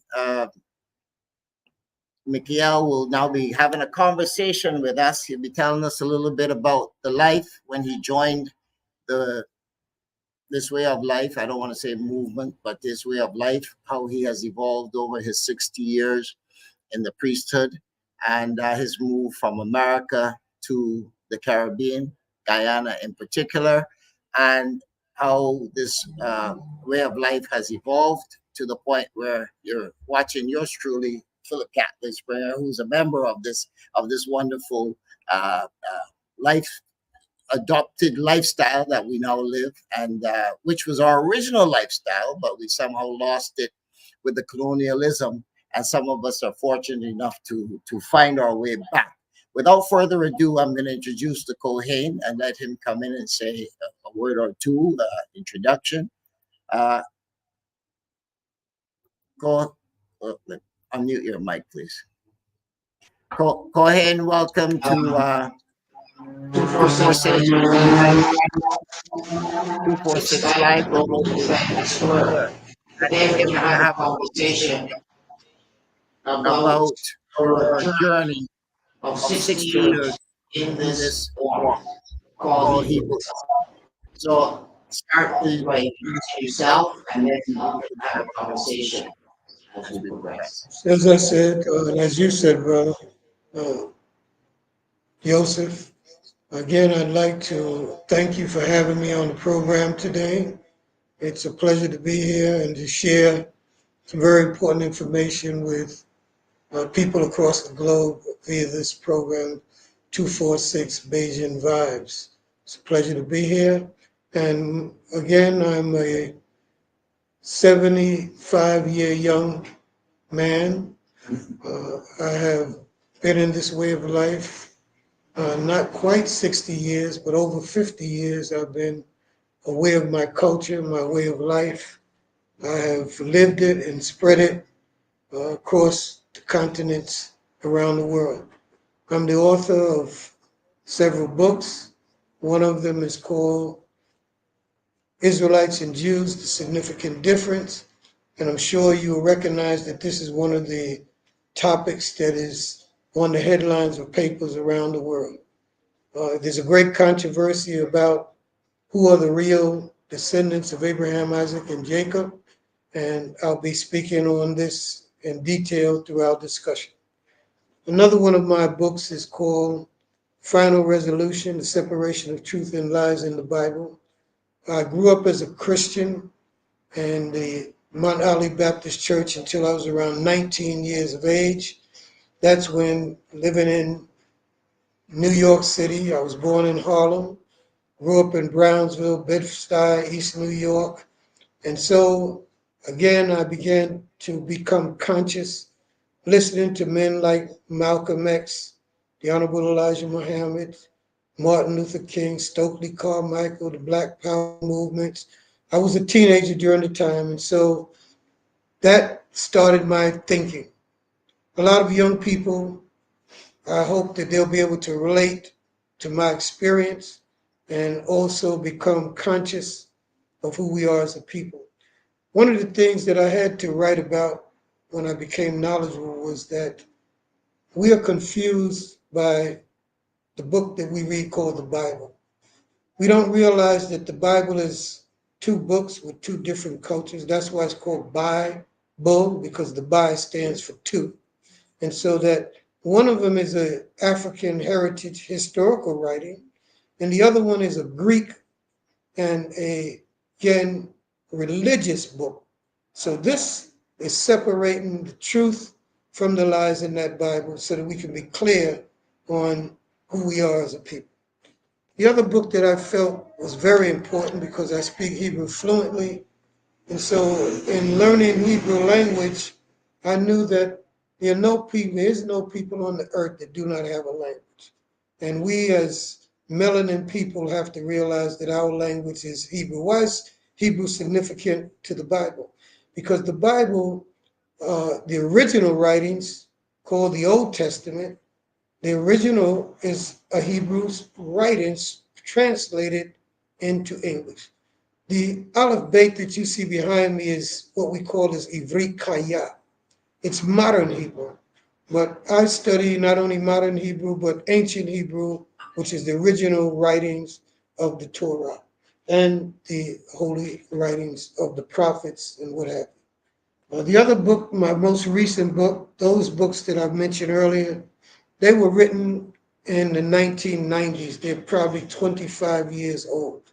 That's how long these topics were written about. My most recent book is called Our Creator and Its Guidelines to Divine Relationships. Our people are seen as the most divided people on the planet. We are the scorn of the earth in times in the eyes of many, many people. So what happens is that we have to realize that relationships are a big problem in our communities. And so we have to find out what are the guidelines of the Creator that will restore and build those areas that we have now find ourselves in, which has become, as I said, a mark of shame. Our behavior, our relationships in the eyes of the nations of the people are shameful. The Creator gave us righteous laws to live by, which forms the culture of the nation of Israel. And this is the knowledge that I came into. And over the years, as I've said, over 50 years, I've written books to share it with people in places where I've not been able to travel at the advice of people that have known me and heard of my teachings. There's also a cassette that can go along, a DVD. Started as a cassette, now it's a DVD. You can get it also on a flash drive so that you can plug it in and you can hear the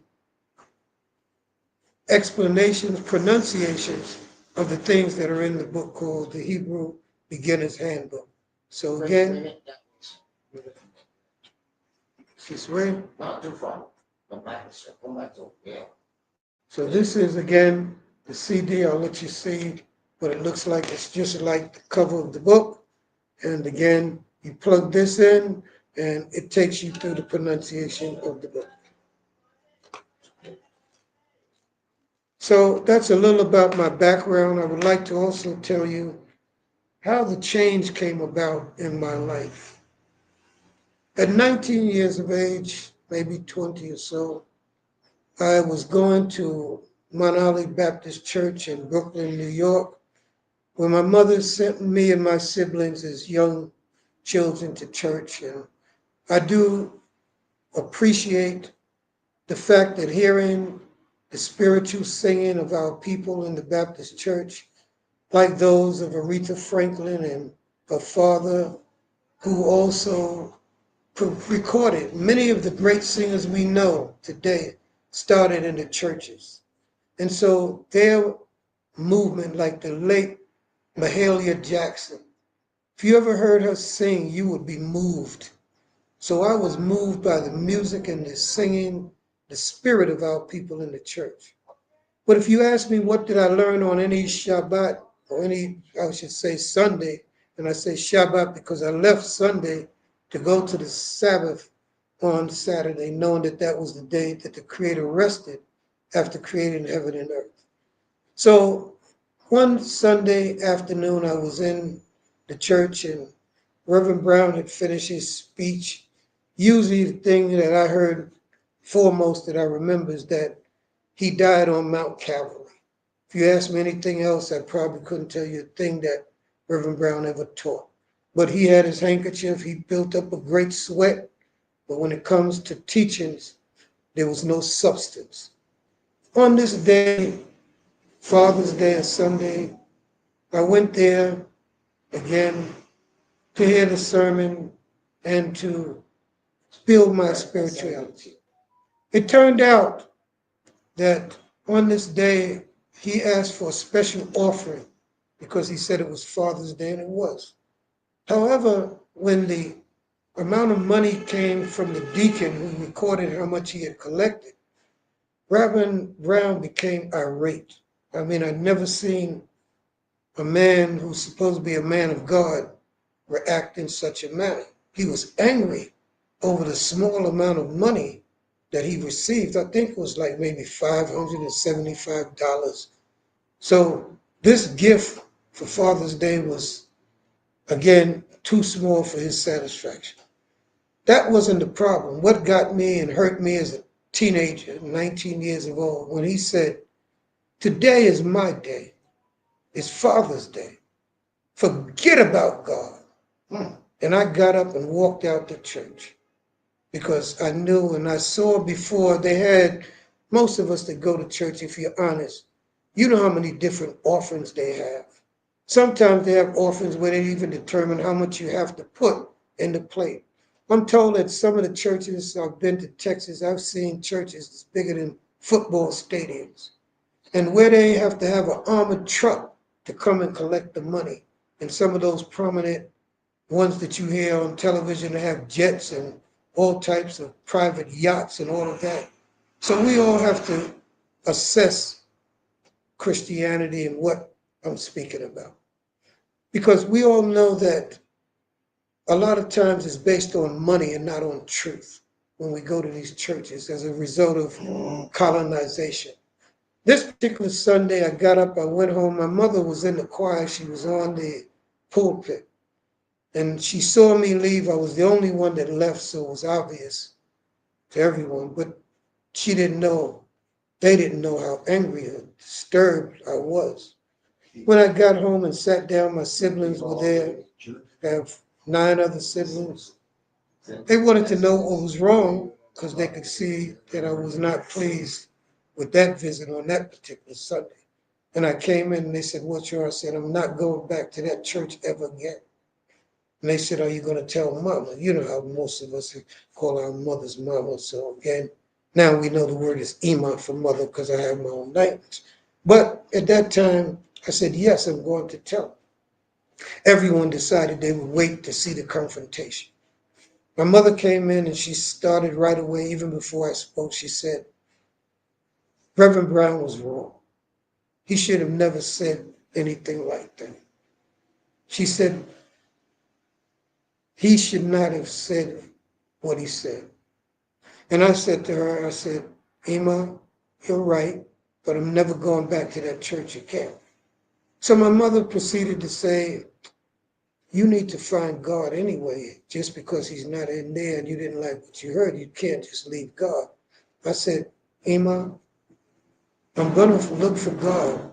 I'm going to search for him, but I know he's not in the church." And that started my journey. My journey started to pray for the Creator to guide me to truth. I didn't know the Creator. I was just, once someone said, "Pray to God, whoever he is." Because some people, sometimes you don't know. One of our problems is that there's so many gods that people are serving that the question is, which one is the right one? Well, as a teenager, I was stuck on stupid, on 2 things. One, I didn't know who God was, and I didn't even know who I am. And that was something that really triggered my thoughts, because the first time I approached a person, it was the Muslims, the people under the Honorable Elijah Muhammad. Malcolm's words certainly stimulated my thinking as a teenager. And so they would come to me and they would say, "Brother, you a sharp brother. You need to join the Nation of Islam and follow the Honorable Elijah Muhammad." And I would ask them a question. I would say, "Well, so can you tell me what is Islam?" And they would say, "Come to the mosque. You're going to learn." Then I would say, "Well, can you tell me what is Arabic? Is that an African language?" They said, "Come to the mosque."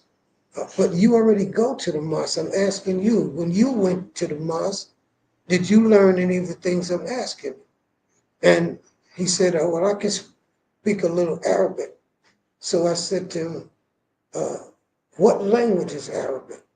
And he couldn't tell me. And I said, "Okay, let me ask you, can you say this? Can you say that somebody's behind you with a weapon, a knife behind you, turn around?" He said, "I can't say that." I said, "Can you say, give me a piece of bread?" He said, "I can't say that." He said, "I know prayers by rote, but I can't really speak Arabic." And I said, "No, that doesn't make sense to me." And then I also knew that that language was not an African language. So I went to 116th Street to Mosque number 7 in Harlem. And I got a book called The Teachings of Islam. And so I studied Islam to learn about it because they weren't answering my questions. Then I met a man on a job that I had as a student at City College. I was doing, again, history in school. And I wanted to know who I am. Imagine we go to primary school to secondary school, middle school, before secondary, and then university. Some of us have doctorate degrees by great numbers, certainly far greater than it was 100 years ago. Master degrees. We have people in every profession and all over the world that are scholars. But if you ask them, who are you? They can't answer that question. What part of Africa did you come from? That's where it started to make sense when this man asked me on my job. Seeing that I had the book, The Teachings of Islam, he said, what are you looking for? And I said to him, I'm looking for the truth. He said, which one of the truths? I was already confused. That question just magnified my confusion. Which one of the truths? He said, there are many truths. He said, which one are you looking for? Then he saw the perplexity in my face because I'm now thinking, but I can't really get to what he's trying to say. So he asked me this question. He said, what is your nationality? I'm a college grad in a couple of months. I could not answer the question as, what's my nationality? I had never even heard anybody speak to Black people and ask them the question that they even had a nationality. That's not what we learn when we go into school. No one ever, we learn about slavery. That's whether you're in the Caribbean, whether you're in Africa, you learn about the colonial system and you're actually getting an education to make you a European because you're taking an Anglo-Saxon European education. That's what I took, and therefore I could not answer a question about who am I. This man became very interested. He asked me, he said, okay, do you think you're from France? I said, no, I got a little bit of knowledge. I know I'm not French. He said, well, maybe you're German. I said, no. So I said, I'm not. He said, are you from anywhere in Europe? I said, no, I'm not. So he said, do you think you come from Africa? I said, definitely. I'm from Africa, my ancestors. He said, where in Africa? I'm stuck on stupid again. I can't answer that question.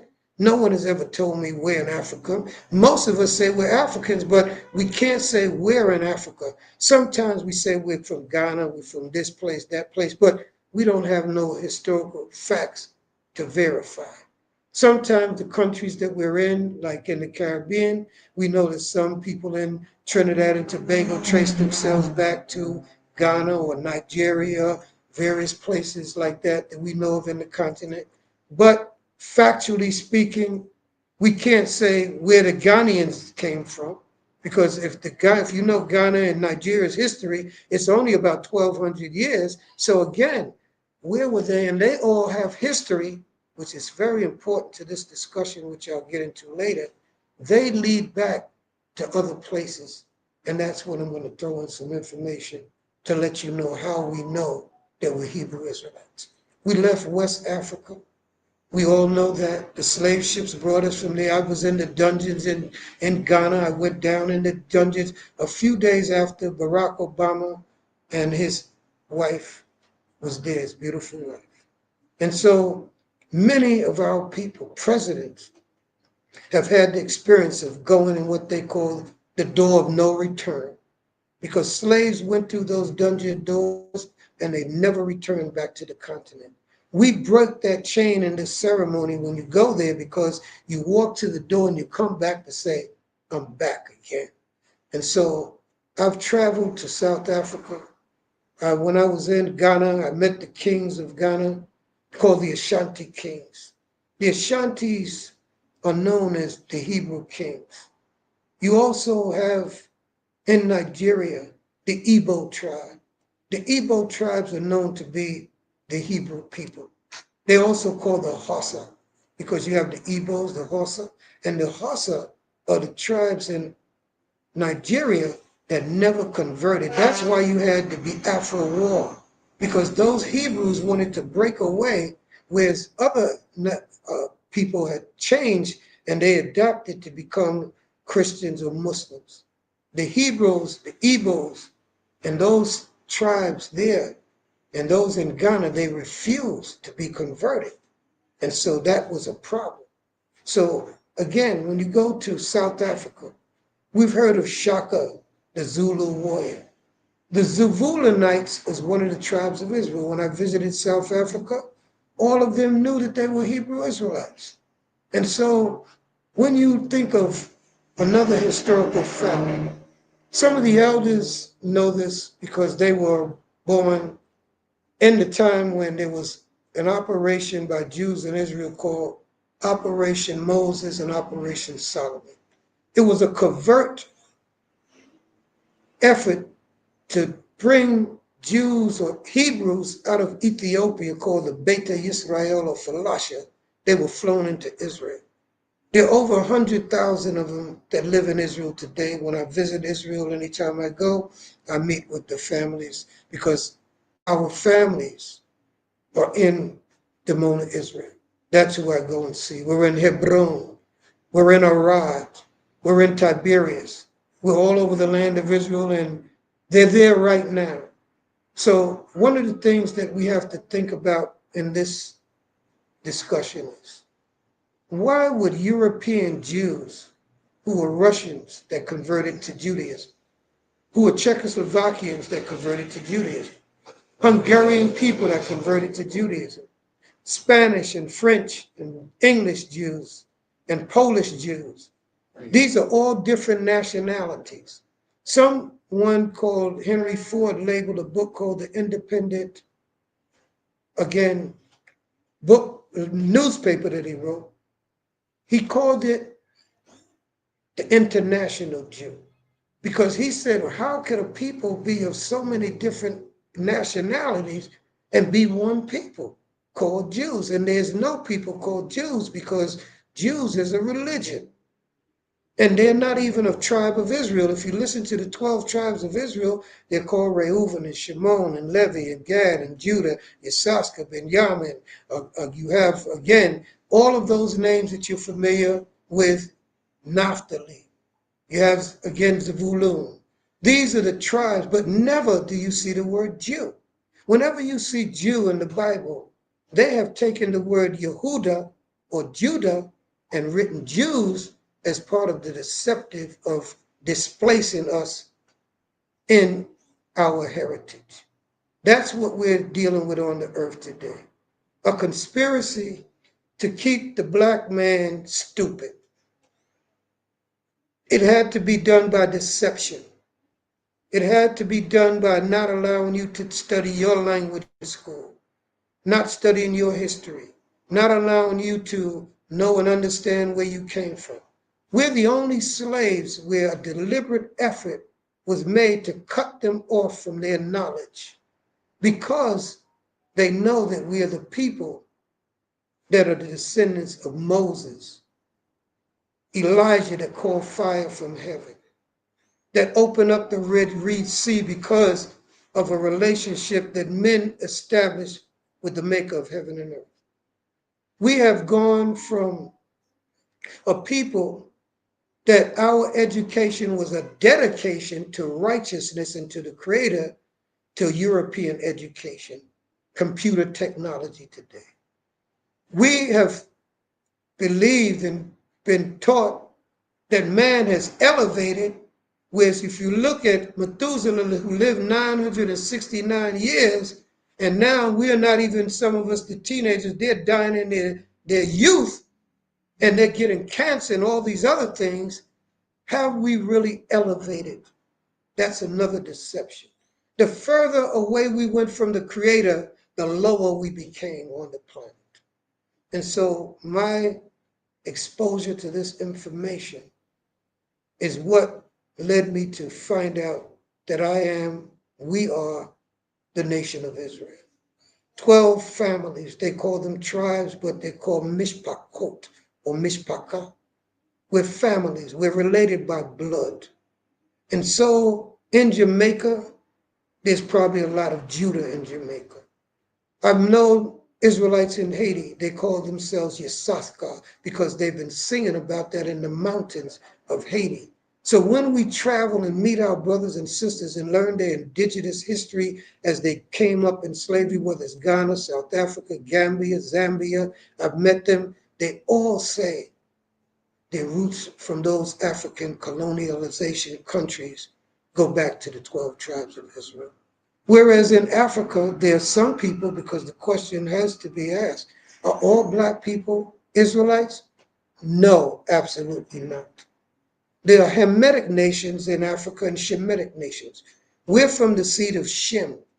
One of the misconceptions that have been used against us is that the European used the courts in this Western Hemisphere to say that we were Ham, and God cursed Ham, and so because God cursed Ham, that's why they have a right to do what they're doing to us, because we were cursed by God, we're Ham.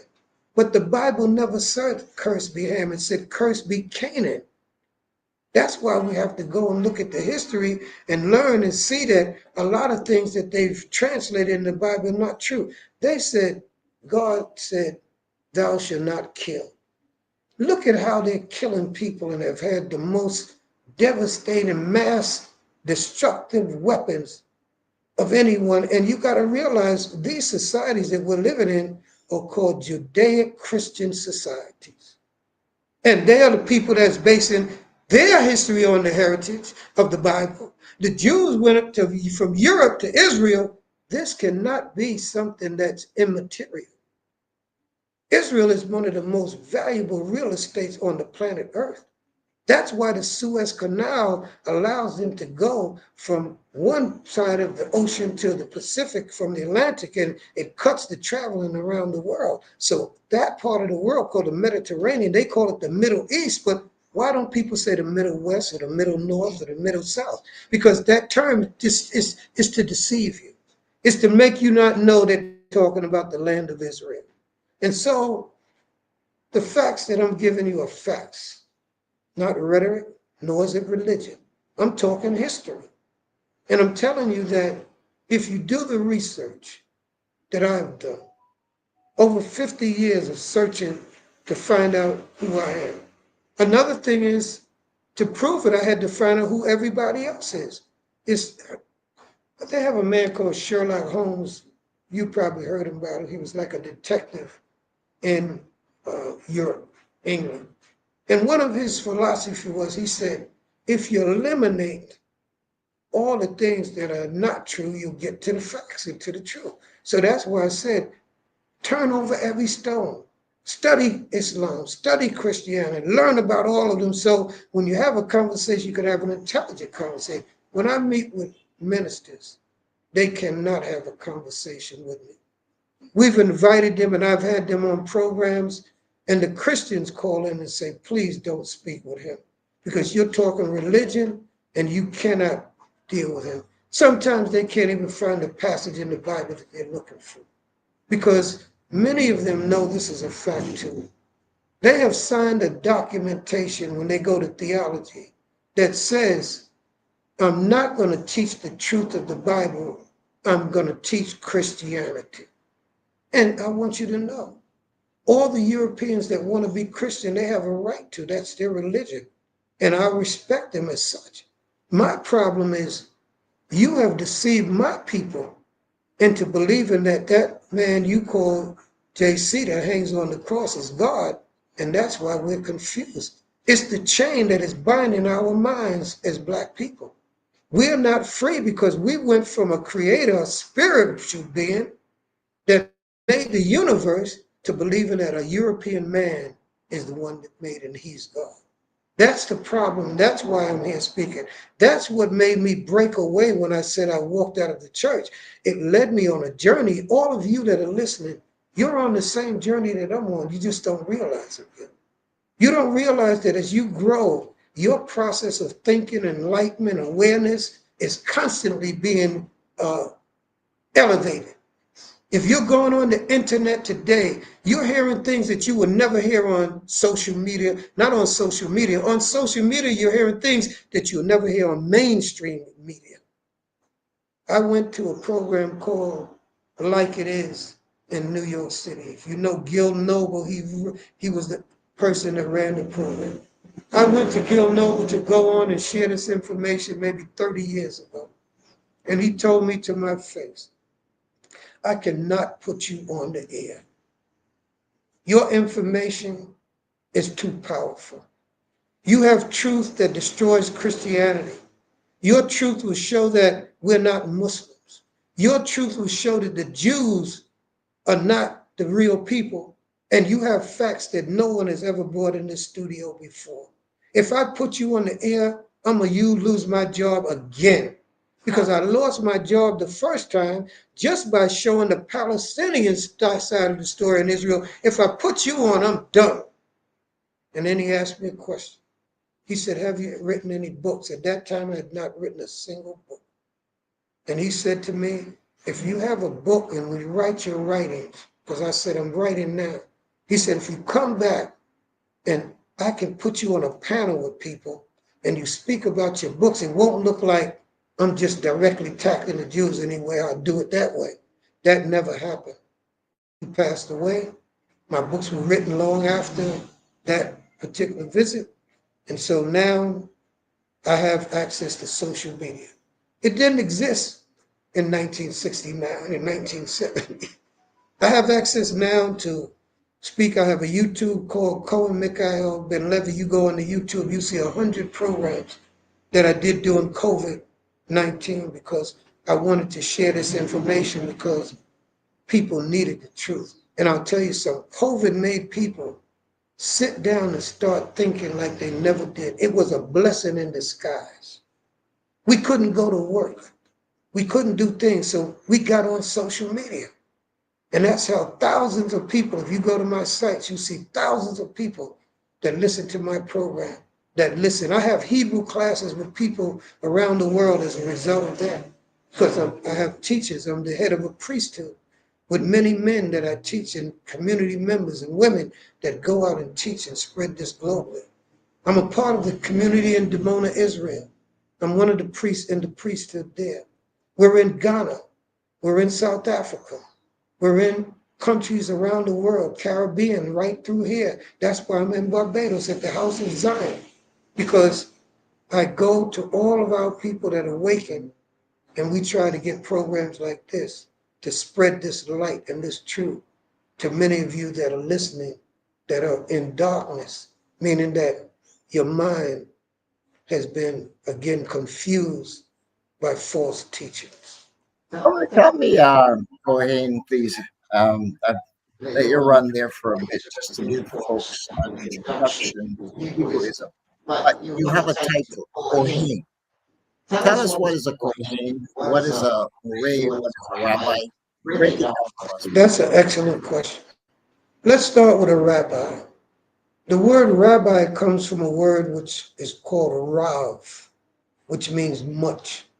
So the Jews, in forming and establishing their religion called Judaism, the highest teacher in Judaism is a person who is a rabbi.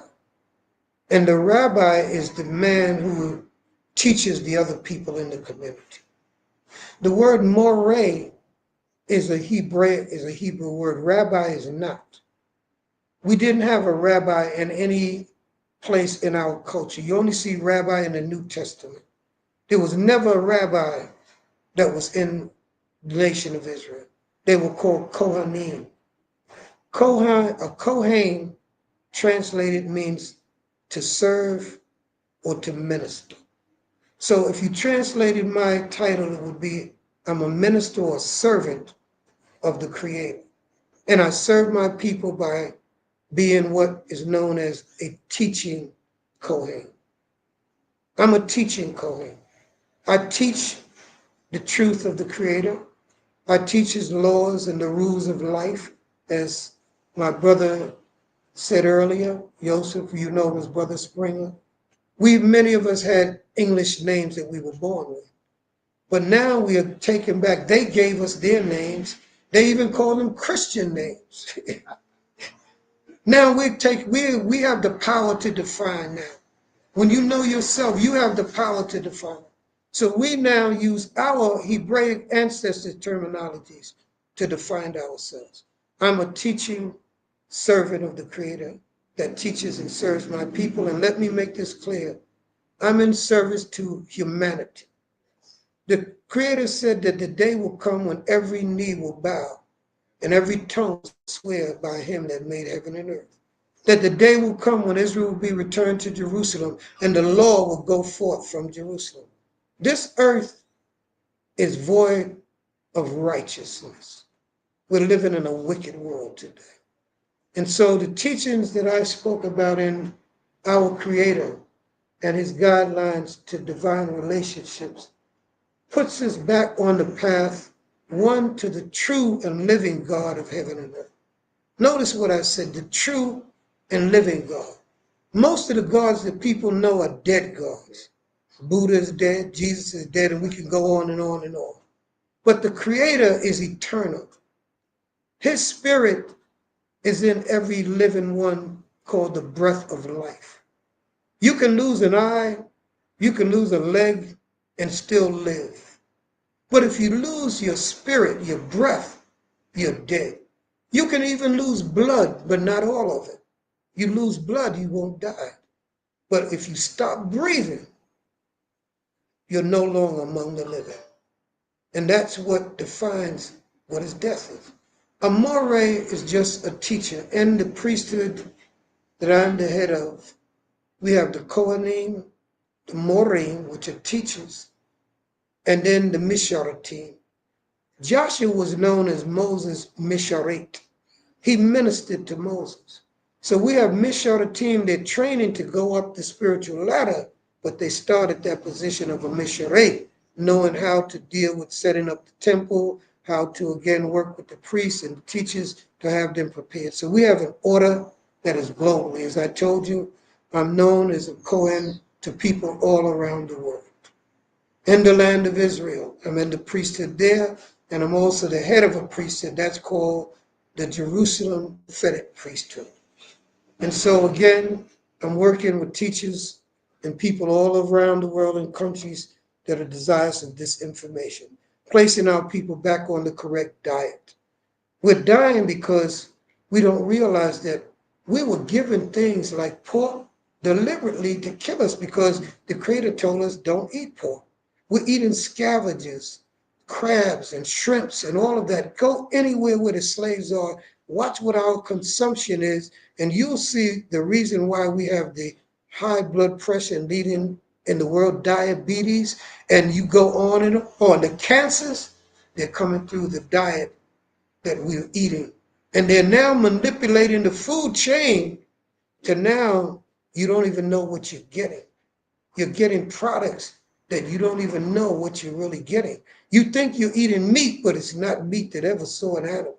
You're eating foods that never had grain and never saw the soil, because they're raising things up in laboratories now. And so that this truth is timely. It's really your salvation.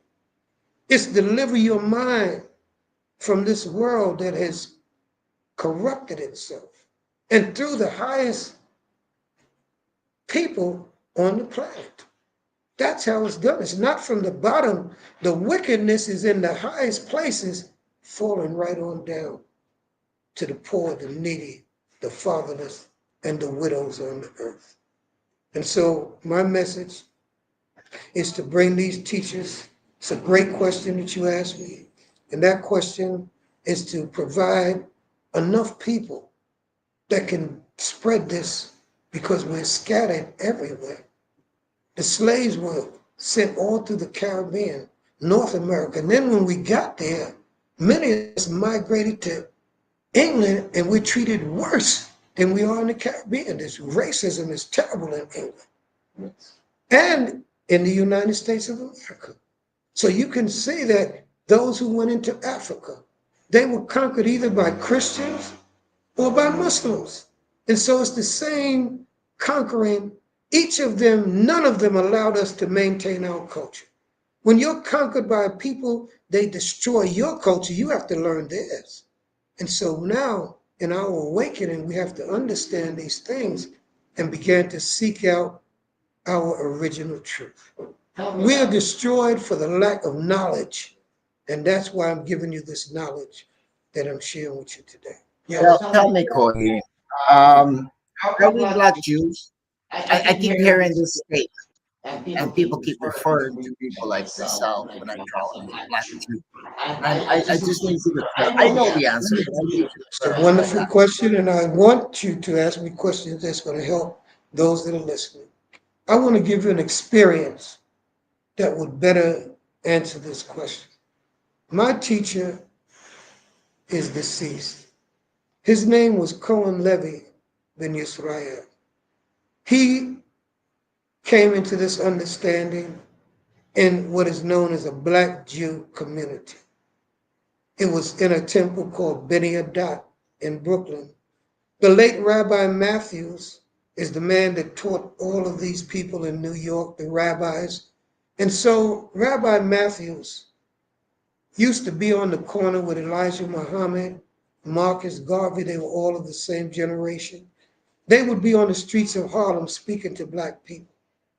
So one day a Jew came over to a rabbi who was telling the people, you are the people of the Bible, you're the people of God. And those Jews came over and said, sir, you're in this hot sun. You should be tired standing up. We have a building that we can give you around the corner where you can go and be in a comfortable place. And so they gave him a copy of the scrolls of the Torah, the shawl, and all of those things. And he became the first Black rabbi in New York City and maybe the United States. His name was Rabbi Winthrop Matthews. He now started training other rabbis. The reason why the Jews put him and not the Muslims or anybody else that was speaking, because he was the one that was telling the people their nationality and who they are. Rather than you be out there speaking to all the masses, we'll just put you in a building so you can't reach everybody. That was the strategy of putting Rabbi Matthews in the building. So what happened was the white Jews now labeled him a Black Jew. You're a Jew too, but you're Black. Now you've never heard of a nation where you have a white Frenchman and a Black Frenchman, or two different ones. You know that they're all of the same ethnicity. All the Chinese people are the same. So now when you talk about the Black Jew, that was just a phrase placed on those who were Israelites so that they would not be able to declare that they were independent of Jews, but they were just another version of being Jews. There's no such thing as a Jew, and there's no such thing as a white Jew or Black Jew.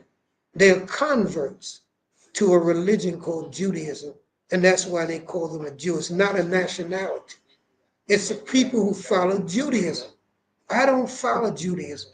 My teacher, sitting in a Jewish congregation with a rabbi called Rabbi Wilkins, he was teaching that we were Jews and we were Israelites. My teacher sat there for 7 years and he asked that question that you're asking, Rabbi, why do you keep saying we're Jews, but the Bible is saying we're the children of Israel? And he said, oh, don't worry, that's the same thing. My teacher heard it for 7 years and he said, no. He did his research all through the Bible. He said, no, this is not true. It's not the same.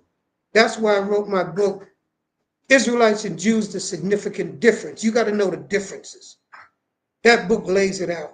So when my teacher, after 7 years of realizing that what the rabbi was saying was not true, we were not Black Jews and we're not Jews, he and several other members in there who came to the same understanding decided that they were going to leave and began to teach and bring the African presence in the Bible. If you see a person's called a Jew or a Black Jew, they have a yarmulke on their head. This here is a crown. It's a kippah. Yarmulke is a Yiddish word. That's why you have to know Hebrew to know that a lot of times Jews ain't speaking Hebrew, they're speaking Yiddish. But if you don't know, you won't understand what I'm saying. I didn't know. I was like many of you, Christian. 50-something years ago, I was just as confused as you are. But I studied, I researched, I investigated. I still do. Because the scripture says, the Kohens shall keep knowledge, for he is the messenger of the Creator. So my job as a teacher, I'm an independent lifetime researcher. Listen to what I said. Independent by myself. Independent lifetime forever researcher. When you've been a slave for 3,000 years and more, you got a lot of stuff that you got to study together. I don't know modern history only. I come from Adam up to now, the beginning. It says, in the beginning, the Creator made heaven and earth. And then it says later in the 7th chapter that he made Adam from the dust of the earth, gave his wife, took her the rib and made Kawa. That's the truth. We did not come from no monkey or no Darwin's theory of evolution. These are deceptive things that they've put on us. So again, when we're talking about an Israelite, we're not talking about Jews. They are Europeans that converted. I and you have to revert.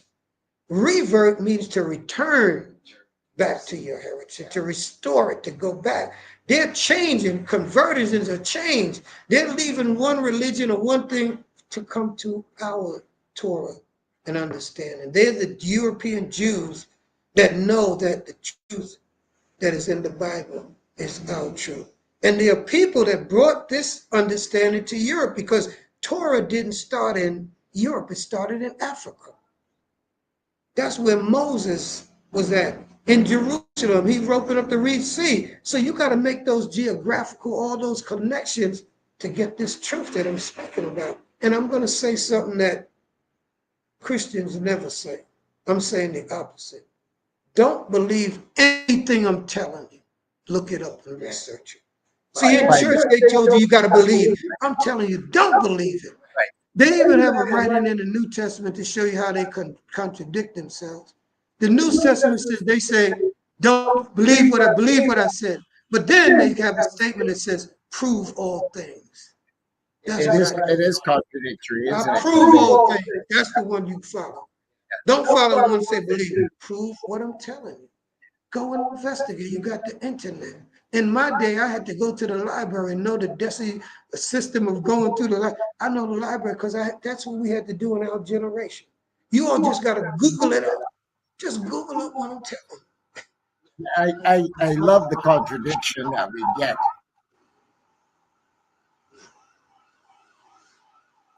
Sorry, with these contradictions in the Bible, sometimes it can be quite confusing. But tell me now, you hit on a good point about the identity of the Hebrew versus that of the Jew.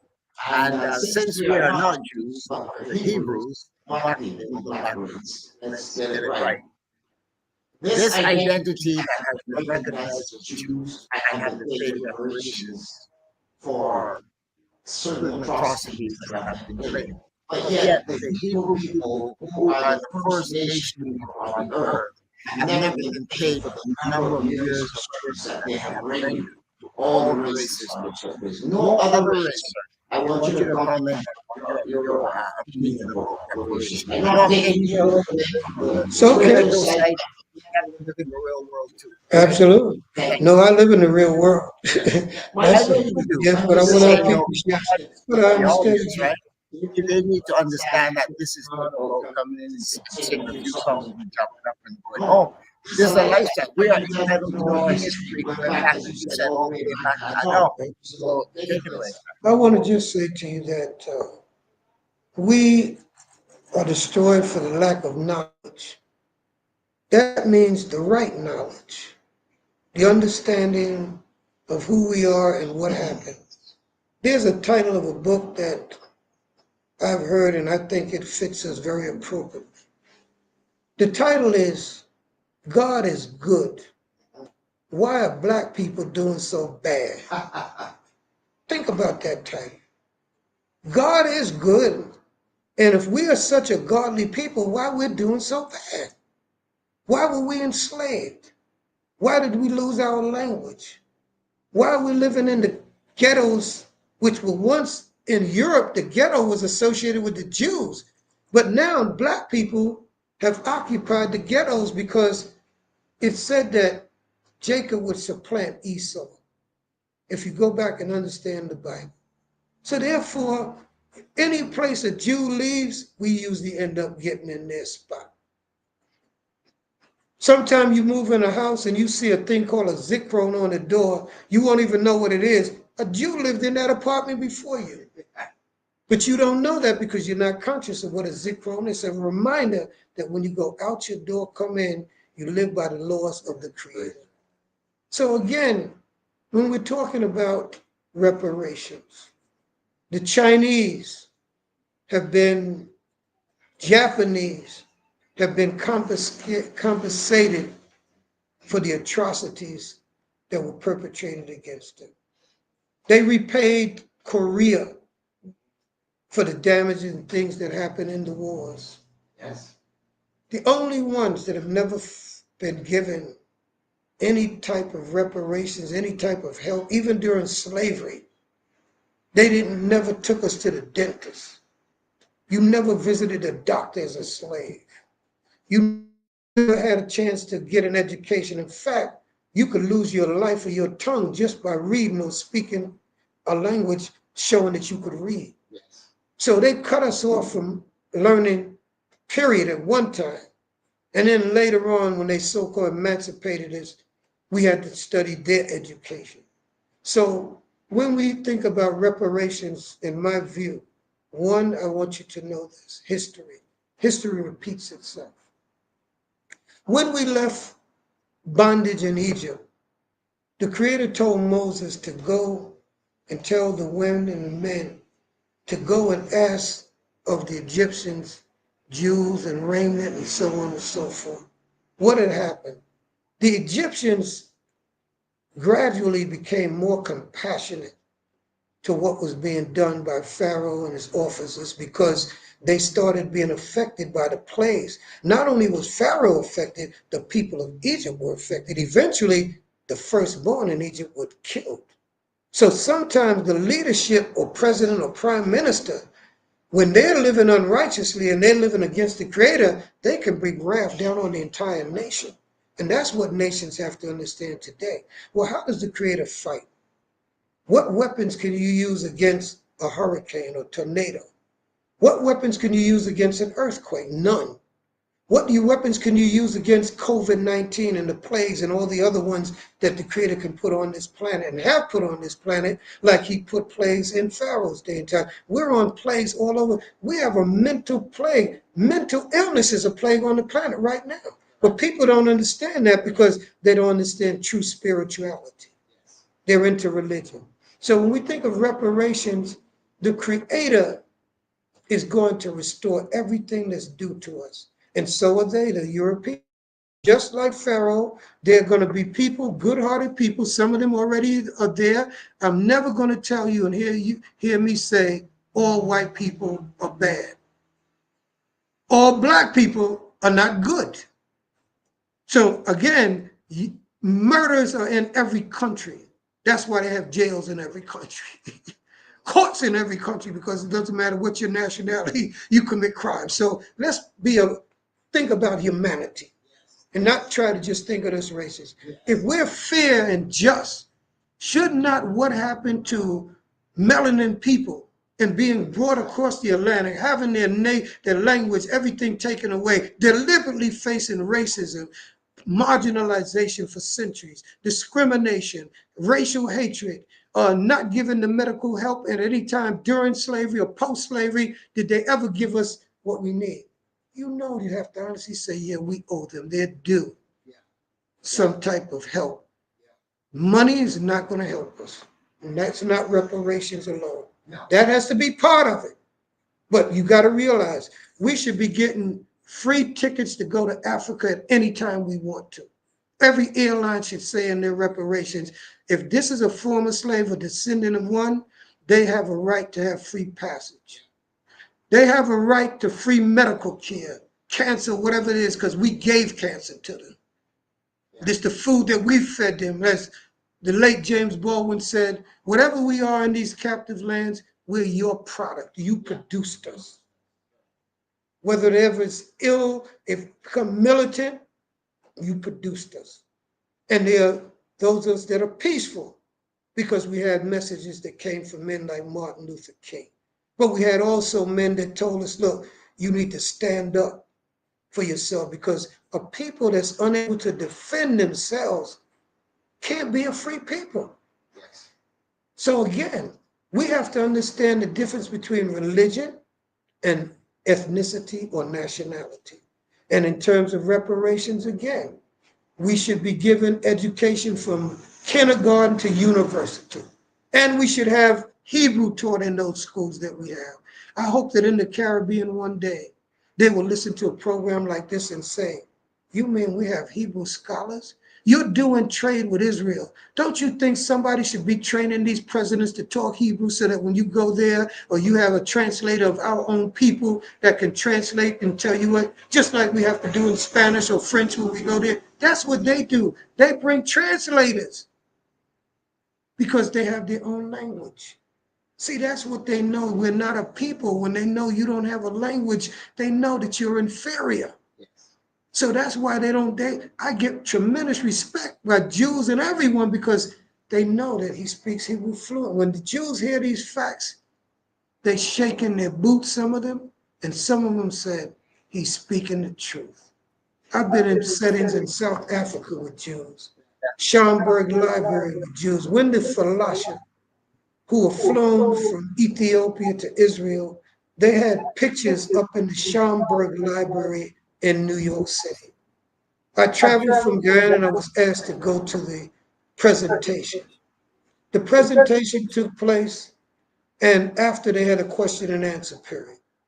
And my question was to the presenters. If you recognize the Beta Yisrael in Ethiopia, who are melanin people, and you've flown them to Israel acknowledging that they were practicing Torah 2,000 years before any Jew had ever converted to a religion called Judaism. They acknowledged that we were the people. At first, they did not. If you read the papers or go back, they were flying over Ethiopia to bring Jews from Russia, Poland to Israel, Czechoslovakia. So the news got on it and they were saying, but we have these Jews that are in Ethiopia, and why are you passing over Ethiopia to bring people to Israel, and you're not bringing these people that are called Falasha Beta Yisrael, who have been practicing the Torah? So they had a covert, secret, hidden flying of those people to Israel. So over 100,000 of them there. Don't believe me. Do the research, make the trip. You'll see what I'm telling you. You can look it up. It's all on the internet. So again, when those Beta Yisrael got there, they began to convert them to Judaism. Tell me, Kohen, tell me about a little bit about the difference in the language. I know that there's a difference between Yiddish, for instance, and Hebrew. I know what I want you to tell the listening audience, which is a fair amount of people at the time, so that they will understand. It's one thing for me to tell them, but hearing it from you would have a bigger significance. And we have a large audience on this program, and we'd like them to hear the truth. Wonderful. Yes. This scroll that you see here, it's good. It's one of the scrolls that they have written, rabbis. They take the time and they write the Torah. This is only the 5 books. This is one of the things that practically every Jewish synagogue has. When Rabbi Matthew opened his temple, they gave him all of these things to try to pattern him and mold him into the Jewish version of the law. I told you my teacher brought in what is truly an African heritage and lineage in the Bible. That's why you see me dressed the way I am. Typical African culture and gear. You know that you cannot picture a man with a yarmulke, and they have all types of big coats, gefilte fish. Those are not African diets. Those are European diets. Matzah balls. You got to realize that we had matzah bread. It was a flat bread. So they have done, and this is what this book does, it actually modifies the truth and changes it. In this page here, I hope you can see it. Have I got it in the right spot? If you look on the right and left hand side, you see the 2 olive baits. The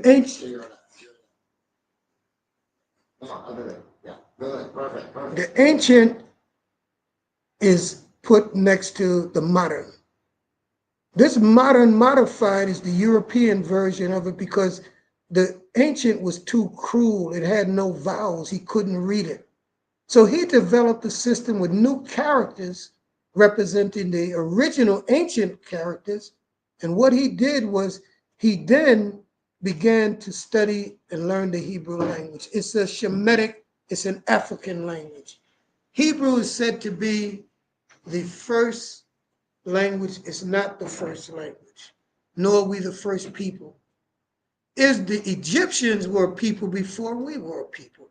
We were enslaved in Egypt, so you know that they were a nation before us. So you got to get accurate facts. So again, what are we saying? Hebrew is the oldest living language on the earth.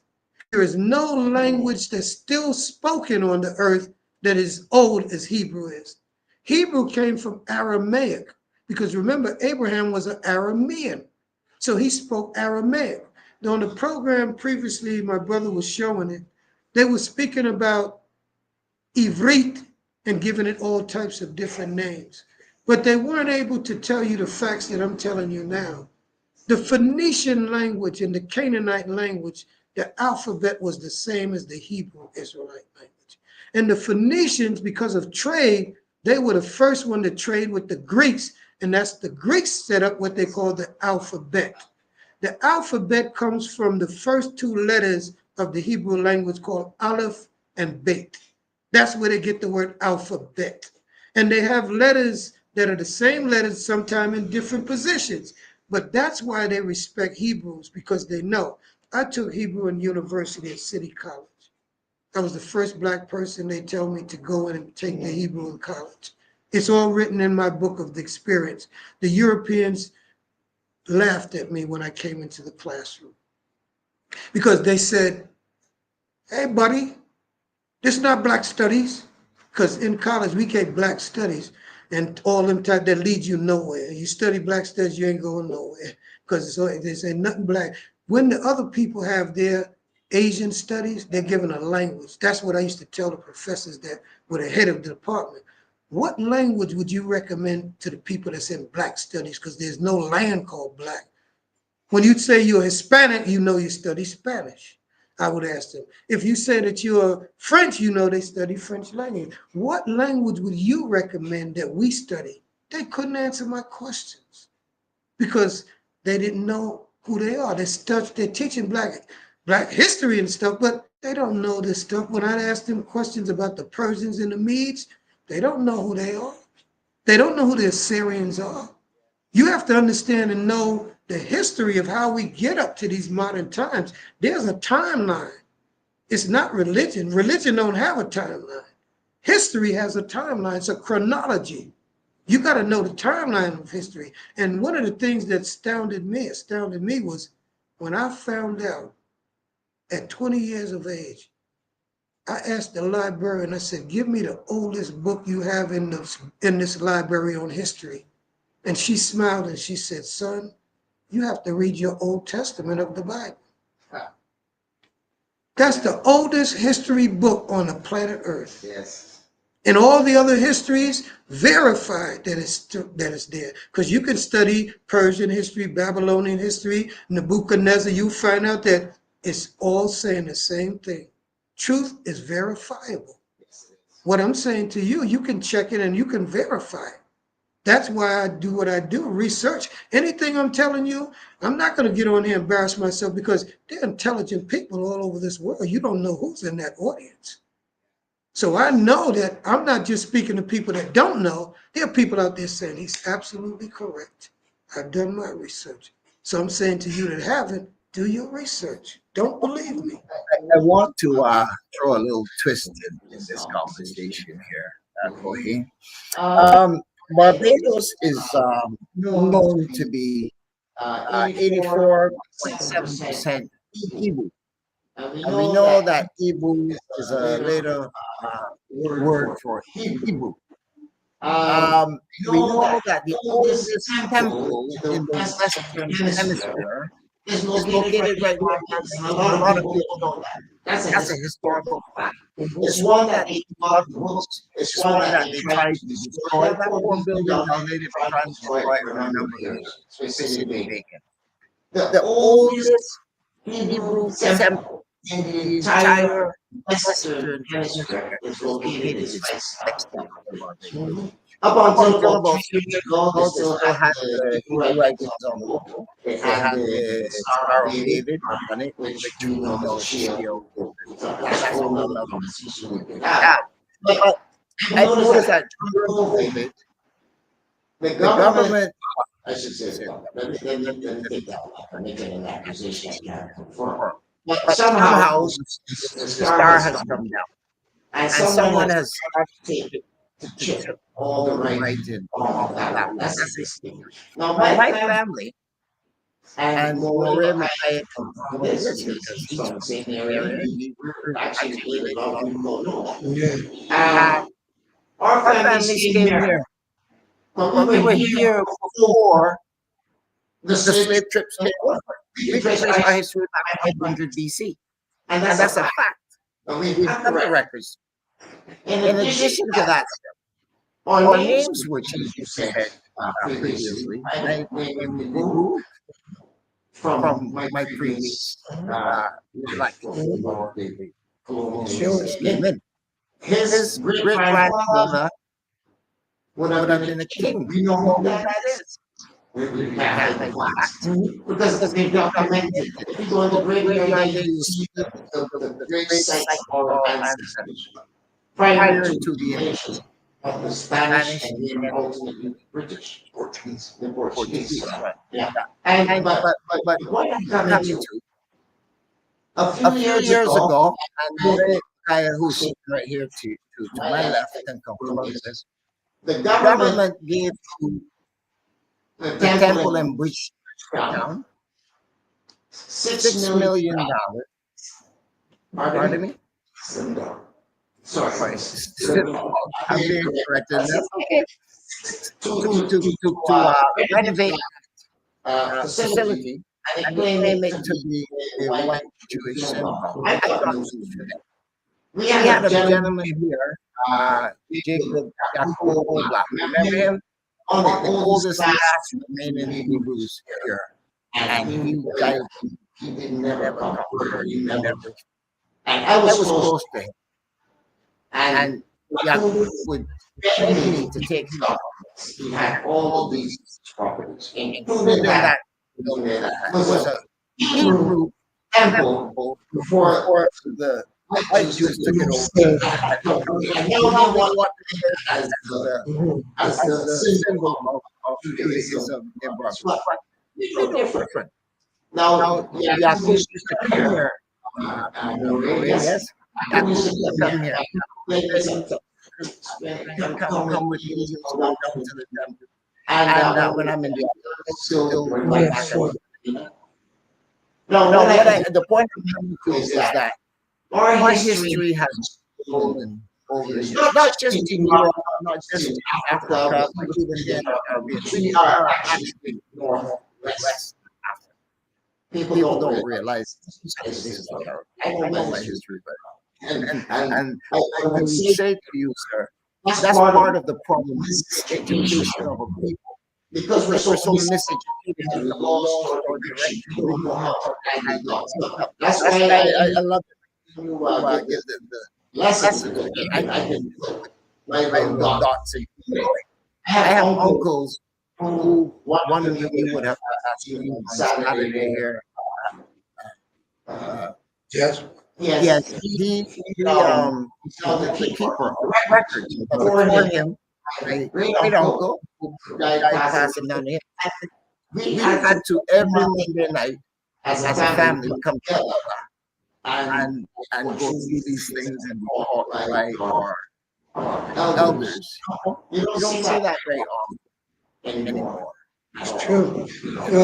I can relate to all that you're saying. If people remember the movie and the book called Roots, and again, in my family, we have those who've gone back to North Carolina, South Carolina, Georgia, gone into the records and found out, as you said, the first of our families that ended up in the United States in slavery. And so in my family now, my mother and father, before they passed away, they were Hebrew Israelites. I taught my mother to read Hebrew. My father was a Mason, so he related through Solomon and that, and then he became knowledgeable of who he is. And so I can relate to that because we have a family tree. On July 28th of this month, we're having our annual family reunion. And when we meet, initially, it was a large part of the family was Christian. Now, hundreds and hundreds of people this year, everyone present will be a Hebrew Israelite because our family as a family is now conscious and aware. We're talking about children and grandchildren, great-grandchildren, aunts and uncles and in-laws because we marry into each other. So we are building. So in my community, we are a community that is based on over 100 years of families that have had this information, and now many of their children and grandchildren and great-grandchildren have formed families. So the Hebrew family is spreading and awakening all over the world. What you're telling me, I can tell you when I went to Jamaica, the same thing is happening. In Trinidad and Tobago, I'd go there. I just came from there a few months ago, doing the same thing I'm doing here in this type of program. No one can deny it. This subject is becoming more and more prevalent across the entire planet. You go on social media, and there's just thousands and thousands of people that are waking up and saying, I'm a Hebrew Israelite.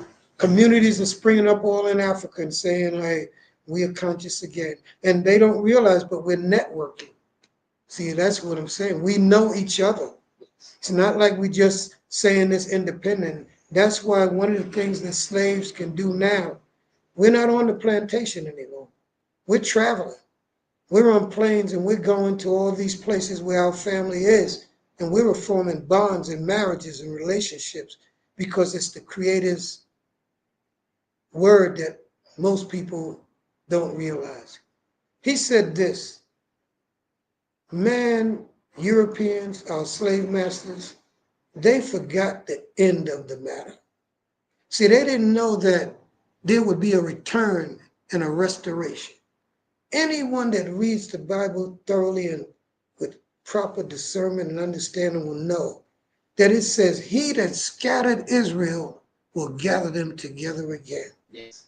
And he never said that he's taking them to heaven like the New Testament. He said they're going back to Jerusalem and back to Israel. They want us to think of a heaven in the sky. We get our pie in the sky where they get all the gold, the oil, the wealth, and they control the earth and the resources.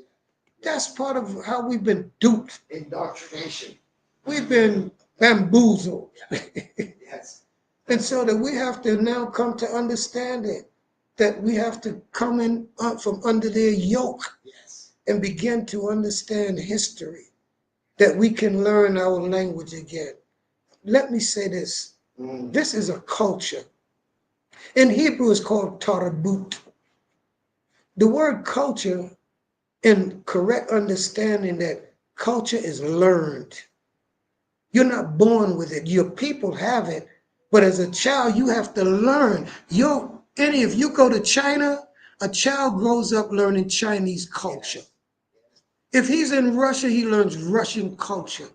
The education is to promote, to teach them the culture and how to be a citizen of that land. What we need to have to be intelligently recognized as a people is that we have to have an educational system that also teaches our culture. We have to have our language taught. Until we do, we're going to be learning other people's language and not know our own, and we will be inferior.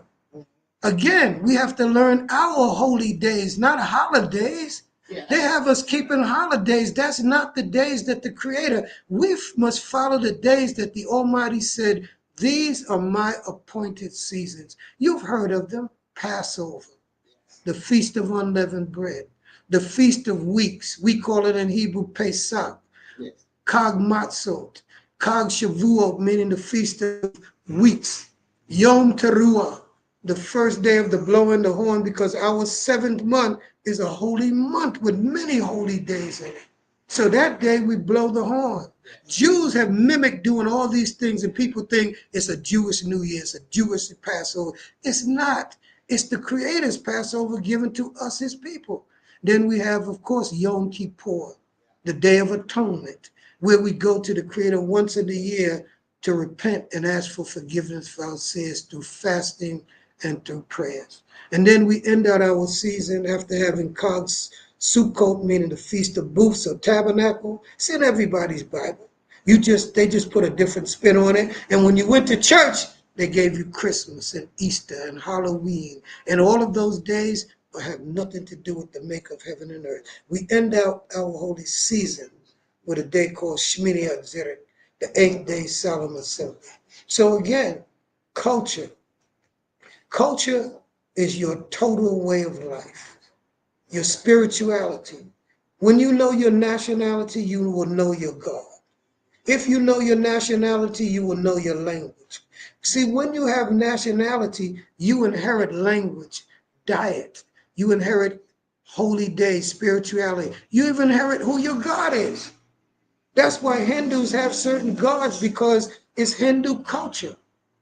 Chinese have Chinese gods because they get it with Chinese culture. But you have to know you Chinese to know who the Chinese gods are. If you want to know who the God of Israel is, you have to know that and study that. And he's the maker of heaven and earth. Everyone knows it. They changed it up. They made God a man. And he says all through the Bible, I am not a man that I should lie. Men lie. God can't be a lie. A God, because men lie. You know it. Men born of a woman, a son of man, he dies also. Not only does he lie, he dies. Everybody. There's no man that has lived and not died. Even Methuselah, 969, he passed away. Why do we die? Because of sin. That's the reason why. He can't keep. See, if you're a murderer, death will stop your killing. If you're a thief, death will stop you from stealing. So the Creator have that up on that's what he has on every one of us. He could take you out anyone, and once you violate and he get tired of your mess, he take you out of here, take your breath of life. And so the fear of Yah is the beginning of wisdom. Until we learn how to fear this power to have our lives in his hand, and you've heard the song, he's got the whole world in his hand. Who are we talking about? It's not Jesus. It ain't no Buddha. It ain't none of them. It's the maker of heaven and earth. His name is Yehovah Zevaoth, the Lord of hosts when you translate. The Holy One of Israel. That's what your Bible tells you. And the Bible, that's what my book is. If I have my way, we're going to rip that Bible apart, give them back their New Testament, and keep our version of the historical writings. Because that's how they deceived us. People know more about the New Testament than they do the Old. When you go to church, they read the New Testament, selling you on that lie, and they're not explaining what's in that Old Testament, because that's history. They want to get you in religion. It's a deceptive manner in which they have done. Why does the 83rd says, come and let us cut them off from a people, that the name of the God of Israel be no more? That's not religion. That's what they've done to us. That's what has been happening through these thousands of years of oppression. All the Chinese know who we are. The plan is, you don't tell, I won't tell. Because they're the teacher's pet. What do you mean? They're the chosen ones of the Creator. He killed Pharaoh. He killed nations for them. But they're stupid. They broke his laws and turned to other gods. We're not going to tell them and let them go back to that again. So let's keep them stupid. Let lion dogs sleep. They're stupid, they're asleep, don't wake them up. That's the whole plan on this planet. Nobody, we agree, Spanish, Portuguese, French, Dutch, we're not going to wake them up. We won't tell them who they are. So the Creator who put us under this yoke of darkness, he's the one that's waking me. It's by spirit. He's bringing a new rock on the earth. Tell me, Kohen. I'm gonna switch up a little bit here again. I like breaking the conversation. What is it? The writings It is. We know of the famous Arnold Josiah Ford, who was considered to be the first rabbi, black rabbi, I suppose. And we know that he's Barbadian. We know that he left here, went to Harlem in the early days, met with Garvey, Messiah Garvey, and we know that he is famous for writing the Ethiopian national anthem. We also know that he wrote the Black national anthem for the UNIA. But here's a man who is sometimes not so well appreciated for his journey. And he did take a stance in a day when he was a pioneer, moved to Ethiopia, and in fact, him and his wife died in Ethiopia. Ironically, about 2 weeks ago, I received a call, and two of his sons are due to arrive here in Barbados very soon, actually, to see their parents' homeland that they've never actually been to. That's a side statement. But I wanted to bring that to the issue of Haile Selassie and the Rastafari, which is considered, as said, in many areas to be the 12th tribe of Judah, and also the Nazarene under Samson. Samson was a Nazarene, and that. Can you tell us a little bit about that, please? Absolutely, it was a thing that I've done all my studies. So again, affirm what you just said. I didn't mention Rabbi Ford, but he is that person that also knew. But I want you to know this too. To the Honorable Elijah Muhammad, he was known as Master Farad. Yes, right. Yes. So again, he's that person that influenced both sides of this Nation of Islam, as is known in the Black Nation of Islam, as opposed to the Arab nations. And of course, again, Rabbi Matthews, who came out of Rabbi Ford's teaching. So I wanted to say that. When it comes down to Emperor Haile Selassie, one of the programs that I've done on YouTube takes us around the world into the communities with visuals of the Igbos in Nigeria.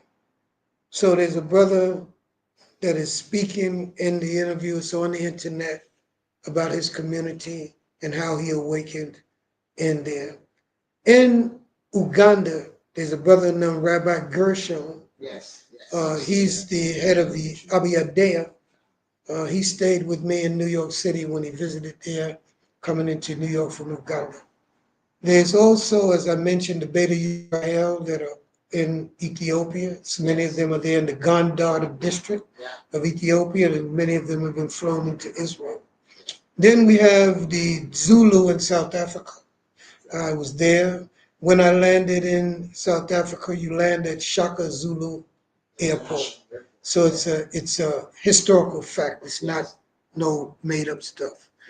When you go into countries like Gambia and Zambia and Senegal, they too have roots. They know that they're from the tribe of God. Some of them have claimed that's how they got to those regions of the world.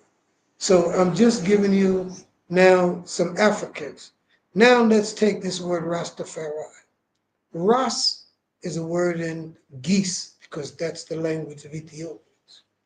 Geese have some of the same words as we do in Hebrew.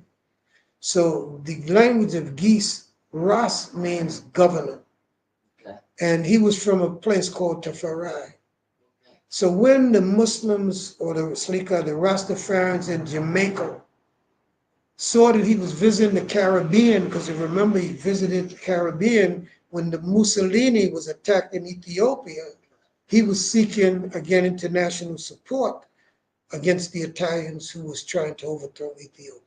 Yes. One of the reasons why Ethiopia is regarded as a great country is the only African country that has never been conquered by Europeans and under Europeans. Correct. Now, when the Rastafarians of Jamaica, who come out of the Maroons, that's where Marcus Garvey, he comes right up that line. Yes. They left the British and ran into the mountains and set up their own government in the hills of Jamaica. Yes. The British was never able to overthrow it. So when you see Jamaica being so conscious, rather than all the other Caribbean countries, When Emperor Haile Selassie, because they knew that they were of the 12 tribes of Israel by their understanding of the Bible. When he made the visit to the Caribbean and declared that he was of the conquering line of Judah, that title alone turned on the light bulb in Jamaica. They said he is the king, Rastafari, Emperor Haile Selassie.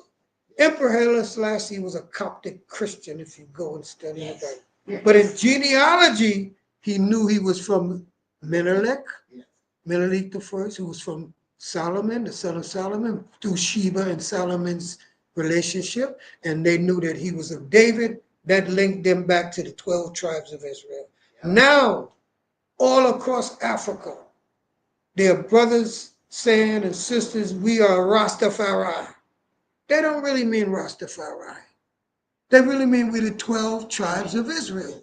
My task on this planet, and I'm hoping they're all listening, we need to stop saying that we're Bajans, Jamaicans, Guyanese, Americans, or Africans, Nigerian, Igbo, anything else. All of us need to say this and it'll shock the world. We are the 12 tribes of Israel residing in Barbados. We're Hebrews, that's why we call the Hebrew family of Guyana. Because I'm just saying we're the Hebrews residing in Guyana. We're the Hebrews residing in Barbados. Because why do you do it? It's national intelligence. Let me give you an example. No matter where the Chinese go, whether it's San Francisco or New York, they call it Chinatown. They never ever say there's something different, a religious name, or they always say Chinatown. And when you go there, Chinese gonna be written on every shop and they selling Chinese goods because they go as a nation even when they travel from the homeland. They don't change up the dragon, the year of the dragon. Whatever is declared in China, every Chinese all around the world is going to celebrate New Year's and they say, that's who we need. We got to get that intelligence to model ourselves and stop calling us congregations of Israelites and a church of this or a temple of that. We're the nation of Israel residing in New York or Philadelphia, Chicago, wherever it is. Then the world will know we have awakened. We have arrived to nationalism. Well, I'm glad that you said that. One of the things that one of the things, there's an awakening going on, Kohen, and I mentioned it to you a bit this past weekend when we were at Shabbat. I've been recently appointed as the CEO of ADDI Global, which is probably one of the largest Pan-African organizations in the world today. I rose through the ranks from a member to a chairman of a general secretary to a chairman to vice president and now CEO, all in 4 years. Now, what does that mean? I don't think it has anything to do with me, but it has everything to do with me. It is the God. What people don't understand, and Maureen Micaiah will attest to this, I try to live a certain life. It is not perfect. I make mistakes like everybody else, but I try to live according to the rules that I've been given. And that's been a hard walk. Because of that, sometimes you get people come against you, institutions come against you, they block you up, the people will try to pull you down, people will try to kill you if they could do so and get away with it. And I've had to learn to live with that. But I knew one thing, 25 years ago in Canada, before I came back to Barbados, Maureen Micaiah was in Canada then too, I had an epiphany, and that epiphany gave me instruction, which holds true to this very day. I had a conversation with a spiritual being in my living room. Kohen, if I would sit here the next hour, I would have to take an hour to tell you that story. But it told me I was going to the Caribbean and what I would do and how I would affect people's lives. And for 20 years, I've been in the Caribbean flying up and down to every island in the Caribbean, 4, 5, 6, some as many as 20 times. I've met every prime minister in this region, everyone. Half them have flown me to their countries just to have discussion about certain things, including Cuba. I've been there probably 50, 60 times. People couldn't figure out what I was doing. I didn't know what I was doing half the time. But the point of what I'm saying to you, I was appointed a week ago yesterday, as the CEO of ADDI. As a Hebrew, I wasn't sure how that would fit into the grand scheme of things, but look what God is doing. By last week, Friday, I had a Zoom call with Her Excellency and with the some of the executive, Vice President Cook. Last week we had a request. I think it came in around Tuesday or so after I was installed as the CEO. A group of 4 Hebrew Israelite members have broken away from the main body and have decided they want to join ADDI. We embraced them as of Friday with as much as 1 million members if you add the 4 groups up. And Moray and I have been talking about this now for months and months and months. You have as well, because I know you've been talking to him. I see God's hands working, and the people of God are being led back to their proper place.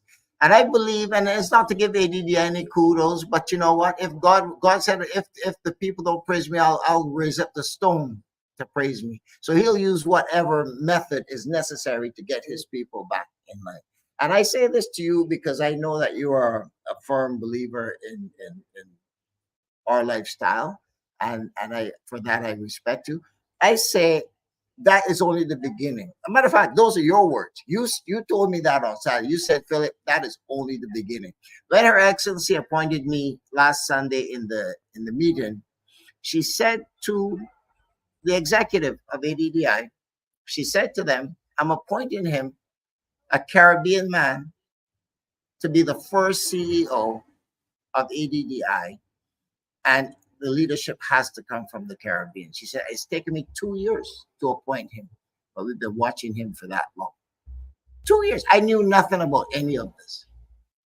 But for 2 years, I've been going through whatever ups and downs life can throw at me. And some of that I don't even want to tell on this.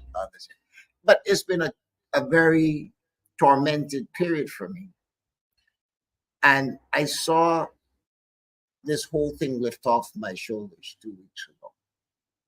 And I heard Moray say this Saturday, and I am very proud of him for saying it. When you disobey God and you don't do what is, you will find the consequences. Now, I don't want to preach, I don't want to take away from you, but I wanted to share that with you, that these groups have come now and joined 1 million members in one swift scoop. You imagine what is capable of happening. And they're Hebrews. Now, that may be coincidental, but I don't think so. It turns out they've been watching this whole time. Some of them are members of ADDI. And when this happened, they decided it's time for us to move. Yes? So I also been contacted by a group in Haiti. They have 2,000 members up in the mountains in some village that somehow they saw the program and they contacted me. And they still carry on with their traditional Hebrew, all this. So I'm now making contact with them. And all of this war that's going on there, civil war, that is, and all of the carnage that's carrying on. They're up in the mountains living very comfortably. They have their own village. Everybody recognizes Hebrew in that village. They have their own stores, their own everything. They live by that culture.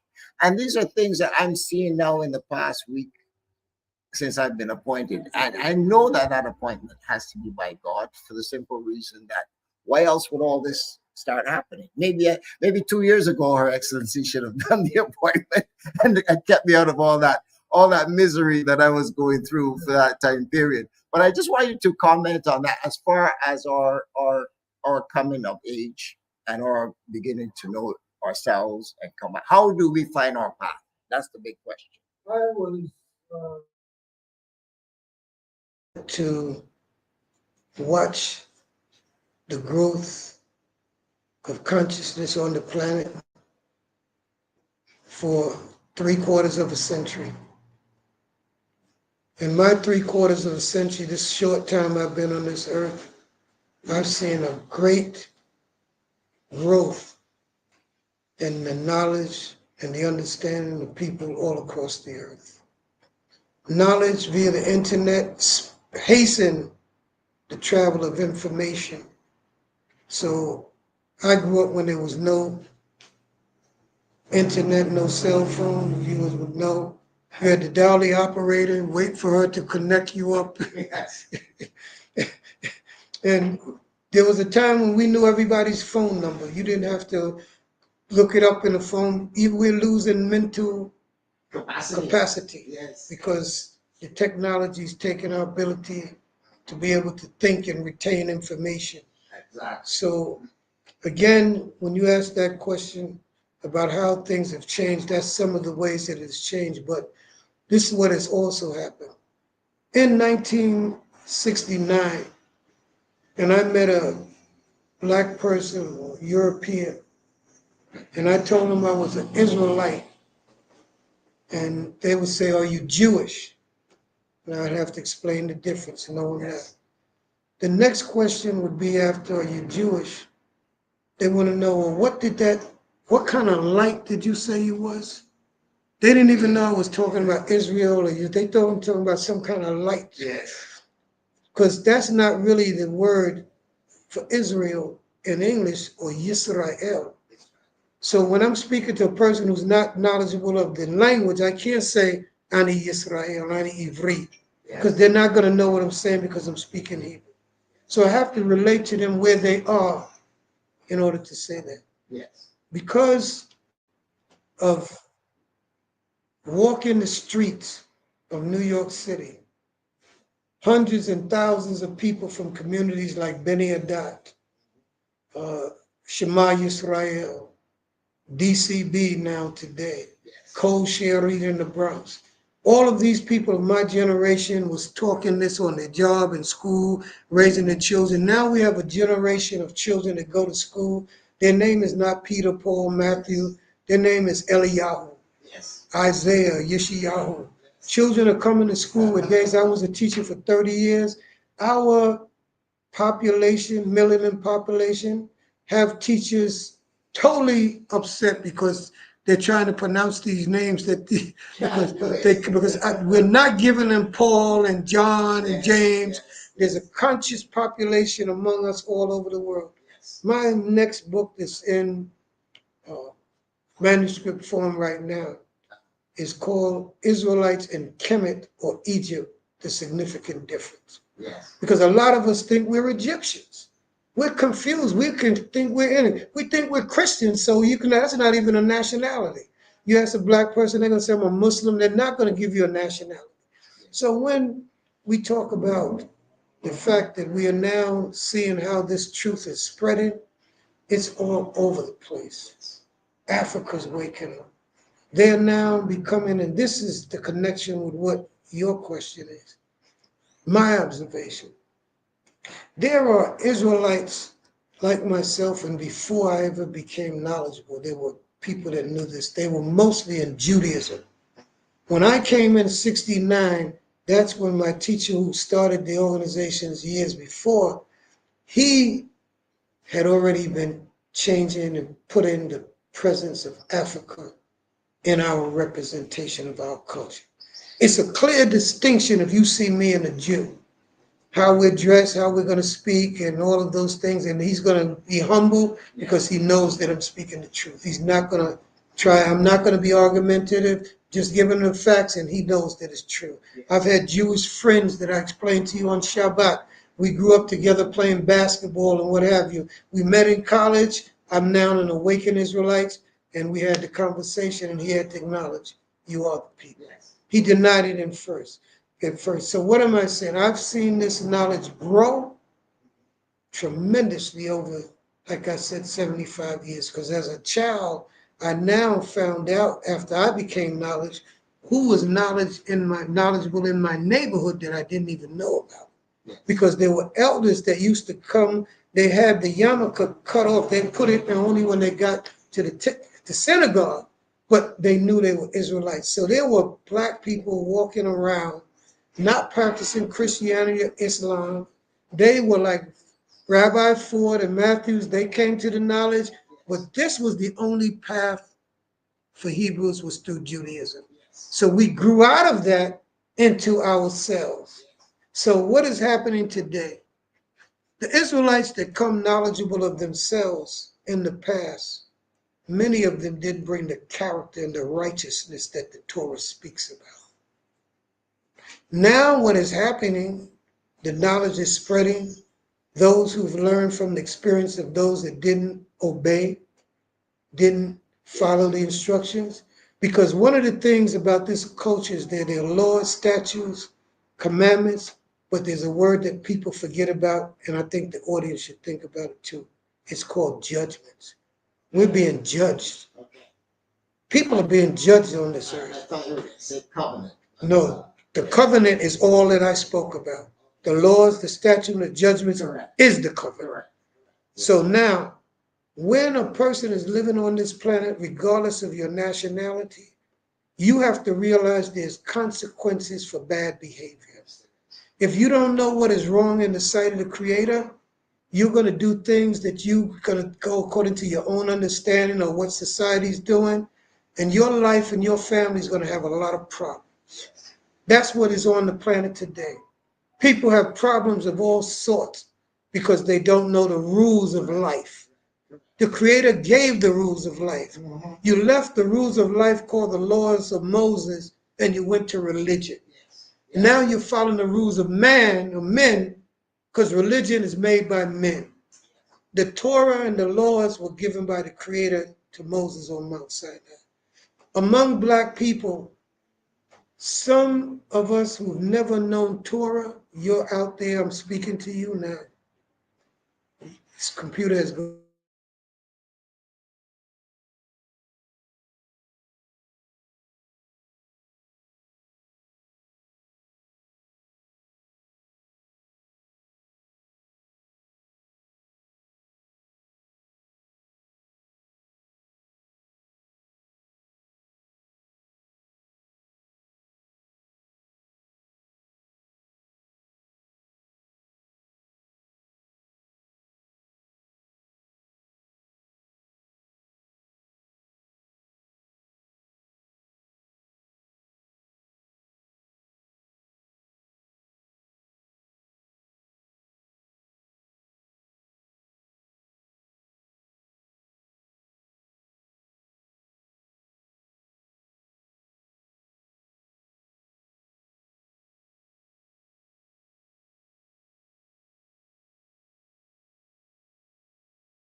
Little by little, our redemption is a redemption process.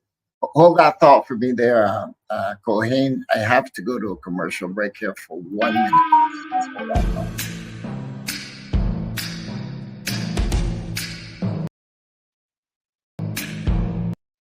Something is strange here. They have frozen my.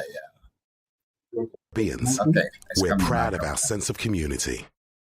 Oh yeah, we're very big on that. We try to help each other in any way we can. Except when it comes to saving each other's lives. Even if all we have to do is put our names on a bone marrow register. Not quite so big on that, are we? There are 24 times more white people than black on the UK bone marrow register. If you're black or mixed race, join the register today. Visit aclt.org and see how you could be the one to save a life. ACLT unites to fight leukemia. So what's wrong with my car? Lady, I don't know. When can I get it back? Tomorrow? Lady, I don't know. Are you tired of unreliable mechanics? Do you crave good all-round service? Try the auto repair shop that puts ladies first. O'Brien's, located in Locust Hall, St. George. O'Brien's are specialists in all types of vehicles. Brakes, shocks, engine, even your air conditioning. O'Brien's does it all. And O'Brien's uses advanced diagnostic equipment, so there's no guessing. At O'Brien's, there's a drop-off pickup service for all. If you are serious about driving worry-free. So what's wrong with my car? Okay, lady, it's the alternator. Oh, okay. Call O'Brien's at 437-9322. Students to students, talk it out. Teachers to students, talk it out. Peace begins with me. Peace begins with me. Talk it out. Violence solves nothing. Talk it out. We're one family. Go school to learn, don't go school to fight. Don't bring school to college on a gun on a knife. Don't let the violence mess up your life. Fighting all the time can't get your first prize. Daddy Lan, stop this guy larking. When I'm fighting like dogs out barking. I'm up below the cell phone, start recording. Then he said they get to start parting. Peace begins with me. Peace begins with me. Talk it out. Violence solves nothing. Talk it out. We're one family. Don't let the anger build up. Don't shout. Triangle you on the sewer. Breathe it out. The same energy that you take to use to fight. Same energy you could talk it out. You could say the wrong reason. Talk it out. Sure that we even. Daddy, this is non-violent season. Talk it out. Don't get in the beef with the body. Talk it out. Violence solves nothing. Talk it out. We're one family. Campaigning against youth violence all over the world. Right now, me I gotta give you a thing called feel up your breast. Whether you have big breasts or some itty bitty titty, if you pick up cancer in them would be such a pity. How to prevent that cancer, we're not really sure. And although we are try hard, we still can't find no cure. So early detection is your best protection, and self-examination could be your salvation. So look good upon them appearance and investigate them texture, and appreciate your own breast tissue architecture. In other words, make sure say you utilize your hands to get yourself acquainted with your mammary glands. So the minute there's a change and you notice something strange, you can pay your doctor a visit so them can find out what is in it. And if cancer is the diagnosis, you could have a good prognosis if you catch it before it starts to spread. Cancer no means say you have to dead. So touch yourself, feel up your breast, put your hand them on your chest. Self-examination is the key if you want to catch cancer early. Yes. 246 Bayesian Vibes Radio, alerting our female listeners to early prevention of cancer. I was shocked to discover that I'm at a high risk of prostate cancer because I'm black. Guys, we've got to keep talking about our health. So if you're a black man over the age of 45, go and have a chat with your GP or speak to our specialist nurses. Men, we're with you.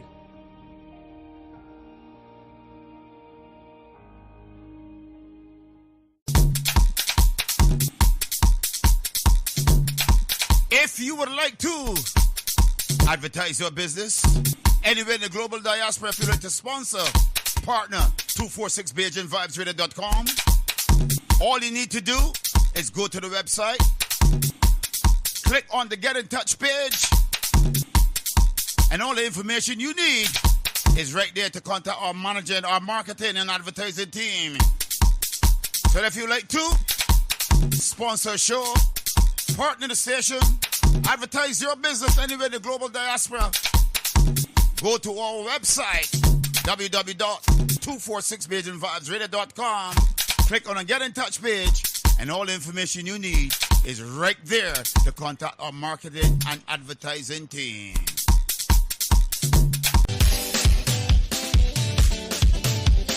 246BajanVibesRadio.com is looking for presenters, male and female. If you want to join 246BajanVibesRadio.com, you can call, WhatsApp, Signal, Telegram, +44 7956 146 221. You can WhatsApp, message, Telegram, +44 7417 584 733.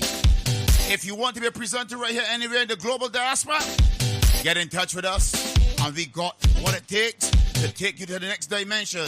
Keep it locked. We got it, baby. Join me, DJ AC, every Sunday and Wednesday at 8 p.m. until midnight, London, UK time, for 4 hours of musical entertainment here on 246BajanVibesRadio.com.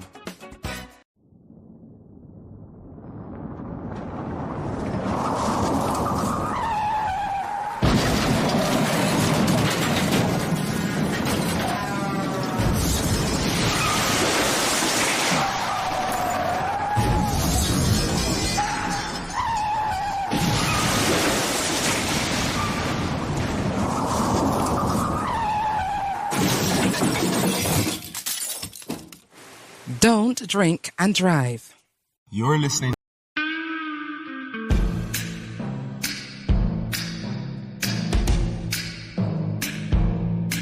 Tune in and be part of the fastest growing, most authentic Black conscious radio show, linking Barbados, the Caribbean and its diaspora. The Global Independent Square with Philip Catlin Springer. Weekdays, Monday to Friday from 5 a.m. to 11 a.m. live on www.246BajanVibesRadio.com and 246 Live. Conscious vibes, truth and justice from all corners, and special guest appearances. The Global Independent Square, 5 a.m. till 11 a.m. weekdays, live on 246BajanVibesRadio.com and 246 Live. Greetings and welcome back to 246 Bajan Vibes Radio, 246 Live. We are here in Bridgetown in Barbados, and we have the Kohen Mikael joining with us today. He's visiting from Guyana, where he normally functions as the Kohen, and we're happy and privileged to have him here with us. We just had a little technical glitch there, which isn't so little and technical. We know what's going on, but that's beside the point. We put things in Most High God's hands, and we will expect to carry on with truth and knowledge as we continue with our program. I'm going to bring Kohen back in now. Welcome back, Kohen. Sorry about the glitch, but I'll give the mic back over to you. You can continue with your explanation. My pleasure. I was ending off with the thought about how we're coming from many backgrounds and many different schools of thought even, because there are Rastafarians that are becoming and acknowledge that we are Israel. There are Christians that are leaving the Christian church in hordes and coming back to true consciousness and leaving the slave masters' religions.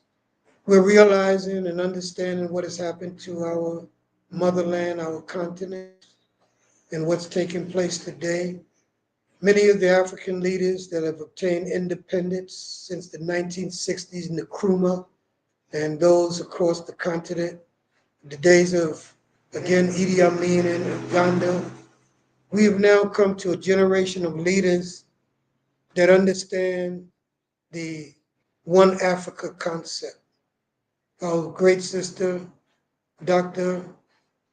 Ariana, She is one of those who leads, again, this thought, again, being the AU representative to the UN at one time. Yes. And at this present time, minds are really coming together like never before. And so we have, of course, the Caribbean, some of the old leaders, Eric Williams and the Forbes Burnhams and those what have you, that also left a legacy of wisdom and how these islands are to be governed, seeking not only just political independence, but looking for economic independence and trying to get their just rewards in exchange for the goods and services that they provide, which we all know haven't been fair and just. And so this level of consciousness is shaking up the status quo that was. And so all of the world, Europe is watching this consciousness and the uniting of us. And they have a knowledge and understanding that their governments and economies, in spite of what they have accumulated from our labor and building their wealth, there are even Europeans that are advocating for our cause. I'll say it again. We're a humanity. Much of what happened to us is our own fault. We didn't fall first from an external collapse. We fell because of an internal collapse and no longer observing the rules of life that governed our society. So that's why we're in captivity today. In slavery, it's a punishment, and that we have to change our behavior. I don't know how many have heard it, but I'm sure if you listen and think about it, you will agree that righteousness exalts a nation. That's why many nations today are falling, because of the injustices done to not just our people, but all people of color, whether they're the Indians that were here, who now are not even second-class citizens, called Amber Indians, your Maya and the Caribs, and what happened to them? Just the same thing that happened in North America. Many of them were wiped out when the Europeans came from Europe and discovered these people and places and displaced them. We're living on lands, and the indigenous people, we walk on their graves every day all across this Caribbean and North America, because it's history, even just with the land of Israel. The lands of the earth have turned over and over and over by different inhabitants, and the Creator determines in every age who will be the next one that will belong in that space of geographical location on earth. The Creator said that the whole earth is His and the fullness thereof. This whole world belongs to the Creator. And we as human beings have to learn how to live together in harmony and righteousness and justice. That's all this is about. And we all know that there are people that they have the opposite thought. They believe that there's a privileged class that should own all the wealth of the earth. And we know that that's only a little less than 10% of the people that have the most wealth, and everyone else is living almost from paycheck to paycheck. It's unfair that people should exploit your resources, your labor, like they did for us for hundreds of years, and make themselves rich, and you remain impoverished. This is what the Creator is observing when He looks down from heaven on the planet Earth today. And so He's making changes that mankind is not yet to observe. That's the greatest lesson of the struggle in the Bible between Moses and Pharaoh. That was a lesson, and it's supposed to be a lesson to every head of state and every government. The Creator told Pharaoh, heaven and earth, I rule heaven and earth. And Pharaoh didn't believe it because he thought he was God as a man, and he was the God of the sun, God Ra. He was his representative on earth. And they had many other gods in Egypt. They were multi-theists. They believed in many gods. And so we find out that Pharaoh had his magicians and sorcerers and his military. His might thought that he could keep us in slavery. That's a lesson of the Bible. I don't care what you want to read into it.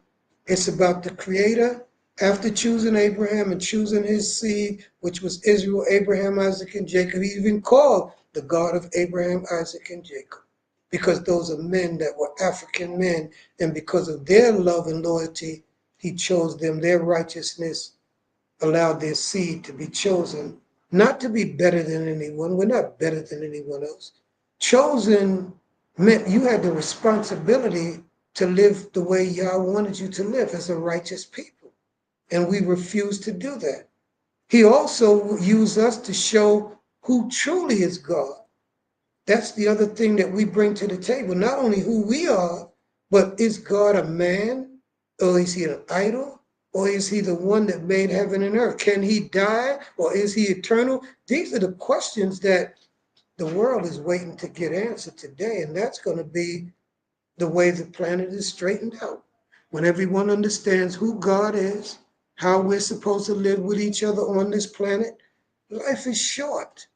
It's even getting shorter because people are not living right.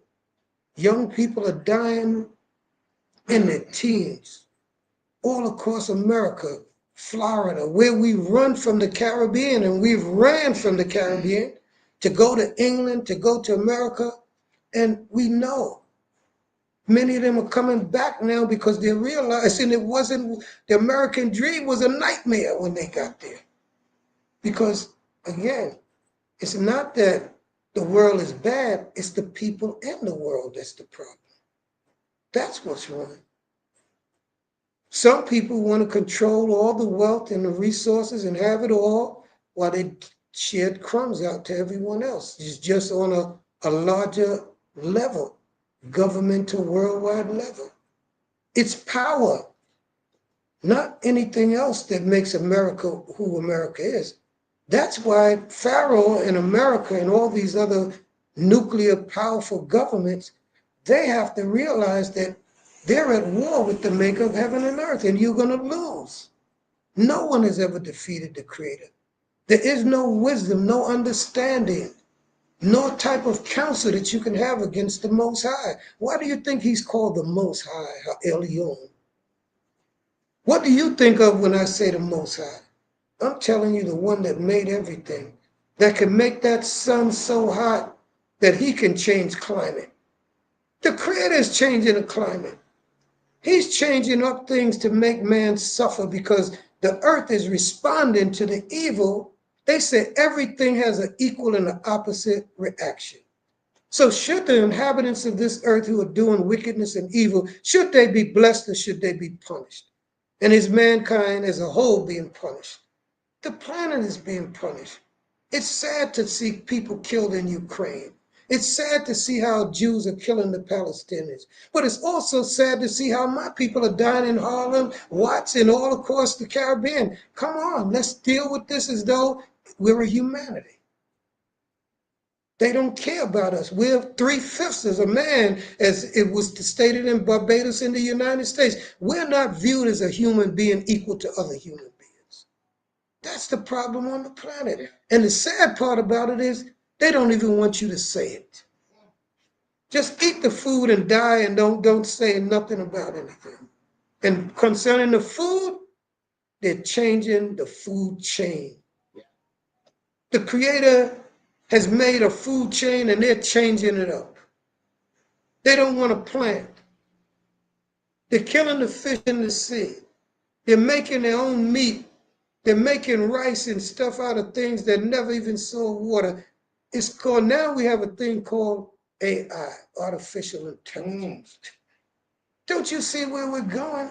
And governments around the world are concerned as to what's going to happen with this AI because they know it's going to, if you can't control it, We're already out of control with a whole lot of other things. So if AI comes in, hey, now they can take a picture of your face, put you in a bank, robbing the bank, the police can arrest you, and then you can't say nothing because they got your image that they have taken, and people don't even understand it.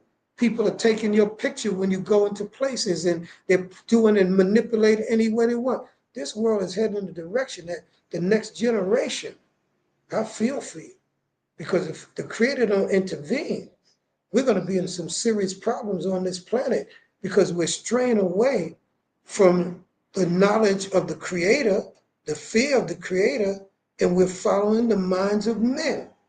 One of the #1 movies with all the ones that came out over this year, Oppenheimer. I didn't go read no Barbie. I don't want to see that. See, you got to know what to watch. That's the one that people should be thinking about. What is it about? How the atomic bomb was created. How you got to the hydrogen bomb and to the nuclear bomb, which is the thing that we're living on. We're living under the greatest nuclear threat with Russia and Trump coming in and Biden and Ukraine and the Arab world, and now Pakistan have it, Afghanistan got a nuclear, Israel got a nuclear, and they don't want nobody else to have a nuclear. And we're in a serious situation. And Netanyahu is not listening to anybody. The concept of what people thought Jewish people was, no one can deny it. It has nothing to do with what I'm saying. It has changed. It has changed. People is looking at this topic totally different now. And what I'm saying is making more sense than it ever has made before in history. And I'm not the only one saying it. So you can't say that it's millions of people now that are awakening their conscious. And so this is an issue. And let me say once again, this has nothing to do with racism. And let me say this here again so we can understand this word called prejudice. Just because you like vanilla ice cream and I like chocolate ice cream doesn't mean that I'm prejudiced against what you like. I'm just prejudiced for what I like. I like what I like more than what you like. So why can't I be prejudiced when they say charity begins at home? Shouldn't all of us, whatever your ethnicity is, be first for your family, your people, France, German, what? And why would you be angry then when I'm for my people?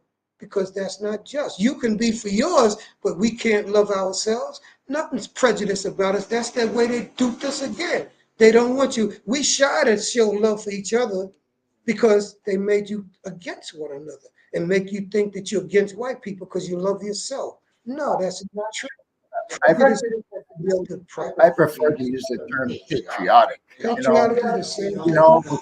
Because they take the language they call English, they bastardize it, put it together, give it to us so that we can put curses upon ourselves with our own words and twist it up. But notice one thing about this language, they change the yardsticks. The closer you get to them, they move the yardsticks. You're always farther off. So to be patriotic simply means to love yourself. But they will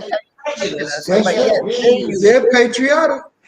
So again, see, these are the things that when I say the power to define, by us defining it with using their words to define it, we have to have that power and know how to seize that power to explain our points so that people don't mislabel what we're doing and thinking that we're trying to wake up to overthrow the governments of the world. No. That's in the hand of the Creator. Yeah, the wars that nations are fighting is with the maker of heaven and earth. It's from ancient days to now it's been that way. If there's a carryover word today, I would call it sovereignty. The one message that you have to preach consistently is the message of sovereignty. That's what I'm talking about. Now, in sovereignty, you must own your land. Absolutely. They stole the land, they changed the names to all these fictitious names like Barbados, which we know there's no such place as a corporation. Exactly. Africa's been caught up and changed. So we as a people are dispersed. We don't even know where we belong. They gave us corporations, so we are members of corporation. Now, I want to say to you, if there is one thing, though, the awakening is happening, and many of us are coming alive. We cannot be concerned about our patriotism. We have to be loving ourselves, loving our home. Like every race, every nation on this planet does it.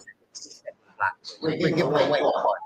We're giving all the white laws and all the white rules. And then they tell us, well, why are you so far behind? Why haven't you done this? Why haven't you done that? What the hell? You're making a race with one broken leg. My back is in a patch. My hands are just tight behind my back. I ate one of them is knocked out.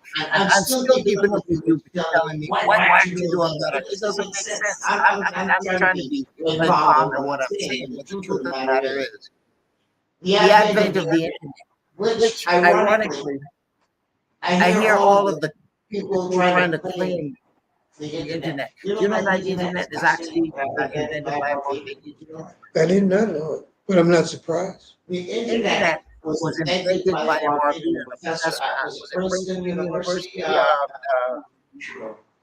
it's just his family is not from Montreal. I know the family personally. And he was a professor at Princeton in the States. What's his name? He's not Princeton. Developed the search engine to do his research, and that's where the internet developed. I saw Al Gore, I saw a number of people try to claim. Now, if you go to the museum, you will see the rightful owner, Professor Armitage, empty, as the inventor of half Barbadian, Canadian Barbadian. Great enlightenment for me. I'm glad to know it. I hadn't used that. I'll just follow up, research it. And as I said, it's important that we share it. It's just like the light bulbs, just like the ironing board. It's just like the iron. We had from, again, Washington. You understand all of those inventions that were done from the peanut. They have stolen them. All these things that we see our grandmothers make ketchup and mayonnaise, and they now are marketing it globally. That's why we have to get knowledge and understand what has happened. If you don't know where you came from, there's no way you're going to know where you are, and you'll never be able to determine where you're going. No, you won't. That's what we're saying. So we are, again, understanding where we came from, the past. That's letting us understand where we are contemporarily today. And that's why we're plotting our expatriation back to the motherland, and our minds and our work are now focused because it's driven by a rise of intelligence and of knowledge and understanding, which was taken from us. Go ahead. I want to thank you for coming in with us today. This 11 a.m. and this segment come to end on that subject, but we will continue this conversation, sir, many more times after today, because I'm looking forward to even discussing the possibility of doing the classes, Hebrew classes. I know you give them all the time, I've been in class. I don't always do it because I got to travel and stuff, but you know what I'm going to get there. But the main thing is we have to get this word out. The technology is there. We have technology now. We have all platforms and stuff. So I want to, at some point in time in the next few weeks, discuss with you the possibility we can do. And we have some GRU, global grassroots university. And you can literally give your classes right in there. And all our members go in there and literally at their leisure, let them out and go from there. It will be my pleasure to do so. My goal is to spread this across the planet. Thank you. Thank you for having me. It's been a pleasure being here, and may the Most High bless the listeners, and may you again seek earnestly, because those who seek earnestly find the truth. The chief first, the kingdom of heaven, and all the glory. Give all the glory to the Most High. It's not my glory. I'm here to glorify the Maker of heaven and earth, and all these facts that I've shared with you to help you find your way back to Him and to who we are, the children of Israel. And Yehovah is the name that actually, you've heard Jehovah, but look up the word Yehovah. It got,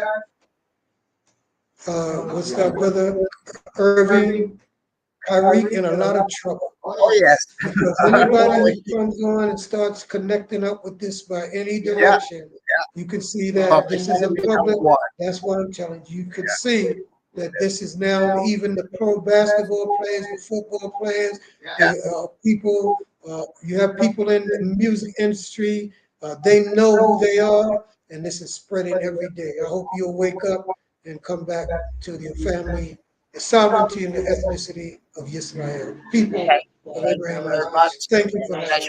My divine pleasure being. I look forward to seeing you again. Message.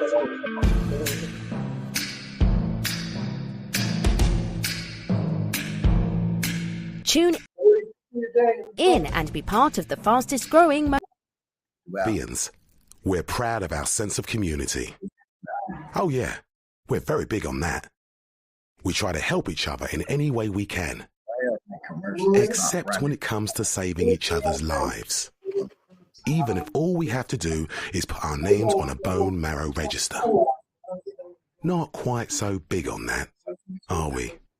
There are 24 times more white people than black on the UK bone marrow register. If you're black or mixed race, join the register today. Visit aclt.org and see how you could be the one to save a life. ACLT unites to fight leukemia. So what's wrong with my car? Lady, I don't know. When can I get it back? Tomorrow? Lady, I don't know.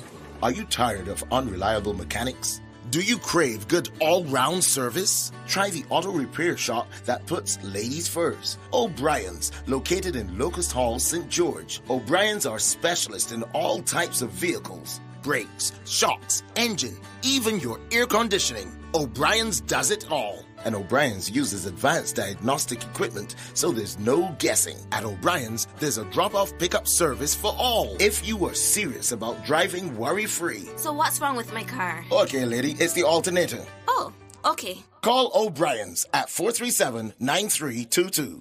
Students to students, talk it out. Teachers to students, talk it out. Peace begins with me. Peace begins with me. Talk it out. Violence solves nothing. Talk it out. We're one family. Go school to learn, don't go school to fight. Don't bring school to college on a gun on a knife. Don't let the violence mess up your life. Fighting all the time can't get your first prize. Daddy land, stop this skylarking. When I'm fighting like dogs out barking. I'm up look yourself, won't stop recording. Then he said they get to start parting. Peace begins with me. Peace begins with me. Talk it out. Violence solves nothing. Talk it out. We're one family. Don't let the anger build up. Don't shout. Triangle you on the sewer. Breathe it out. The same energy that you take to use to fight. Same energy you could talk it out. Say the wrong reason. Talk it out. Sure that we even. Daddy, this is non-violent season. Talk it out. Don't get in the beef with the body. Be vegan. Violence solves nothing. Talk it out. We're one family. Campaigning against youth violence all over the world. Right now, me I go give you a thing called feel up your breast. Whether you have big breasts or some itty bitty titty, to pick up cancer in them would be such a pity. How to prevent that cancer, we're not really sure. And although we are try hard, we still can't find no cure. So early detection is your best protection, and self-examination could be your salvation. So look good upon them appearance and investigate them texture, and appreciate your own breast tissue architecture. In other words, make sure say you utilize your hands to get yourself acquainted with your mammary glands. So the minute there's a change and you notice something strange, you can pay your doctor a visit so them can find out what is in it. And if cancer is the diagnosis, you could have a good prognosis if you catch it before it starts to spread. Cancer no means say you have to dead. So touch yourself, feel up your breast, put your hand them on your chest. Self-examination is the key if you want to catch cancer early. Yes. 246 Beijing Vibes Radio, alerting our female listeners to early prevention of cancer. I was shocked to discover that I'm at a high risk of prostate cancer because I'm black. Guys, we've got to keep talking about our health. So if you're a black man over the age of 45, go and have a chat with your GP or speak to our specialist nurses. Men, we are with you.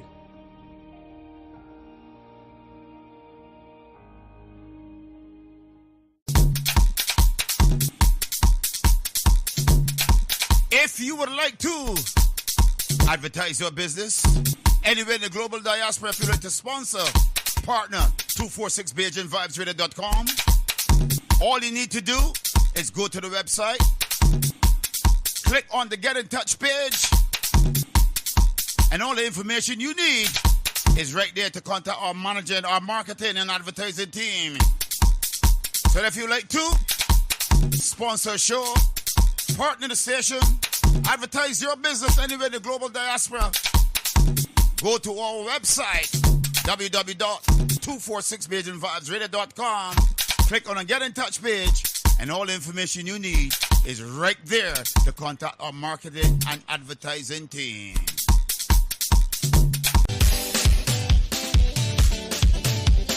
246BeijingVibesRadio.com is looking for presenters, male and female. If you want to join 246BeijingVibesRadio.com, you can call, WhatsApp, Signal, Telegram, +44 7956 146 221. You can WhatsApp, message, Telegram, +44 7417 584 733. If you want to be a presenter right here anywhere in the global diaspora, get in touch with us, and we got what it takes to take you to the next dimension. Keep it locked. We got it, baby. Join me, DJ AC, every Sunday and Wednesday at 8 p.m. until midnight, London, UK time, for 4 hours of musical entertainment here on 246BeijingVibesRadio.com.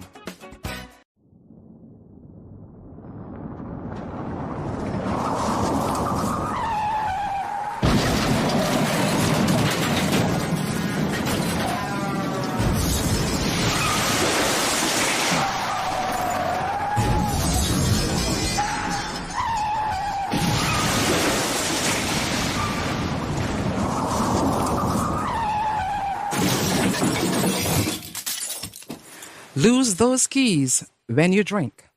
From 246 Beijing Vibes Radio. You're listening to 246 Beijing Vibes Radio.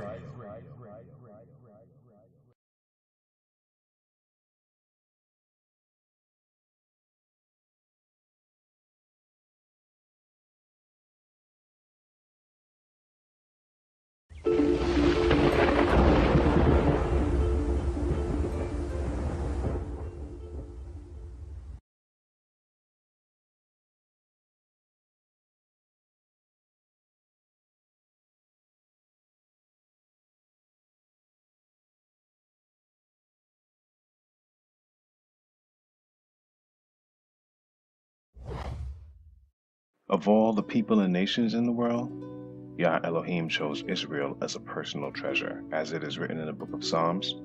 For Yah has chosen Jacob for himself, Israel for his own special treasure. So much did Yah love the people of Israel that he led them out of Egypt with all manner of signs and wonders and made a special covenant with them. If the people of Israel had kept that covenant, they would have remained a peculiar treasure to Yah throughout all time and would never have suffered the curses that came with it. The particulars of that covenant are covered in Exodus chapters 20 to 23, and they include the Ten Commandments as well as other instructions and regulations from Yah. This series will cover the results of Israel's disobedience and the fate of the present-day people of Israel, the Black Hebrew Israelites, who are still scattered throughout the world.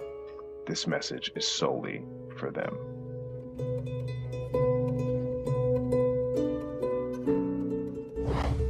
Then Yah instructed Moses, "Come up here to me and bring along Aaron, Nadab, Abihu, and 70 of Israel's elders. All of you must worship from a distance. Only Moses is allowed to come near to Yah. The others must not come near, and none of the other people are allowed to climb up the mountain with him." Then Moses went down to the people and repeated all the instructions and regulations Yah had given him. All the people answered with one voice, "We will do everything Yah has commanded." Then Moses carefully wrote down all Yah's instructions. Early the next morning, Moses got up and built an altar at the foot of the mountain. He also set up 12 pillars, one for each of the 12 tribes of Israel. Then he sent some of the young Israelite men to present burnt offerings and to sacrifice bulls as peace offerings to Yah. Moses drained half the blood from these animals into basins. The other half he splattered against the altar. Then he took the book of the covenant and read it aloud to the people. Again they all responded, "We will do everything Yah has commanded. We will obey."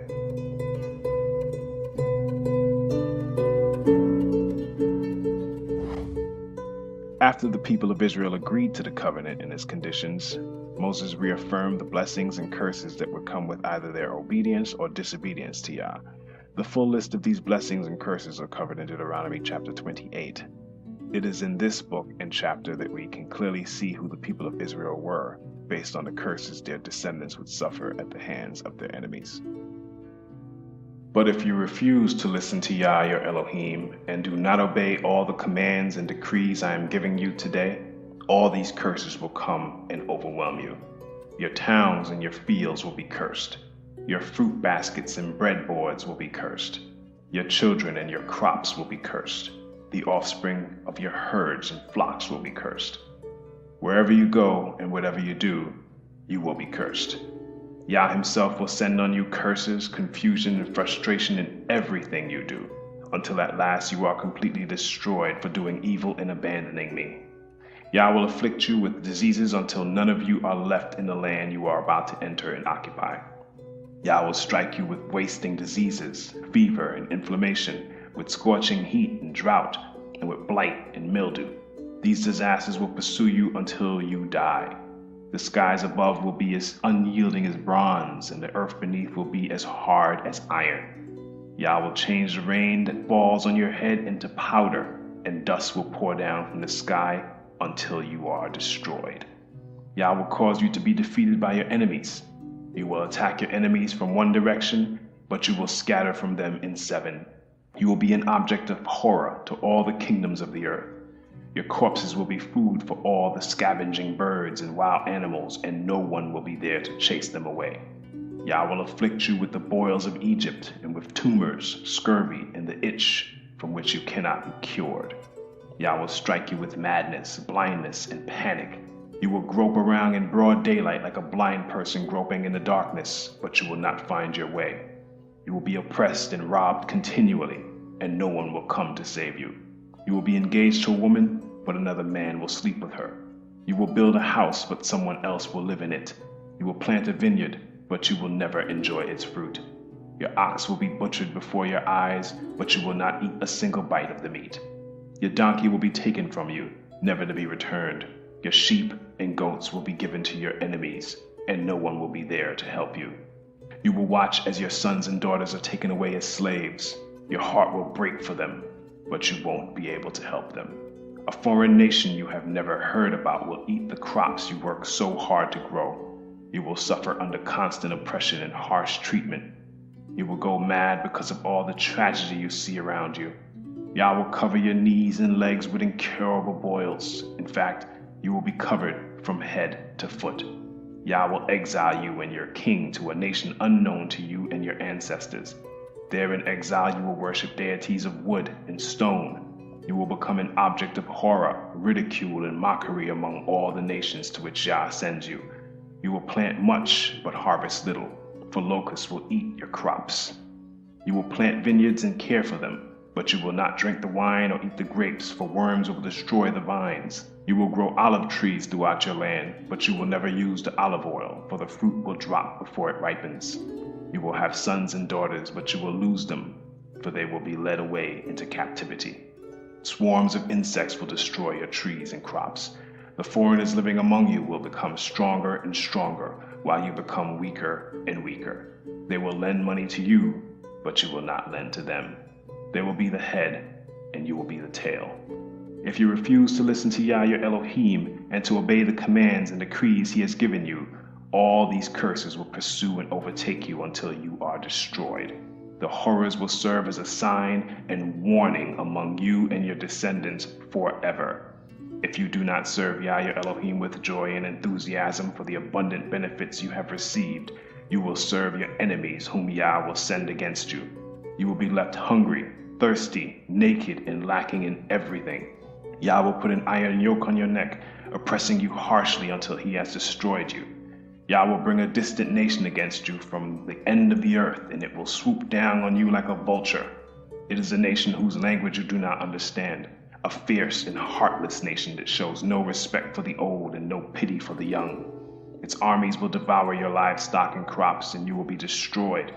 They will leave you no grain, new wine, olive oil, calves, or lambs, and you will starve to death.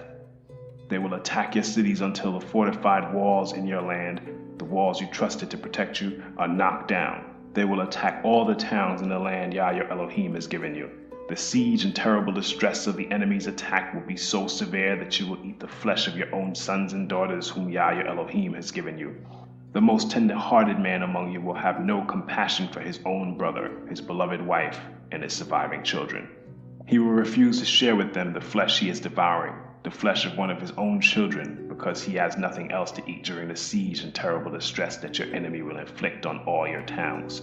The most tender and delicate woman among you, so delicate she would not so much as touch the ground with her foot, will be selfish toward her husband she loves and toward her own son or daughter.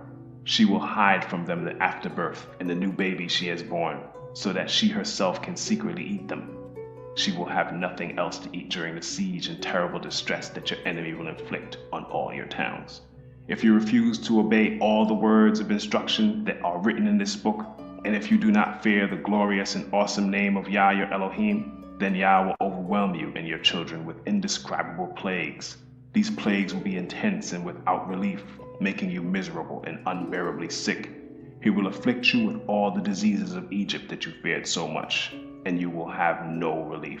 Yah will afflict you with every sickness and plague there is, even those not mentioned in this book of instruction, until you are destroyed. Though you become as numerous as the stars in the sky, few of you will be left because you would not listen to Yah your Elohim. Just as Yah has found great pleasure in causing you to prosper and multiply, Yah will find pleasure in destroying you. You will be torn from the land you are about to enter and occupy, for Yah will scatter you among all the nations from one end of the earth to the other. There you will worship foreign deities that neither you nor your ancestors have known, deities made of wood and stone. There among those nations you will find no peace or place to rest, and Yah will cause your heart to tremble, your eyesight to fail, and your soul to despair. Your life will constantly hang in the balance. You will live night and day in fear, unsure if you will survive. In the morning you will say, "If only it were night," and in the evening you will say, "If only it were morning," for you will be terrified by the awful horrors you see around you. Then Yah will send you back to Egypt in ships, to a destination I promised you would never see again. There you will offer to sell yourselves to your enemies as slaves, but no one will buy or redeem you.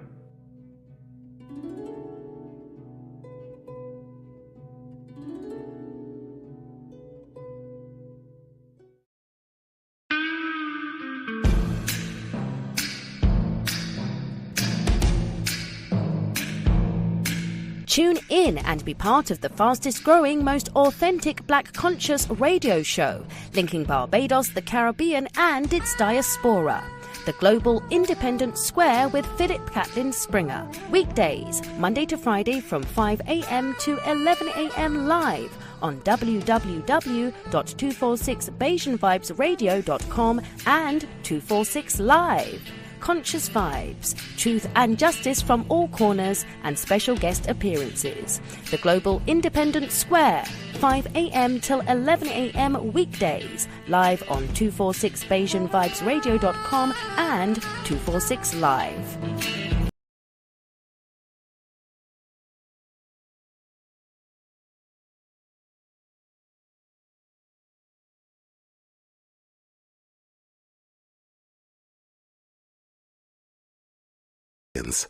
We're proud of our sense of community.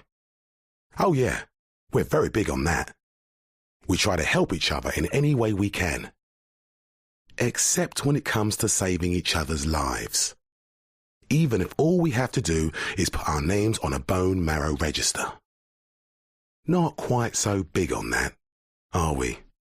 There are 24 times more white people than black on the UK bone marrow register. If you're black or mixed race, join the register today. Visit aclt.org and see how you could be the one to save a life. ACLT, unite to fight leukemia. So what's wrong with my car? Lady, I don't know. When can I get it back? Tomorrow? Lady, I don't know. Are you tired of unreliable mechanics? Do you crave good all-round service? Try the auto repair shop that puts ladies first. O'Brien's, located in Locust Hall, St. George. O'Brien's are specialists in all types of vehicles. Brakes, shocks, engine, even your air conditioning. O'Brien's does it all. And O'Brien's uses advanced diagnostic equipment, so there's no guessing. At O'Brien's, there's a drop-off pickup service for all. If you are serious about driving worry-free. So what's wrong with my car? Okay, lady, it's the alternator. Oh, okay. Call O'Brien's at 437-9322. Students to students, talk it out. Teachers to students, talk it out. Peace begins when they, peace begins when they. Talk it out. Violence solves nothing. Talk it out. We're one family. Go school to learn, don't go school to fight. Don't bring school to college, on a gun, on a knife. Don't let the violence mess up your life. Fighting all the time, can't get your first prize. Daddy Lance, stop this skylarking. When the fighting like dogs out barking. I'm marvel out yourself, won't stop recording. Then he said they get to start parting. Peace begins when they, peace begins when they. Talk it out. Violence solves nothing. Talk it out. We're one family. Don't let the anger build up. Don't shout. Triangle you on the sewer. Breathe it out. The same energy that you take to use to fight. Same energy you could talk it out. You could say the word reason. Talk it out. Sure that be even. Daddy, this is non-violent season. Talk it out. Don't get in the beef with the body. Be vegan. Violence solves nothing. Talk it out. We're one family. Campaigning against youth violence all over the world. Right now, I'm going to give you a thing called feel up your breast. Whether you have big breasts or some itty bitty titty, to pick up cancer in them would be such a pity. How to prevent that cancer, we're not really sure. And although we are try hard, we still can't find no cure. So early detection is your best protection, and self-examination could be your salvation. So look good upon them appearance and investigate them texture, and appreciate your own breast tissue architecture. In other words, make sure say you utilize your hands to get yourself acquainted with your mammary glands. So the minute there's a change and you notice something strange, you can pay your doctor a visit so them can find out what is in it. And if cancer is the diagnosis, you could have a good prognosis if you catch it before it starts to spread. Cancer no means say you have to dead. So touch yourself, feel up your breast, put your hand on your chest. Self-examination is the key if you want to catch cancer early. Yeah. 246 Bajan Vibes Radio, alerting our female listeners to early prevention of cancer. I was shocked to discover that I'm at a high risk of prostate cancer because I'm black. Guys, we've got to keep talking about our health. So if you're a black man over the age of 45, go and have a chat with your GP or speak to our specialist nurses. Men, we are with you.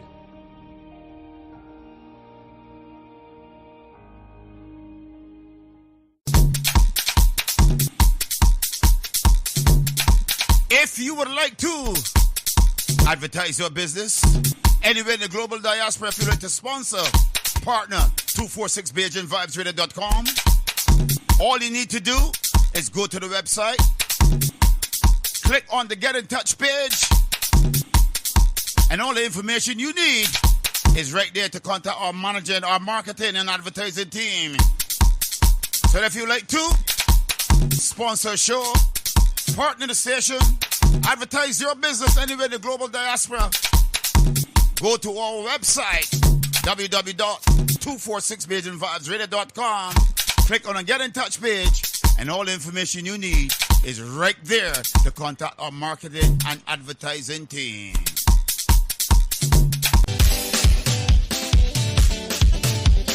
.246BajanVibesRadio.com is looking for presenters, male and female.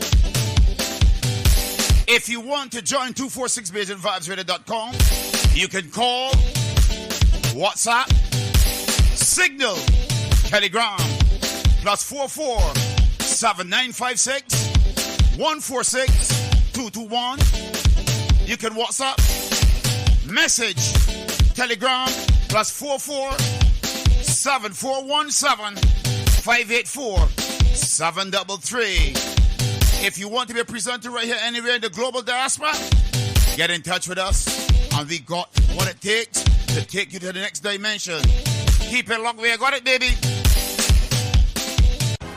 Join me, DJ AC, every Sunday and Wednesday at 8 p.m. until midnight, London, UK time, for 4 hours of musical entertainment here on 246 BajanVibesRadio.com.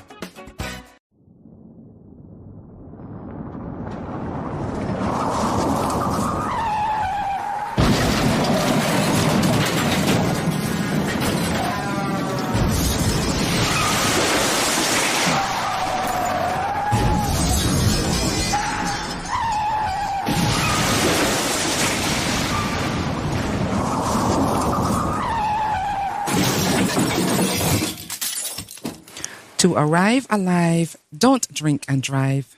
You're listening to 246 Bajan Vibes Radio.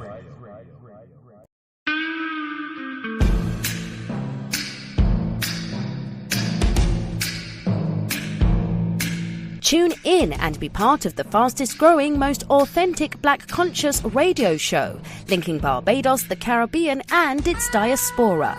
The Global Independent Square with Philip Catlin Springer. Weekdays, Monday to Friday from 5 a.m. to 11 a.m. live on www.246BajanVibesRadio.com and 246 Live. Conscious vibes, truth and justice from all corners, and special guest appearances. The Global Independent Square, 5 a.m. till 11 a.m. weekdays, live on 246BajanVibesRadio.com and 246 Live.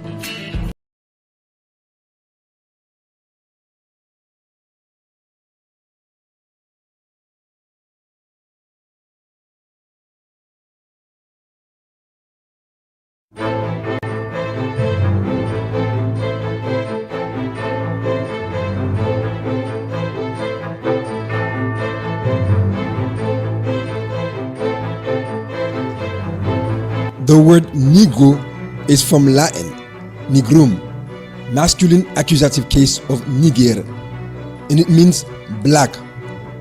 The word is still used in Spanish language today for the color black. When used of people, this word always refers to the black appearance of the skin tone. Hence, we have el hombre negro, which means the black man. According to the Bible and multiple eyewitnesses who documented the accounts throughout history, the ancient Israelites were black-skinned people. In other words, the biblical bloodline Israelites were Negroes. And since the Israelites tended to marry among their own people, their children's children after them will still retain their black-skinned Negroid feature. Hence, the descendants of these Negroes are still Negroes today.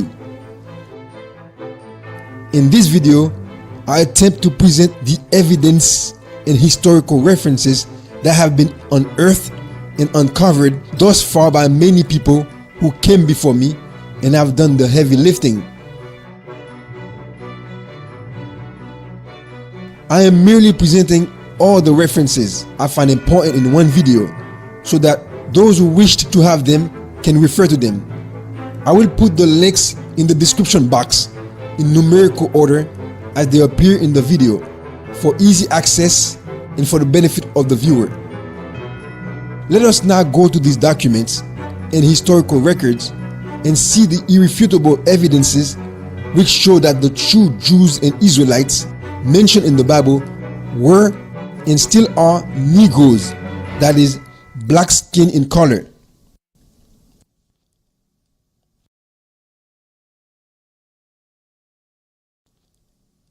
And as Paul was to be led into the castle, he said unto the chief captain, May I speak unto thee? Who said, Canst thou speak Greek? Art not thou that Egyptian, which before these days made us an uproar, and led us out into the wilderness 4,000 men that were murderers? But Paul said, I am a man which am a Jew of Tarsus. Apostle Paul was mistaken for an Egyptian. But how could Paul be mistaken for an Egyptian except he looked like an Egyptian? In math, there is something called the property of equality. It goes like this. If A equals B, then B equals A. In other words, if Paul, an Israelite, looked like an Egyptian, then Egyptians look like Israelites. How did ancient Egyptians look like? What were the features?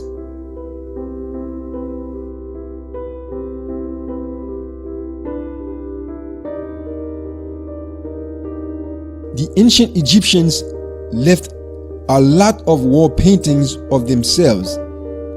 To know how they look like, we simply need to look at the statues and wall paintings they left of themselves. It's not that difficult. This is how the ancient Egyptians, sons of Ham, Noah's youngest son, looked like. As can be seen, they had black or brown skin color, woolly hair type with braids and cornrows, and thick full lips. That's it. The ancient Egyptians were black-skinned Africoid people. Therefore, since the ancient Israelites looked like them, then B equals A.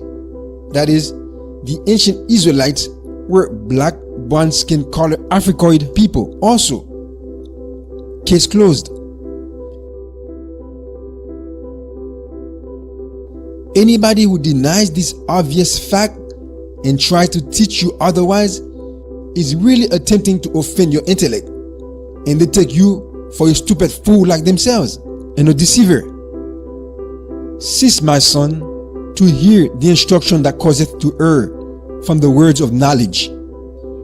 Go from the presence of a foolish man when thou perceivest not in him the lips of knowledge. He that walketh with wise men shall be wise, but the companion of fools shall be destroyed. Listen to advice and accept discipline, and at the end you will be counted among the wise. For anyone who is trying to be slick and denying the obvious fact that these wall paintings are depicting black-skinned people, we have more evidence from first-hand eyewitnesses to present to you, besides the obvious pictures. Let's get to them.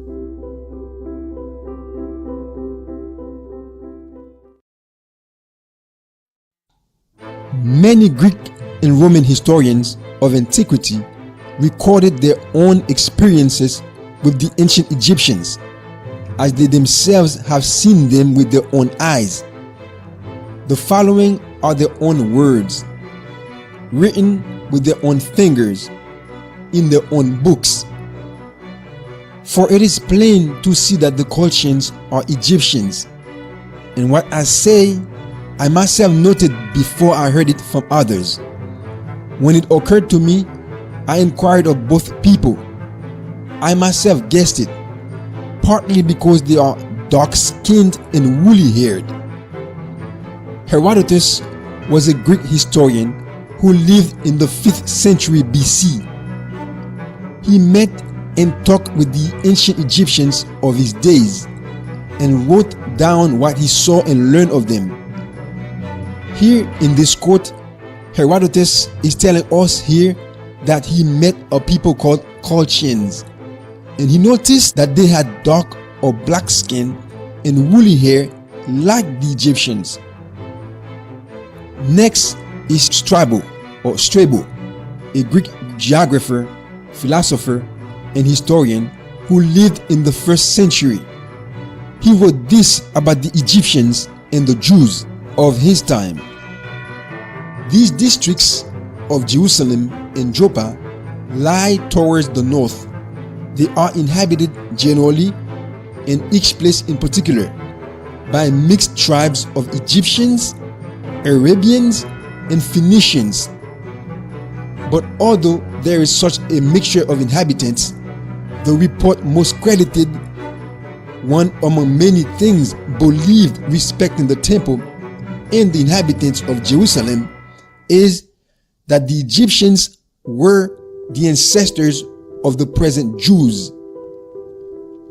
Here again, we see another eyewitness telling us that the most credited report of his days, that is, during the time of Yahushua himself, called Jesus Christ of Nazareth by the Gentiles, was that the Egyptians were believed by the Greek and Roman foreigners to be the ancestors of the Jews. That means the Jews were visibly seen by the Greeks and Romans to look like the black-skinned Egyptians. In other words, the Israelite Jews themselves were black-skinned like the Egyptians. After reading Strabo, we begin to see how and why the Greek captain mistook Paul for an Egyptian. As Strabo himself reported, many mixed tribes of Egyptians, Arabians, and Phoenicians inhabited many districts of Jerusalem and Joppa toward the north. Thus, it is easy to imagine how they all look alike with black skin to the white European Greek eyes, in the same way that all Asians look the same to many of us. Next, we come to Publius Cornelius Tacitus, a Roman historian, orator, and public official who lived in the 1st century AD. He wrote about the Jews of his time in the following way. Some say that the Jews were fugitives from the island of Crete, who settled on the nearest coast of Africa about the time when Saturn was driven from his throne by the power of Jupiter. Many again say that they were a race of Ethiopian origin. The word Ethiopian is from ancient Greek, and it means burnt face. It is made up of two words, aito, to burn, and apс, an eye or face. That was the description the Greeks gave to the sons of Ham, especially the Cushites, when they first met them in antiquity. Compared to the Greeks, the Cushites were so dark and black, as they still are today, that the pinkish pale-skinned Greeks referred to them as burnt faces or Ethiops in the Greek language. Likewise, to call the ancient Jews a race of Ethiopian origin means that they must have been of burnt faces like the Ethiopians. In other words, they must have been extremely dark or black skinned. These are well documented evidences from antiquity which prove that the ancient Jews and Israelites were an extremely black skinned people or burnt faces.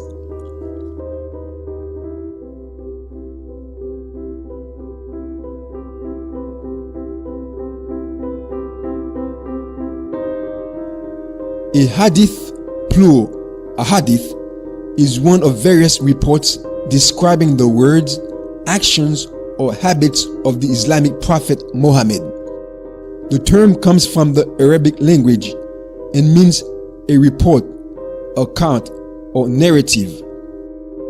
In their hadith or narrative, the first Muslims reported that the biblical Israelites were black, brown-skinned people.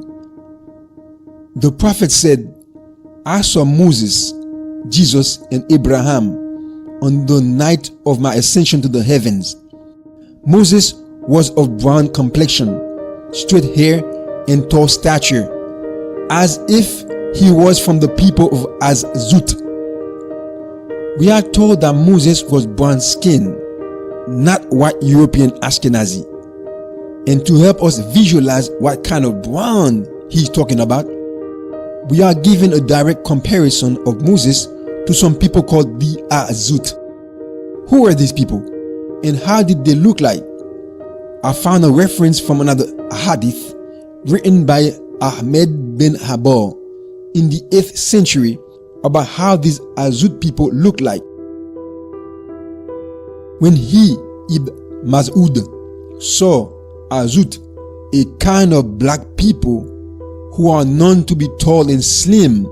He said they are just like these ones. We are told here that the Azut were a black-skinned and tall people. And we are told that Moses looked like them. So Moses, according to this hadith, was a tall, black-skinned man, or what we would call a Negro in America. Other hadith compared Moses of the tribe of Levi, of the sons of Jacob, to some other people called Shenua. Allah's apostle said, "On the night of my ascension to heaven, I saw the prophet Moses, who was a thin person with leg hair, looking like one of the men of the tribe of Shenua." The prophet said, "On the night of my ascension to the heaven, I saw Moses, who was a tall, brown, curly-haired man, as if he was one of the men of Shenua tribe." The prophet mentioned the night of his ascension and said, "The prophet Moses was brown, a tall person, as if from the people of the tribe of Shenua." Here again, we are told that Moses, an Israelite, was brown skinned, and we are given a direct visual comparison to an ancient people called the Shenua. Who were these people, and how did they look like? We found a book online called The Biography of Imam Tahawi, written by Mufti Said Ahmed Palempuri. This Imam al-Tahawi was a Sunni Islamic scholar who was born in Upper Egypt around 853 AD. According to Islamic records, he was from a Yemeni clan known as al-Hajar. In the book, the author Mufti Said tells us that Az is famous clan in Yemen. Hajar is a branch of that clan. The other famous branch of Az is Shenua. Thus, Shenua is a sub-branch of a clan called Ads. Who were these Ads, and how did they look like? We read from Wikipedia that the Ads or Al-Ads are an Arabian tribe. They were a branch of the Kalen tribe, which was one of the two branches of Katan, the other being Himyar. We further read that the Katans, or these Katanites or Katani as they were called, are Arabs who originate from the southern region of the Arabian Peninsula, especially from Yemen. And according to Islamic tradition, the Katanites are pure Arabs.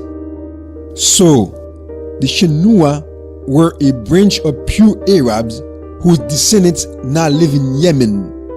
And here is how the descendants of these original Arabs still look today in Yemen. We also have the record of an early Arabic scholar living in the 13th century and writing of the skin color of the original pure Arab of his time and before his time. The Arabs used to take pride in their brown and black complexion, and they had a distaste for a white and fair complexion, and they used to say that such was the complexion of the non-Arabs. There we have it. We read from the hadith writers and commentators that the original Arabs were black-skinned, and we also read from them that the Israelites looked like them. Therefore, according to the Muslims in the hadith, the biblical Israelites were not pinkish pale-skinned Europeans, but black-skinned people like the pure Arab cousins.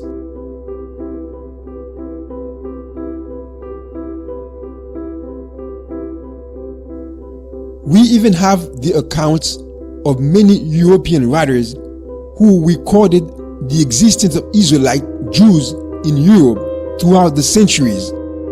In these writings, they tell us plainly that the Jews they encountered or heard about were Negroes or black-skinned people. Here is the best and direct evidence we have found thus far. 'Tis also a vulgar error that the Jews are all black, for this is only true of the Portuguese Jews, who, marrying always among one another, beget children like themselves, and consequently the swarthiness of the complexion is entailed upon the whole race, even in the northern regions. But the Jews who are originally of Germany, those for example I have seen at Prague, are not blacker than the rest of the countrymen. This needs no interpretation. It is plain, clear, and direct. The Jews were black-skinned people. Simple. And this, not only the European Jews or the real Jews who traveled and fled to Europe, but also, as the author tells us, the rest of the countrymen. That is, the black skin complexion is entailed upon the whole race. In other words, every bloodline Israelite were black skin in complexion. And moreover, as the author also told us, they married always among one another, beget children like themselves. Thus, we can expect them to still be black skinned today in the 21st century. If we find some people who are not black skinned yet call themselves Jews, we need to ask ourselves some questions. What is going on here? Is this what is meant by identity theft? Our next reference comes from a Reverend Samuel Colcourt Bartlett. He wrote this in 1882. In regard to the human race, it has been shown abundantly and historically that each of the external differences often ceases to be characteristics. Thus, the black color is found not only in individuals as the black Jews of Portugal, but in tribes as the Bicaris on the Red Sea, whose hair and character are perfectly Semitic. Here we have another source telling us that the Jews were black. Moreover, the same source tells us of a tribe of people who had Semitic hair type. Let's try to find a picture of these people to see how their Semitic hair look like. And here they are. As can be seen, not only their skin is black, but they have woolly Afro-texture hair. Hence, Semitic hair, according to the author's first-hand account, is of Afro-texture type, not European Ashkenazi type. Around the 19th century is when we begin to see references of quote-unquote white Jews. These white Jews came on the scene way later in history, all the way from Germany, and they began to falsify documents as soon as they came on the scene to infuse themselves in history in the antiquity of the real black Jews. Thus, they began the identity theft machinery. Here is a documented reference to what I'm saying. The black Jews of Malabar, as well as their white brethren on the same coast, have attracted the attention of those interested in the subject by the account of Dr. Claudius Buchanan, who visited them in 1806, 1807, 1808, and published an account of them in his Christian Researches. The former are beyond doubt the more ancient of two classes, which settled near Quilon, but R. Benjamin's information that they even possessed some little knowledge of the Talmud and its decisions raises some doubt against the claims of the white Jews and against the early date of the document which they produced, and by which it would appear that they settled in the country 231 of the Christian era. Many doubts have been raised respecting the interpretation of the dates which are found on the brass tablets preserved by the white Jews, on which the privileges are engraved, and of which in Quiltil Duperon, Dr. Buchanan, in the Asiatic Journal render an account. If it should even be found true by further investigations that the dates be indeed correct, it still remains a question whether the privileges were originally granted to the black or white Jews, or whether the latter, the white Jews, came into possession of these tablets by stratagem or accident. We hope to have proved that Benjamin of Tudela is no mean authority, and it certainly remains difficult to explain why he should not have mentioned the white Jews also, had they been established in his time. He who so diligently collected all information respecting his brethren would certainly not have omitted to give an account of this remarkable colony. The author used the word stratagem. Here is what the dictionary tells us the word means: a plan or scheme, especially one used to outfit an opponent or achieve an end. And here is another dictionary definition: a plan, scheme, or trick for surprising or deceiving an enemy.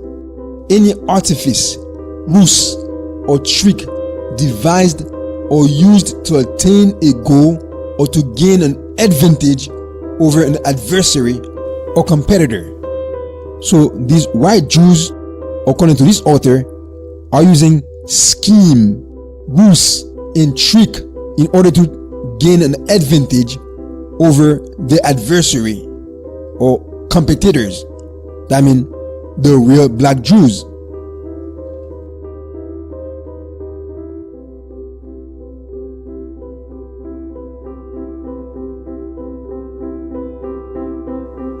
From beyond the rivers of Ethiopia, my suppliants, even the daughter of my dispersed, shall bring mine offering. Ethiopia, or burnt face, is in Africa.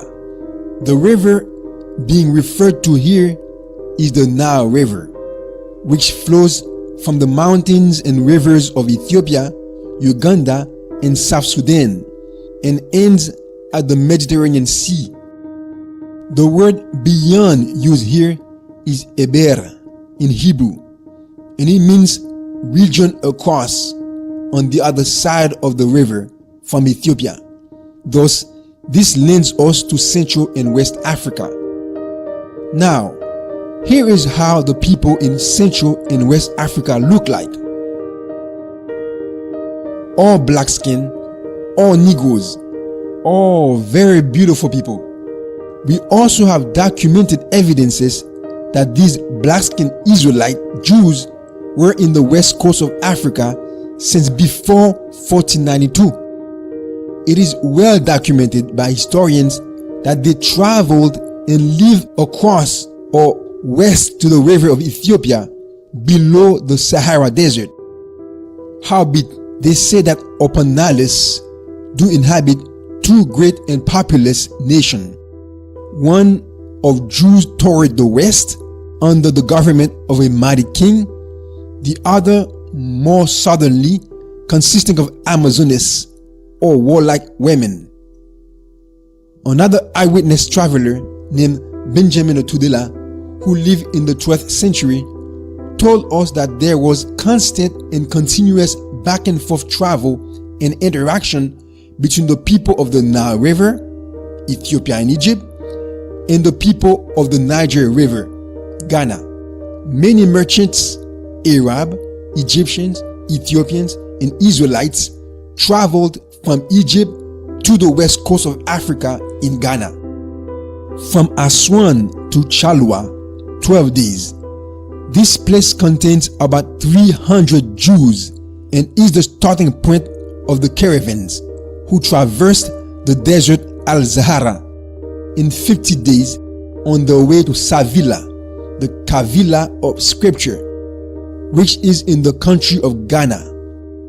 This desert contains mountains of sand, and whenever a storm arises, the caravans are exposed to the imminent danger of being buried alive by the sand.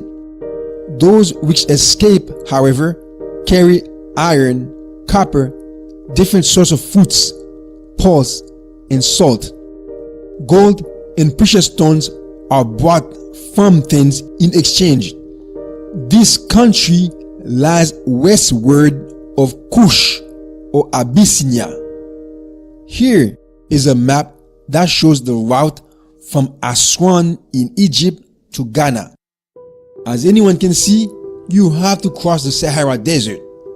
This country, Ghana, lies westward of Kush or Ethiopia. And this comes as no surprise to us, since the Bible already told us Yahweh's people, the Israelites, would be migrating from West Africa. From beyond or across on the other side to the west of the rivers of Ethiopia, my suppliants, even the daughter of my dispersed, shall bring mine offering. While in the west coast of Africa, according to yet another historically documented record, Israelite Jews built the town on which the city later known as Timbuktu in West Africa was founded. The text reference is in French, so I will try my best to translate it for the viewers who do not speak French. In the year 902, 9 September 1492, 29 August 1497, was built the city of Tenderma. Askia Mohammed gave order to King Fari to build him a capital city. After searching around, according to the advice of the prince, in the surrounding regions and in the region near the desert, Amar came to Tenderma, where the place captivated him. This place was the home of a group of Jews, where we still find even today the remains of the tombs and water wells. Here is what an inhabitant of the area told us about the people who used to live there. In those times, 7 princes who descended from the kings of the Jews ruled the city: Jebrut ben Hisham, Zulyemen ben Abdelakim, Zeher ben Salam, Abdelatif ben Suleiman, Malik ben Ayoub, Fedo ben Mizar, and Galib ben Yusuf. Each of them had under him a big army, and each prince had his own water wells for himself and his troops. Anyone who mistakenly drew water from a well which belonged to another prince to water his plants must indemnify or compensate the prince to whom the well belonged, whether the mistake was committed by a free man or a slave. Each prince had 12,000 knights or horsemen, and when it came to infantrymen, meaning those who go by foot, one could not count them nor enumerate them. So it is confirmed, Israelites were in the west coast of Africa long before Islam and long before the Euro-Christian colonizers invaded the continent. And it is from these Israelite people who live in the west coast of Africa that the so-called African Americans, Afro-Cubans, Afro-Mexicans, Afro-Puerto Ricans, Afro-Brazilians, Jamaicans, Haitians, Afro, etc., were taken as prisoners of a racial and religious war waged against them. This is undeniable, documented history. These Afro people are bloodline Israelites, the 12 tribes of Negroes, the genetic bloodline descendants of Abraham, Isaac, and Jacob.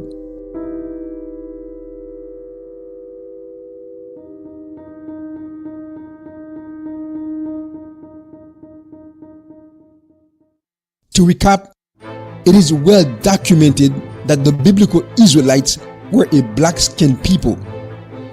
And it is well documented that they married among themselves and remained black-skinned wherever they went all throughout history. It is well documented that many of them lived in the west coast of Africa. It is also well documented that some of these same Israelites from West Africa were transported in cargo slave ships to the Americas via what is famously known as the transatlantic slave trade. many European Ashkenazi Jewish Gentiles are coming out admitting this fact because they cannot hide it anymore. And I'd like to now bring up another interesting place that you're finding descendants of the Israelites, but may not necessarily be from the 10 tribes, but will also play a role. And it shouldn't be overlooked. It's a very serious scenario. Is in Africa. Africa has perhaps hundreds of millions of people with this identity right now of being from the people of Israel. Does that mean they were from the 10 tribes? Likely not. We were taught by the historians and within our own traditions that when the Romans conquered Judea, a few hundred years after that the tribes of Israel went into exile, perhaps millions of Judeans were sold into slavery. Into Africa, into Rome, deep into Africa. And if you look now, you're seeing people who are most likely the descendants of those slaves who kept true. I'd like to bring up a few specific examples because they're going to be game changers. And where it gets interesting is, in America, there was a slave trade. And a lot of the slaves, a very high percentage of them, came from Western Nigerian ports.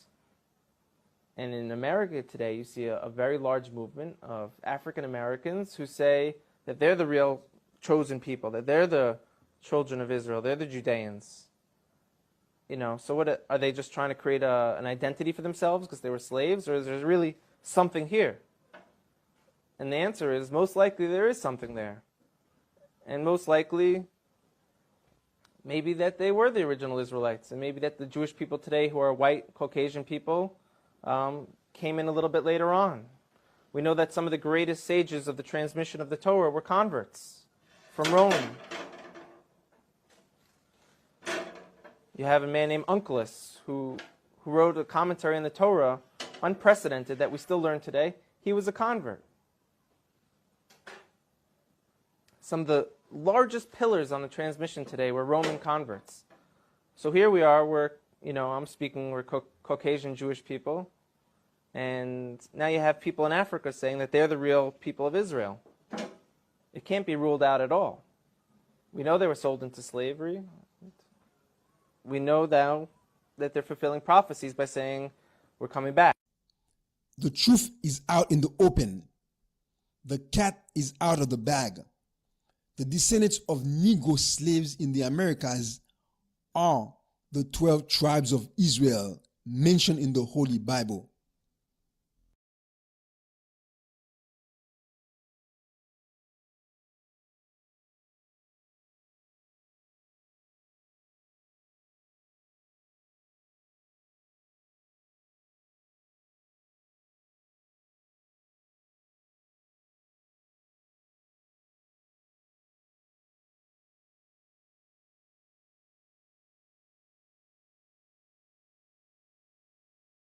Caribbeans, we're proud of our sense of community. Oh yeah, we're very big on that. We try to help each other in any way we can. Except when it comes to saving each other's lives. Even if all we have to do is put our names on a bone marrow register. Not quite so big on that, are we? There are 24 times more white people than black on the UK bone marrow register. If you're black or mixed race, join the register today. Visit aclt.org and see how you could be the one to save a life. ACLT unites to fight leukemia. So what's wrong with my car? Lady, I don't know. When can I get it back? Tomorrow? Lady, I don't know. Are you tired of unreliable mechanics? Do you crave good all-round service? Try the auto repair shop that puts ladies first. O'Brien's, located in Locust Hall, St. George. O'Brien's are specialists in all types of vehicles. Brakes, shocks, engine, even your air conditioning. O'Brien's does it all. And O'Brien's uses advanced diagnostic equipment, so there's no guessing. At O'Brien's, there's a drop-off pickup service for all. If you are serious about driving worry-free. So what's wrong with my car? Okay, lady, it's the alternator. Oh, okay. Call O'Brien's at 437-9322. Students to students, talk it out. Teachers to students, talk it out. Peace begins in there. Peace begins in there. Talk it out. Violence stops nothing. Talk it out. We're one family. The school to learn, don't go school to fight. Don't bring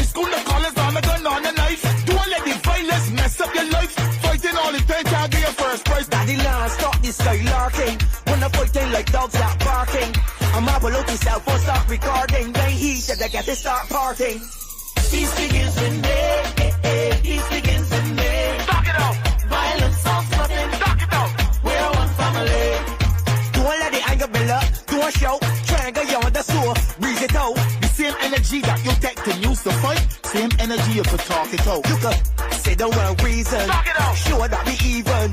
Daddy, this is non-violent season. Talk it out. Don't get in the beef with the body. Be vegan. Violence solves nothing. Talk it out. We're one family. Campaigning against youth violence all over the world. Right now, me I gotta give you a thing called feel up your breast. Whether you have big breasts or some itty bitty titty, to pick up cancer in them would be such a pity. How to prevent that cancer, we're not really sure. And although we are try hard, we still can't find no cure. So early detection is your best protection, and self-examination could be your salvation. So look good upon them appearance and investigate them texture, and appreciate your own breast tissue architecture. In other words, make sure say you utilize your hands to get yourself acquainted with your mammary glands. So the minute there's a change and you notice something strange, you can pay your doctor a visit so them can find out what is in it. And if cancer is the diagnosis, you could have a good prognosis if you catch it before it starts to spread. Cancer no means say you have to dead. So touch yourself, feel up your breast, put your hand on your chest. Self-examination is the key if you want to catch cancer early. Yeah. 246 Bajan Vibes Radio, alerting our female listeners to early prevention of cancer. I was shocked to discover that I'm at a high risk of prostate cancer because I'm black. Guys, we've got to keep talking about our health. So if you're a black man over the age of 45, go and have a chat with your GP or speak to our specialist nurses. Men, we are with you.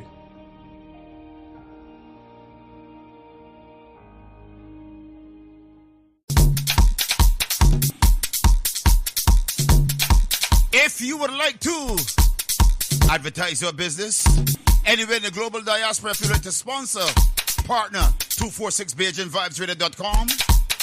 All you need to do is go to the website, click on the Get in Touch page, and all the information you need is right there to contact our manager and our marketing and advertising team.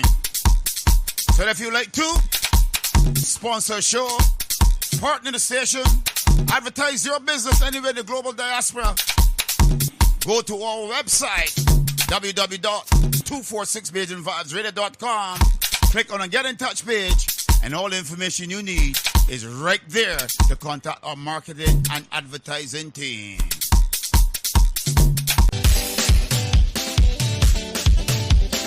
.246BajanVibesRadio.com is looking for presenters, male and female. If you want to join 246BajanVibesRadio.com, you can call, WhatsApp, Signal, Telegram, +44 7956 146 221.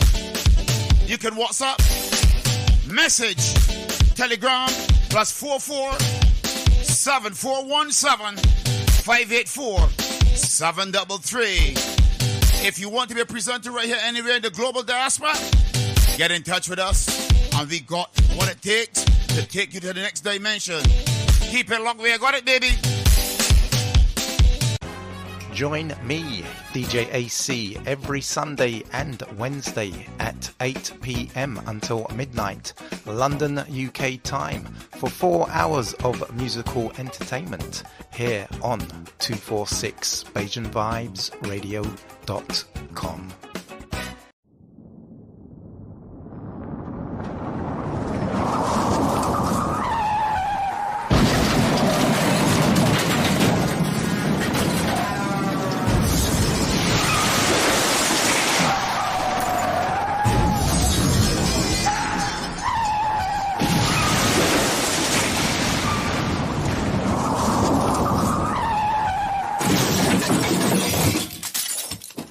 Lose those keys when you drink. From 2.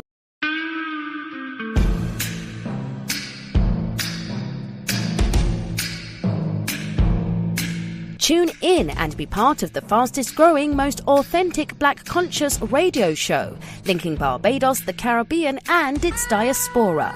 The Global Independent Square with Philip Catlin Springer. Weekdays, Monday to Friday from 5 a.m. to 11 a.m. live on www.246BajanVibesRadio.com and 246 Live. Conscious vibes, truth and justice from all corners, and special guest appearances. The Global Independent Square, 5 a.m. till 11 a.m. weekdays, live on 246BajanVibesRadio.com and 246 Live.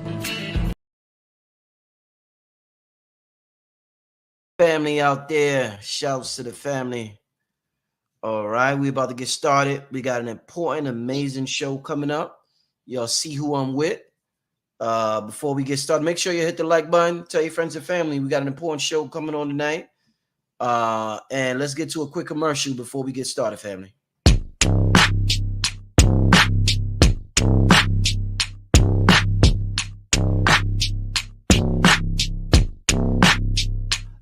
Sometimes I wake up in the morning feeling stressed.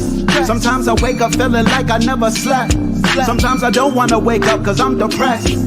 But today when I woke up I felt blessed. Yes, I'm thankful I could breathe. Thankful for the breath, thankful for the heart beating in my chest. Superman S. I fell in love with life, not afraid of death. Fell in love with life, fell in love with sex. Sinner, I confess, I love my gold. Melanated flesh, it absorbs, it protects like a bulletproof vest. I kill all my demons and then I ask who's next. I'm the son of Osiris, I'm coming for the suit test. Suplex, God is blood, God is great. I'm thankful for the food on my plate. I just ate mashed potatoes and steak. Victory is sweet, come get a taste. The flavor in your air is baked, mashed with the base. Been broke, can't break, got money in the bank. Every day someone dies, someone's born. Get a cake, set a date, get a suit, get a tie, get a date. God is always on time, never late. Celebrate, get in shape, meditate, levitate, elevate, men destroy, men create. Real women menstruate, and the sound I make emanates my life. And the song I sing celebrates my life. Celebrate your life, celebrate your life. Celebrate today, celebrate tonight. Celebrate your life, celebrate your life. Everything was dark, God invented light. Everybody celebrate your life, celebrate your life. Celebrate today, celebrate tonight. Accepted all my wrongs, celebrate the right. When I die, celebrate my death, see what heaven's got. I feel glorious, victorious. The medal dangle on my... All right, celebrate your life. That was nice. Yeah. You ain't know I do music, Professor. I do music production. I did that beat. Really? Yeah, I did that beat. Well, that was nice. It's apropos for what we're going to talk about tonight. Excellent, excellent. Without further ado, y'all see what it is. Y'all see who I got, the living legend with me right now. None other than Professor James Small, my brother, my elder. Welcome back. Good to have you back here, man. Thank you, Brother Rich. Good to be back. For the last 4 months, I've been on a journey, but I'm back. Yeah, listen, I heard about it. Let me just tell the people right now. I know that the elder didn't tell me to do this, but I want to do it because I know the elder. Somebody had told me you was going through something, and I just life been moving so fast. I didn't get a chance to call you. What I want to do right now is I want the people to show you some love. I'm gonna put his Cash App. The elder's been sick for the past couple of months, and I want y'all to show him some love. He's been out of work, and I just want y'all to show the elder some love on the Cash App. You know, whatever, you don't have to, but if you can, definitely support the elder. I'm gonna make it my mission during the show to send you a nice donation, elder. Cash App. You always do. I always appreciate you, brother. Tell the people what else you've been up to while I put this Cash App up here, Professor. Yeah, for years I've spoken about the fact that I've had a prostate issue. So for about 35 to 38 years, I've been dealing with a prostate that should be the size of a walnut. Mine was bigger than a grapefruit. So it interfered with all of the function in my lower extremities for 35 years. I had to go through some terrible stuff, from hemorrhaging, from wearing diapers, from wearing catheters. I've given lectures. People didn't know I had a catheter on and a bag strapped to my leg. I mean, for years, going through that, because I figured this is what I got to do to survive. And I didn't, did not want to not do my work, right? So I said, okay, this is what I got to do. This is the name of the game. And I did not want to be butchered. The only treatment they had was to do some very invasive surgery, and that always left people debilitated. So I said, I'm going to do the herbal thing. I'm going to stick with my doctors. I worked with them, but I worked with the herbalists as well, especially in Africa and here. And that got me through 35 years. But I came back from Africa in August, and the world just crashed, just hemorrhaging at home and in and out the emergency room every day, and finally in the hospital for 3 weeks, and then out of the hospital, then back in for surgery, and then 4 weeks recovering from that. And what they did is a new procedure called embolism catheterization. They actually go in through your wrists, with these electrodes, and go all the way down through your body to your groin, and they cut off the flow. They actually catheterize some of the main blood vessels that feed the prostate and force it to shrink. You don't want to kill it. You want to make it shrink because you still want it to function as a prostate should function. And so they actually shrunk it. It shrunk itself. It realized, okay, with this big thing, I need 10 pounds of oxygen, but they cut this down to 4. If I'm going to live, I have to cut down my needs to 4. So it shrunk itself. It fought me for about a week. And they told me, they said, look, this thing's going to fight back. And it fought back for about a week. I mean, you feeling all kind of crazy stuff. And then you can feel the contraction. And your body starts functioning normal. But after nearly 40 years, I was able to have a normal urination, a normal going to the bathroom. And I felt odd, like, I'm normal. I feel good. And I didn't know what feeling good on a daily basis was. Even though I handle it now, because very few people knew how bad it was, even though I spoke about it. And I plan to do a show with somebody, maybe come on your platform and just talk to young people about this prostate situation. Because mine started in my early 40s. It doesn't just hit you when you get 60 and 70s. I'm 78 now. But when this started, I was in my 40s. And didn't know what it was. And the doctors didn't know what it was because men were dying before the age 70. So there was no money in prostate. Now we're living into the 80s and 90s. Now there's money, right? So they're doing the research and stuff because there's money in prostates now. And it's weird. And I had a chance to take advantage of that new procedure. And it worked well. So far, I'm in the 7th week. No side effects whatsoever. The only thing with the soreness, when you're going through the procedure, they can't put you under. You have to be fully awake. Right. You're going to be suffering some pain, and you're going to hear all the noise. And they're looking at a TV screen and manipulating these little things down in your body. Yeah. And you hear the doctor cussing, God, dang, I missed it. Wow. and you're going like, oh, my God. And one time they said, well, we may have to send Mr. Small home and let him heal for a while and bring him back next month. That's when I got heavy on the ancestors and said, Mama, please, let them find this thing and fix it now. Yeah. And those ancestors stepped in there within 2 seconds. The guy said, I got it. Right. It took another hour and a half for them to finish. But it was quite an experience dealing with the ancestors, really learning what I've been trying to teach for years and see that nearly all of it was real. When I was laying in that hospital room to have my ancestors come and visit me, first it spooked me. I'm not going to lie. First, I didn't want to believe it, even though I'm yatting, talking it all the time. And then when I realized there's somebody in here with me and they're trying to talk to me, and I just relaxed and let it be. And I told them I want to go home. And the doctor says, I had tubes running all up, brother. I won't even describe the tubes going to me. And then the stuff going through the needles. And they told me, well, you can't go home and I can't remove them. But the night after I had the big visitation from the ancestors, homies, Dr. Rowland, the next 107 class, so you're going home today. I said, you just told me last night you couldn't remove none of the stuff. So I'm taking all the stuff out of you and you're going home. No explanation. Except I knew I had that conversation with the big boys and the big girls. And they said, we're going to take care of you.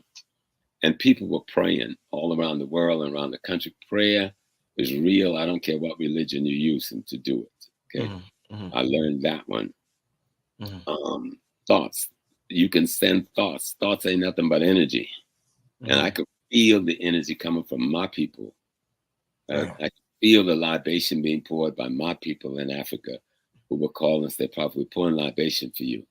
Mm. And I felt it. I knew all these things was happening, and I fought because they gave me the strength to fight back. Because I thought I was like going to do the exit piece, right? If it had gotten bad after 3 weeks in the hospital, your body start giving in, especially when you don't know quite what's wrong with you and why they can't fix it.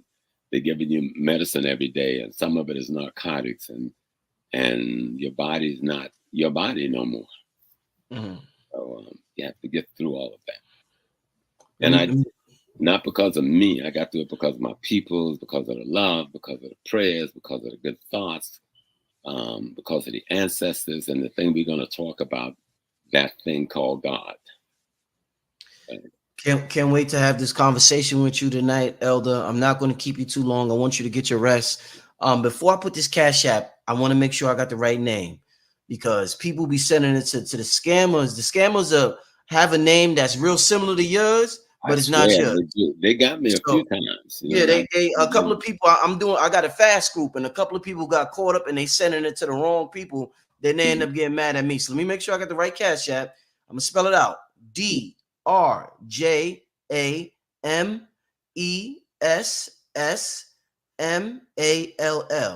Yes. All right. Just want to make sure. I don't need the scammers getting all the professors' donations. My brother has been through a lot, and I want to make sure my brother's good. All right. So make sure you support the brother. With that being said, you always do. I tell people the only guy that ever really take care of me is Brother Rich. He makes sure that that's always done from the beginning. I take care of my elders. You, Dr. Valentine, my elders. I'll make sure y'all good. Sister Myra, I make sure y'all good. So it's an honor. I'm blessed. You're very respected. The people respect the way you handle your podcast. Indeed. You're it's an quite honor. It's an honor. Professor, let's get started. This is a very common question, $1 million question you hear a lot of people ask. A lot of people with melanated skin, very frustrated, very confused as to why God will allow Black people to go through what they go through, considering what we know about slavery, consider what we see on the news every day, considering our own individual experience in this life, whether it's the school system, the jail system, the education system, the workforce. It's like everywhere we go, the darker you are, you're always at the bottom. It always seems like there's some type of conspiracy against the darker skinned people. And it's like, it's just tough. It could get tough psychologically on you. It could get real tough being a melanated person. Then on top of that, people are telling you, you got children to take care of. You got a wife to take care of. You're a man. If you're a woman, you got to cook for your family. You got to be strong every day, despite everything that a group of people has gone through in the last 500, 600 years. And people want to know, why would God allow this to happen? I've heard different reasons. The Moors, I've heard, in the Bible, they say Black people are cursed, the curse of Ham. So I've heard different things, but I haven't heard your perspective, Professor James Small. It's a question that we want to know. It seems like, when the hell is it going to end? Professor, if we got all this magic and power and like you said, the ancestors, why did this have to happen to our people, my brother? First of all, I'm not informed, nor am I instructed by the Torah, by the Bible, or the Quran. My conclusions, my analysis is not based on anything from the Abrahamic confusion and illusion. That's what you call it. Confusions and illusions. All right. The reason people are having problem trying to figure out why God let this happen, because they're looking for God every place except in the mirror. Say that again. The reason people are having problems trying to figure out why God let this happen, because they're looking for God everywhere except where they should look for God, in the mirror. There isn't a single African culture, nor is it expressed in a single African language. And even those who are talking about Kemet and Medu Neter, they're expressing what they're looking at very wrongly. The Africans never saw God as a people, person, place, or thing. The Africans, in all of their language, saw God as the totality of everything, including you. me say that again. The Africans saw God as the totality of everything that exists, including you. And if you don't carry out your role as the God of your kingdom, which is yourself, and you're looking for some God in the sky or in the ground or in the wood or someplace else, you're going to be in a situation Black people find themselves in now. You're chasing some illusion that's dead and on a cross, or you're chasing some illusion that's a mystery that makes you pray a certain amount of time a day, or you're chasing some illusion that you said brought you some laws that has never worked even for yourself. Because when I read your documents, you're all committing genocide against whole people, and so your God told you to kill all these people and take their lands, and so you can't say you believe in all of that when the very gods you saying you believe in makes the people who brought it to you rich by killing you, because now you become the best killer of yourself. So that's not the God I'm talking about. Matter of fact, the word God does not encompass, it doesn't have the capacity to describe what the African means when they talk about Jianyami, Inyankampon, Oludumare. They're talking about the universe and everything in it as being the divine, including you. And so if Africans want to understand why we're in our situation, because you don't have the courage to be the God you were created to be. You want to be a slave. You want to be a servant. You want to be Abdul. You want to be the servant of Jesus. You want to submit to Yahweh. Well, I don't submit to a damn one of them. I don't submit to nothing. I am the universe. You are the universe. We are all just expressions of aspect of the divine totality. And our responsibility is to free ourselves and fight for ourselves, not wait for some mystery God or some mystery potion or some black magic to do anything. We lost the war with the Europeans, which didn't start 500 years ago. That's when the African-American experience began. We were in this war with the Europeans when the Hittites, when the Hyksos first invaded our land in Northeast Africa. And then the Hittites followed with their invasions twice. Then the Assyrians followed with their invasions twice. And we're now talking almost 1,000 years of enemy taking our land. And then you have the Romans and the Greeks, and then the Persians coming in twice. And then you have the Romans coming into North Africa and creating the mulattoes that we now call Moors for the most part, because the history they're talking about is not a black history. It is a mixed race history. Then you got the Visigoths, the Germans invade North Africa and drive the Romans out. And then the mixed breed Arabs come in and mix with the black folks who call themselves Moors and drive the Visigoths, the Germans, into Spain and the Romans back into Italy. So we're fighting wars for about 3,000 plus years before we really got our behinds whipped. And we got whipped because we felt become the enemy is the best way to defeat the enemy. So we converted wholesale in North Africa to Islam.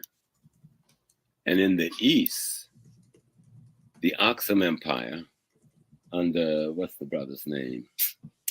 King Annas, whatever. It'll come to me. Became a Christian. Ethiopia didn't start Christianity. They borrowed a Christianity that was started by some mixed race and black folks in Turkey in what became the Byzantine Empire. And they took that and spun it and made what they've got. And in partnership with the Coptic Church, which was the blacks in Egypt, breaking away from the Romans and Constantine and trying to keep their culture intact. These religions were first not churches like we know them today. They were the everyday culture of the people.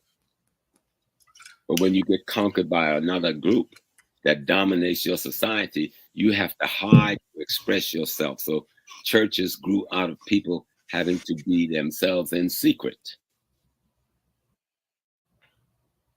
And then you're hanging on to belief because you're no longer in control of your daily reality. Because somebody with a sword that just kicked your butt is in control. And the way you handle it, we made a fundamental mistake. Let's become them and defeat them the way we did them. But you can never be a better killer than the killer. You can never be a better thief than the thief. You can be a good thief and a good killer, and we've proven that. We kill ourselves better than almost anybody. We steal from ourselves better than anybody, from one end of Africa to the Caribbean to the U.S., wherever we find ourselves in Europe. But what about becoming the African again? How did the African make a decision? Who is in partnership with me? Who can I trust? Who do I build friendship with? Who do I build alliance with? What must their understanding, not belief, but their knowledge-based understanding of how this world works? If you look at the Yoruba religion, it's not about no believing in one God. Many of us who have become Yoruba or practice the religion of Ifa in the methodology used by the Yoruba, because there's no Yoruba religion, there's a Yoruba people. They practice an understanding of the sacred science that they call Ifa, which means the wisdom of the universe. Okay? And so what is that body of wisdom? It tells you how to have a relationship with one another based on humanity and empathy. Not how to rob and steal and carry on envy and jealousy and hatred and violence in order to seek power. And so because we got beat up physically, we think all we have to do now is become physically better at beating people up than the people who beat us up. And wonder why nothing is changing. Because you become your own worst enemy. Africans never worship a god, a thing, or a person. Africans realized and participated in the fullness of the universe itself. Remember, the planet Earth is just another object in the universe. We're spinning in outer space like everybody else. We're just as alien as any other thing on any other planet. Okay? We're just part of this greater universe.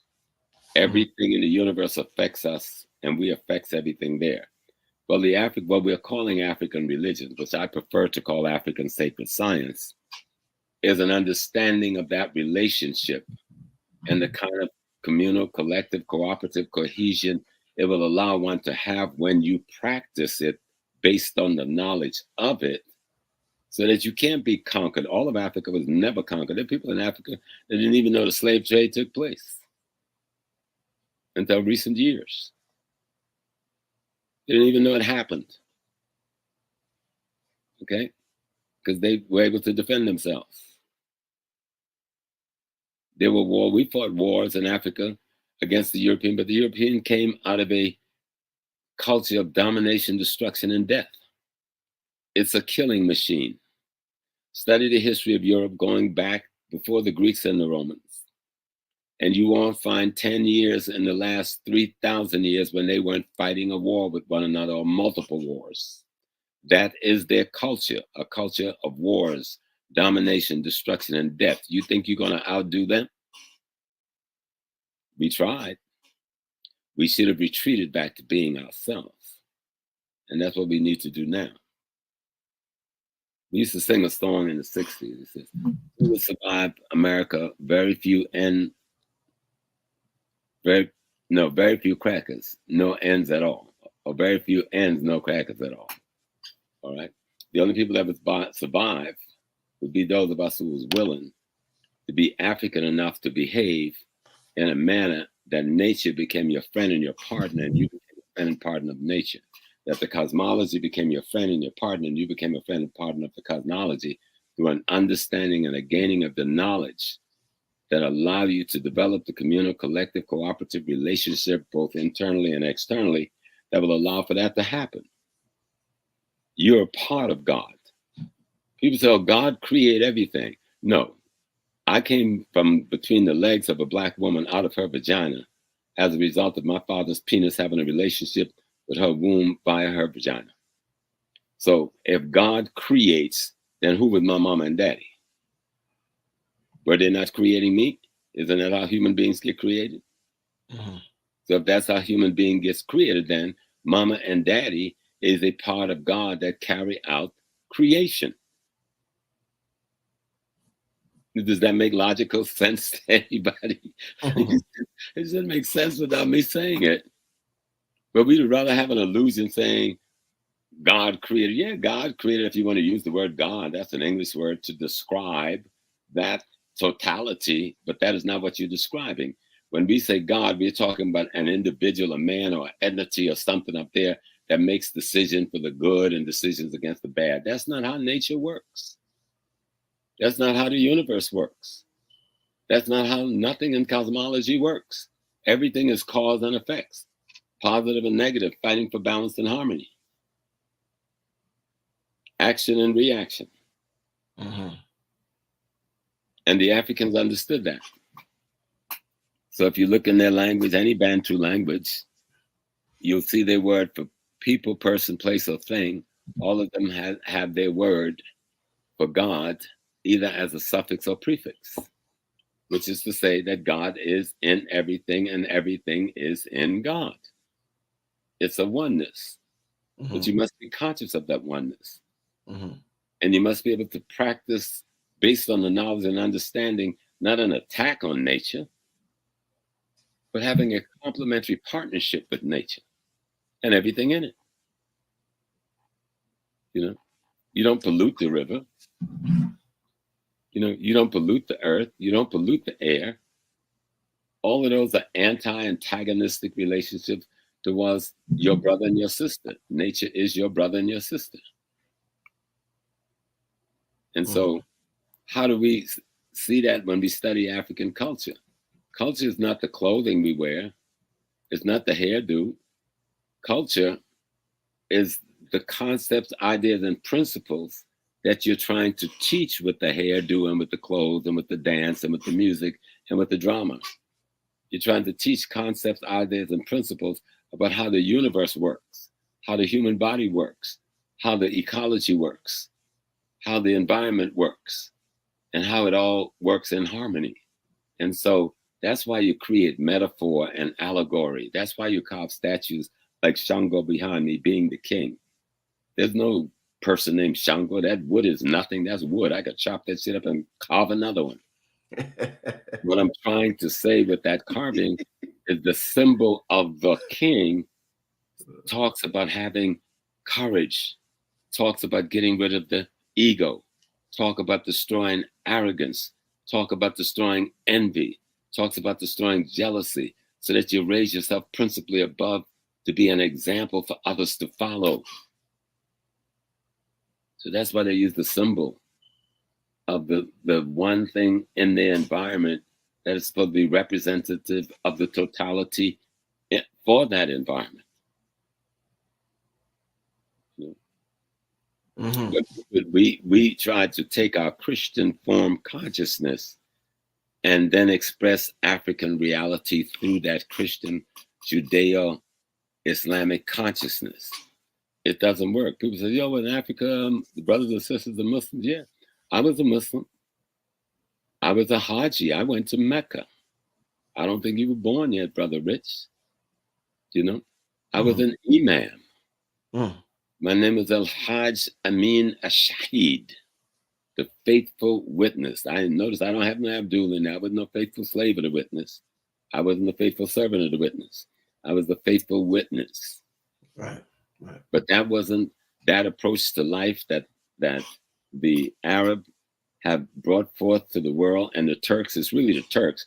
The Arab may have initiated, but the Turks took the system from them back in the 8th century. Okay? We call them all Arabs, but they're not. So you had Kurds and Turks and Eastern European have created this religion called Islam, have written all these hadith and interpreted what it's supposed to be like based on their barbarian, anti-human, anti-nature, domination, destruction, and death culture coming out of Europe and southwestern Asia. So stop playing. If people want to know truth, then study. And if you've been studying any of these religions, you can't come to any other conclusion than what I've just said. Yes, you can use any of them to do good. We use Christianity to do good and help us across a lot of difficult times here in North America. We use Islam in West Africa. We use it to help us through some very, very difficult times. But some of the biggest slave traders in West Africa was the Muslim community. You know, let's not miss that. We fought jihads, wars against one another to conquer and take control and convert. And those who didn't, we sold them to the enemy. And now we want to pretend that there's some special God because we pray a certain way, we wear a kufi a certain way, and cut our beard and shave it a certain way, that we are somehow different and better than the people whose children we sold as prisoners of war to the most barbaric bunch of garbage Europe could produce. Know your history, it will erase the mystery. Know your history, it will erase the mystery. Let's come back to the initial question of God so people can feel, because they're like, oh, Brother Small, attacking our religion. We don't have to beat him up. I ain't attacking your religion. You can practice any religion you want. But if the result is no better than what you've been getting, you better come and talk to me. Right. Listen, Malcolm said, if pain did no more for you than it has done to this point, you don't need it anyway. Stop playing. Stop playing. You know, we look and we see something doesn't work, but because the enemy does it, because it's a copy of what the enemy does, we do it until we can't do it no more, even though it's not working at all. It's not working at all. Got the beautiful literature that they've written down. Well, you can't write down the wisdom of the universe, fool. What book is big enough for that? You can't write down the story of creation. What book is big enough for that? Stop lying. Stop playing. Stop being children to white people's lack of understanding, his lack of capacity to comprehend reality. It doesn't even have the courage to care whether it destroys itself. So it destroys everything else in its path. Domination, destruction, and death. In the African mind that's organized around African genesis and authenticity, God is every and all things at once, including me and you. It's not a person. It's not an entity. It's not something up in the sky or down in the ground or made up of wood. God is everything, from the bumblebee to the fly, from the wood to the human, from the cloud to the gases, from the water to elements in space we don't know. All of it makes up that thing that you call the divine. And you're a part of it intricately, and you're made up of all the things that make up all the things. In Africa have sacred science systems, which we erroneously call African religions, but they are sacred science systems, which some call the wisdom schools. But the Africans never call their system a wisdom school. They call it their sacred science, their understanding of cosmology, ecology, and the human being's role in it. And so, who was supposed to protect you from the lynchman except you? You come to kill you, kill him. Indeed. Not being afraid to kill him, and you're going to blame God because you were a coward? Indeed. Well, Professor, what I want to know also is, and that was a thorough breakdown, and I definitely appreciate it. But I know a lot of people are curious, Professor. Before we took on the Abrahamic religions, or whatever you call them, Judaism, Islam, Christianity, a lot of people say we were doing something that caused us to fall. Once we fell, we got indoctrinated with those religions. What were we doing? Were we doing something, Professor? From where? Grace. What the hell is grace? What is grace? What I'm trying to say is, we're at the bottom right now, Professor. We don't even have a black community. We don't own any of this. So I'm talking about when we own shit, Professor. When we had our own. We still own it. Do you want to fight to keep it? We still own everything in the ground in Africa. But you want to stand by and let somebody else come and steal it and talk about God didn't stop them? You deserve losing it. What were we practicing when that happened? You are God. We were practicing knowing that we were God having a human experience. And we still allowed ourselves to be frightened and intimidated of death by this brute. Once you became a coward and not willing to die for what was yours, you have a right to be imprisoned. You have a right to be enslaved. We became cowards, you say? Dessalines told us, freedom or death. And when Dessalines lived and articulated freedom or death, Haiti was winning the revolution. when they murdered Dessalines and went back to the Catholic bull, Haiti lost the revolution. Mm-hmm. You know, Mm-hmm. Malcolm X told you Mm-hmm. the price of freedom is death. And he Mhm. showed you how you have to be willing to die like he was willing to die. But you're not willing to die like Malcolm, so you don't deserve the freedom. Plain and simple. Huh? Plain and simple.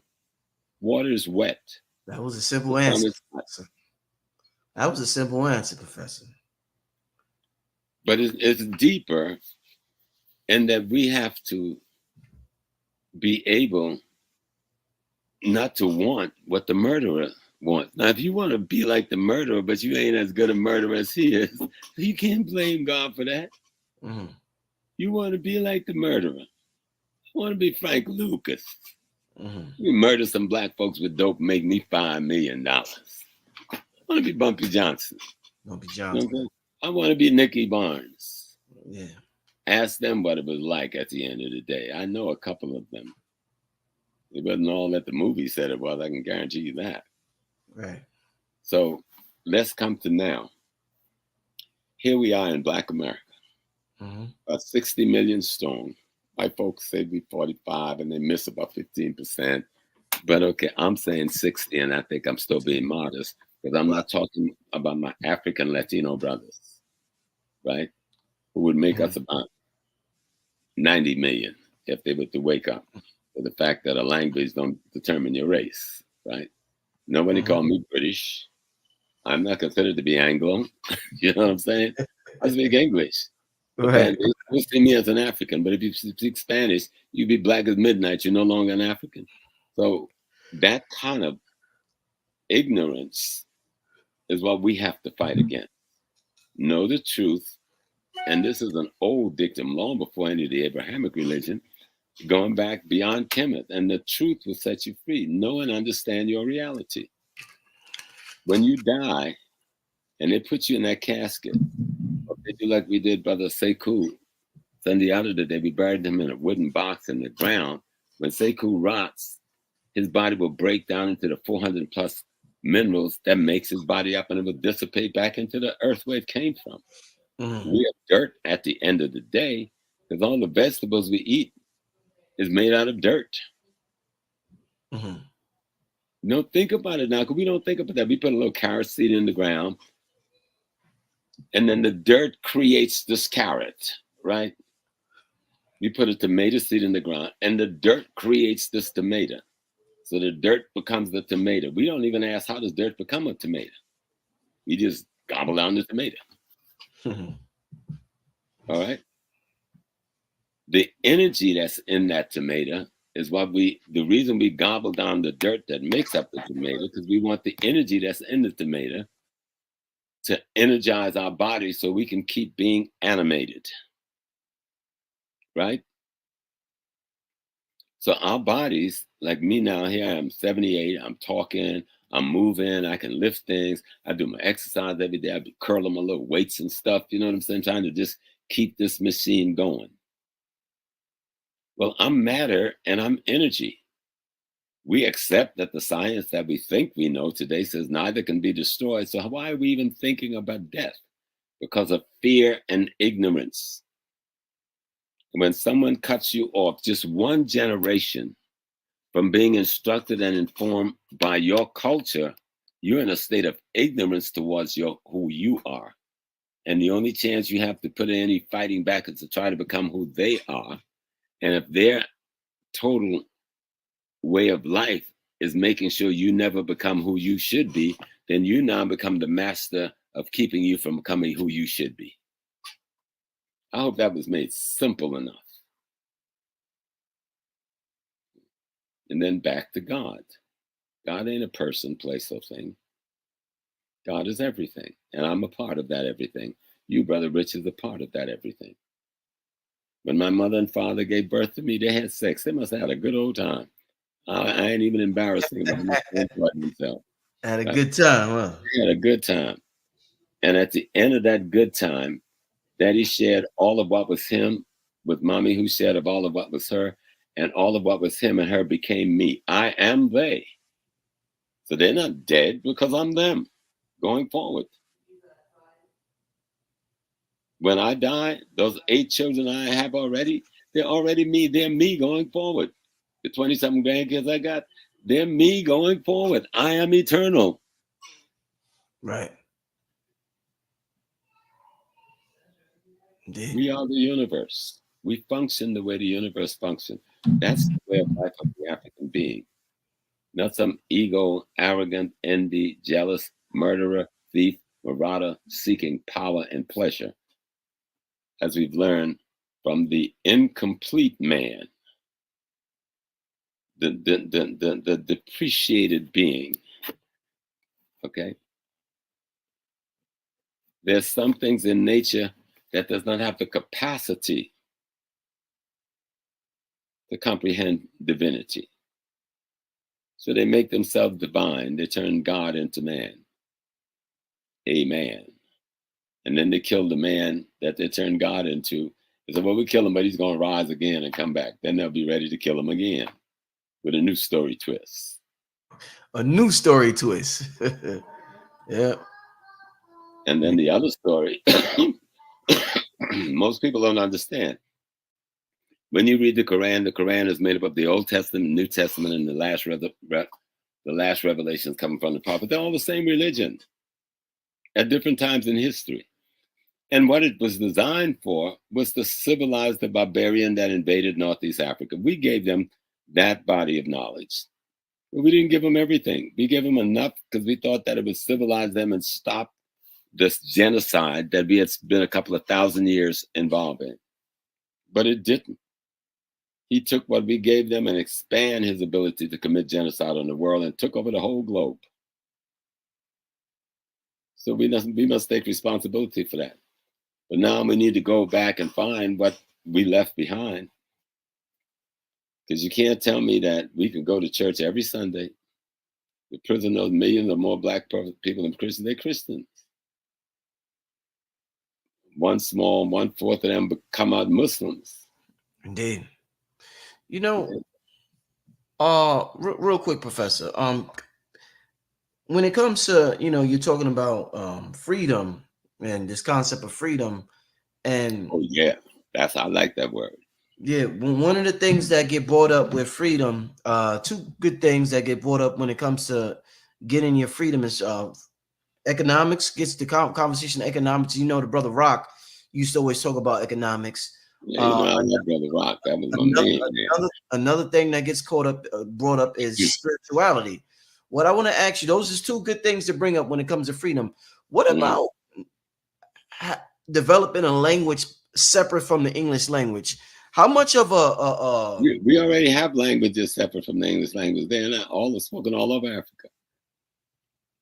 We don't need to develop a new language. You don't think we need to develop a new? You just think we need to learn we need to learn any number of our languages that's available to be learned. Starting from Swahili, people say, well, Swahili have some Arabic relationship, then dump Swahili. Go to the Akan, go to the Yoruba, go to the Shona, go to the Inabeli, go to the Zulu, go to the Khoisan. Yeah, we got a bunch of languages. We don't need a new language. Well, not a new language.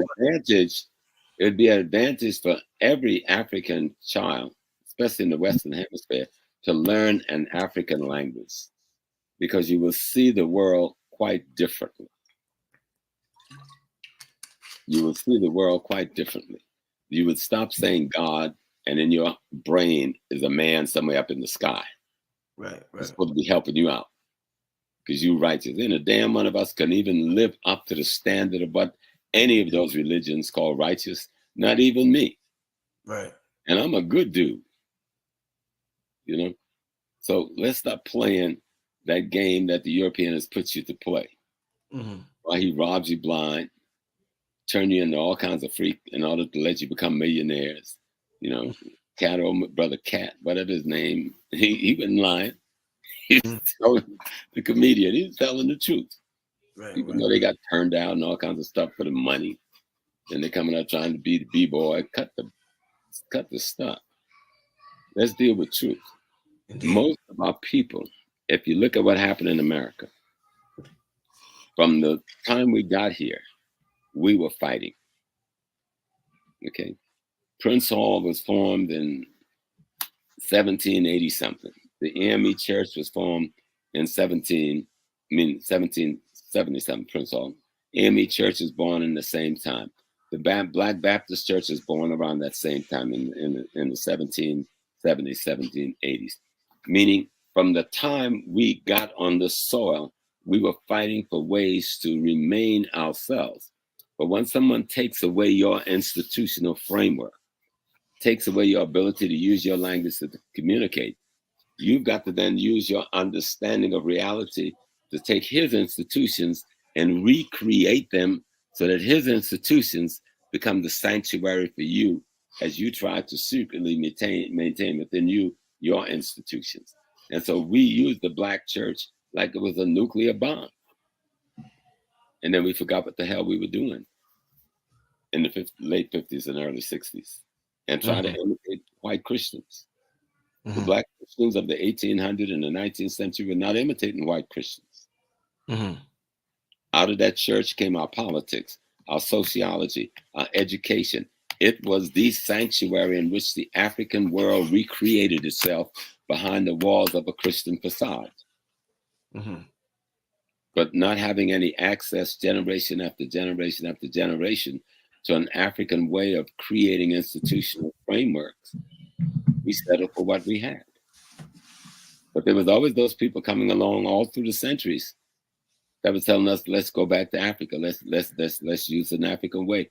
Voodoo never died. Voodoo is an African word for the totality of the universe. It means the essence of God in things. Comes out of the Fawn language and the Ewe language. You know, we never lost our way. We just was blocked from using our institution, and we were forced to then transform the European institution to serve the aspirations of the African community. We name everything African, the African Free Lodge, the African, this is 1700, the African Methodist Church, the African Methodist Episcopal Church, Free African Society, the African Baptist Church. We didn't wait for Adam Clayton Powell, Jesse Jackson to use that word African. We were using those words in the 1700s and 1800s to name all of our organizations. We knew who we were, but we were not allowed by law and by tyranny to practice who we were using methodologies that came out of our history. Now we can do it because we've fought enough. We've kicked down enough walls and enough doors. We can go back to Africa, and we have gone back to Africa, and many of us have relearned how our ancestors saw reality. We have relearned how our ancestors saw themselves in cosmology and ecology. And we are coming back and trying to teach one another. Don't tell me about some dead God and some God you pray to every day, but the only thing that he can give to you, can't even get you a pass out of prison. It just lets you stay out of trouble in prison. I'm not into none of that. Okay. And come telling me that I'm the chosen. And I like some of us, any brother and sister feel that you were chosen and you were given land, get on El Al and go to the land. Go take it back. What you bother me for? Okay. Stop playing.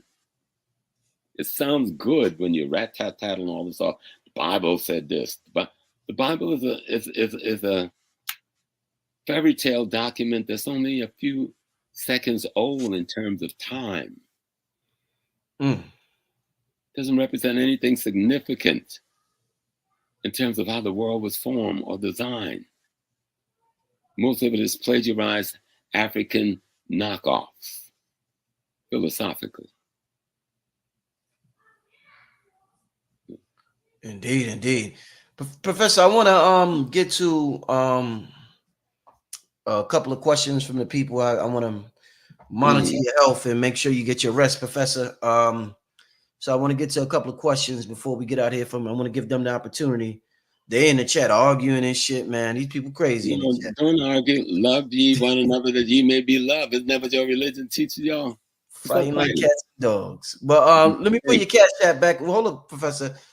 Make sure you support the elder. He does amazing work, has done amazing work in our community. I want to make sure you support the brother. He recently has gone through a health situation where the brother hasn't worked for a couple of months, and I just want to make sure the family takes care of our elders while they're alive instead of waiting for them to transition and then saying, oh man, I wish I could have did this, I wish I could have did that, and talk good about him. Instead of talking good about him, let's do good by him now instead of talking good about him like how we usually do, and give him his flowers while he's alive. So his Cash App is on the screen, $ Dr. James Small. All right, let's get to a couple of questions, Professor. Yes, sir. Question. All right. Do you think that a part of our plight is turning our backs on the great black mother? Is that one of the reasons why we fell, Professor? But I don't believe we've fallen. Well, you know what I mean. You know what I mean. I know what you mean. That was one of the reasons why we think we've fallen. And see, if you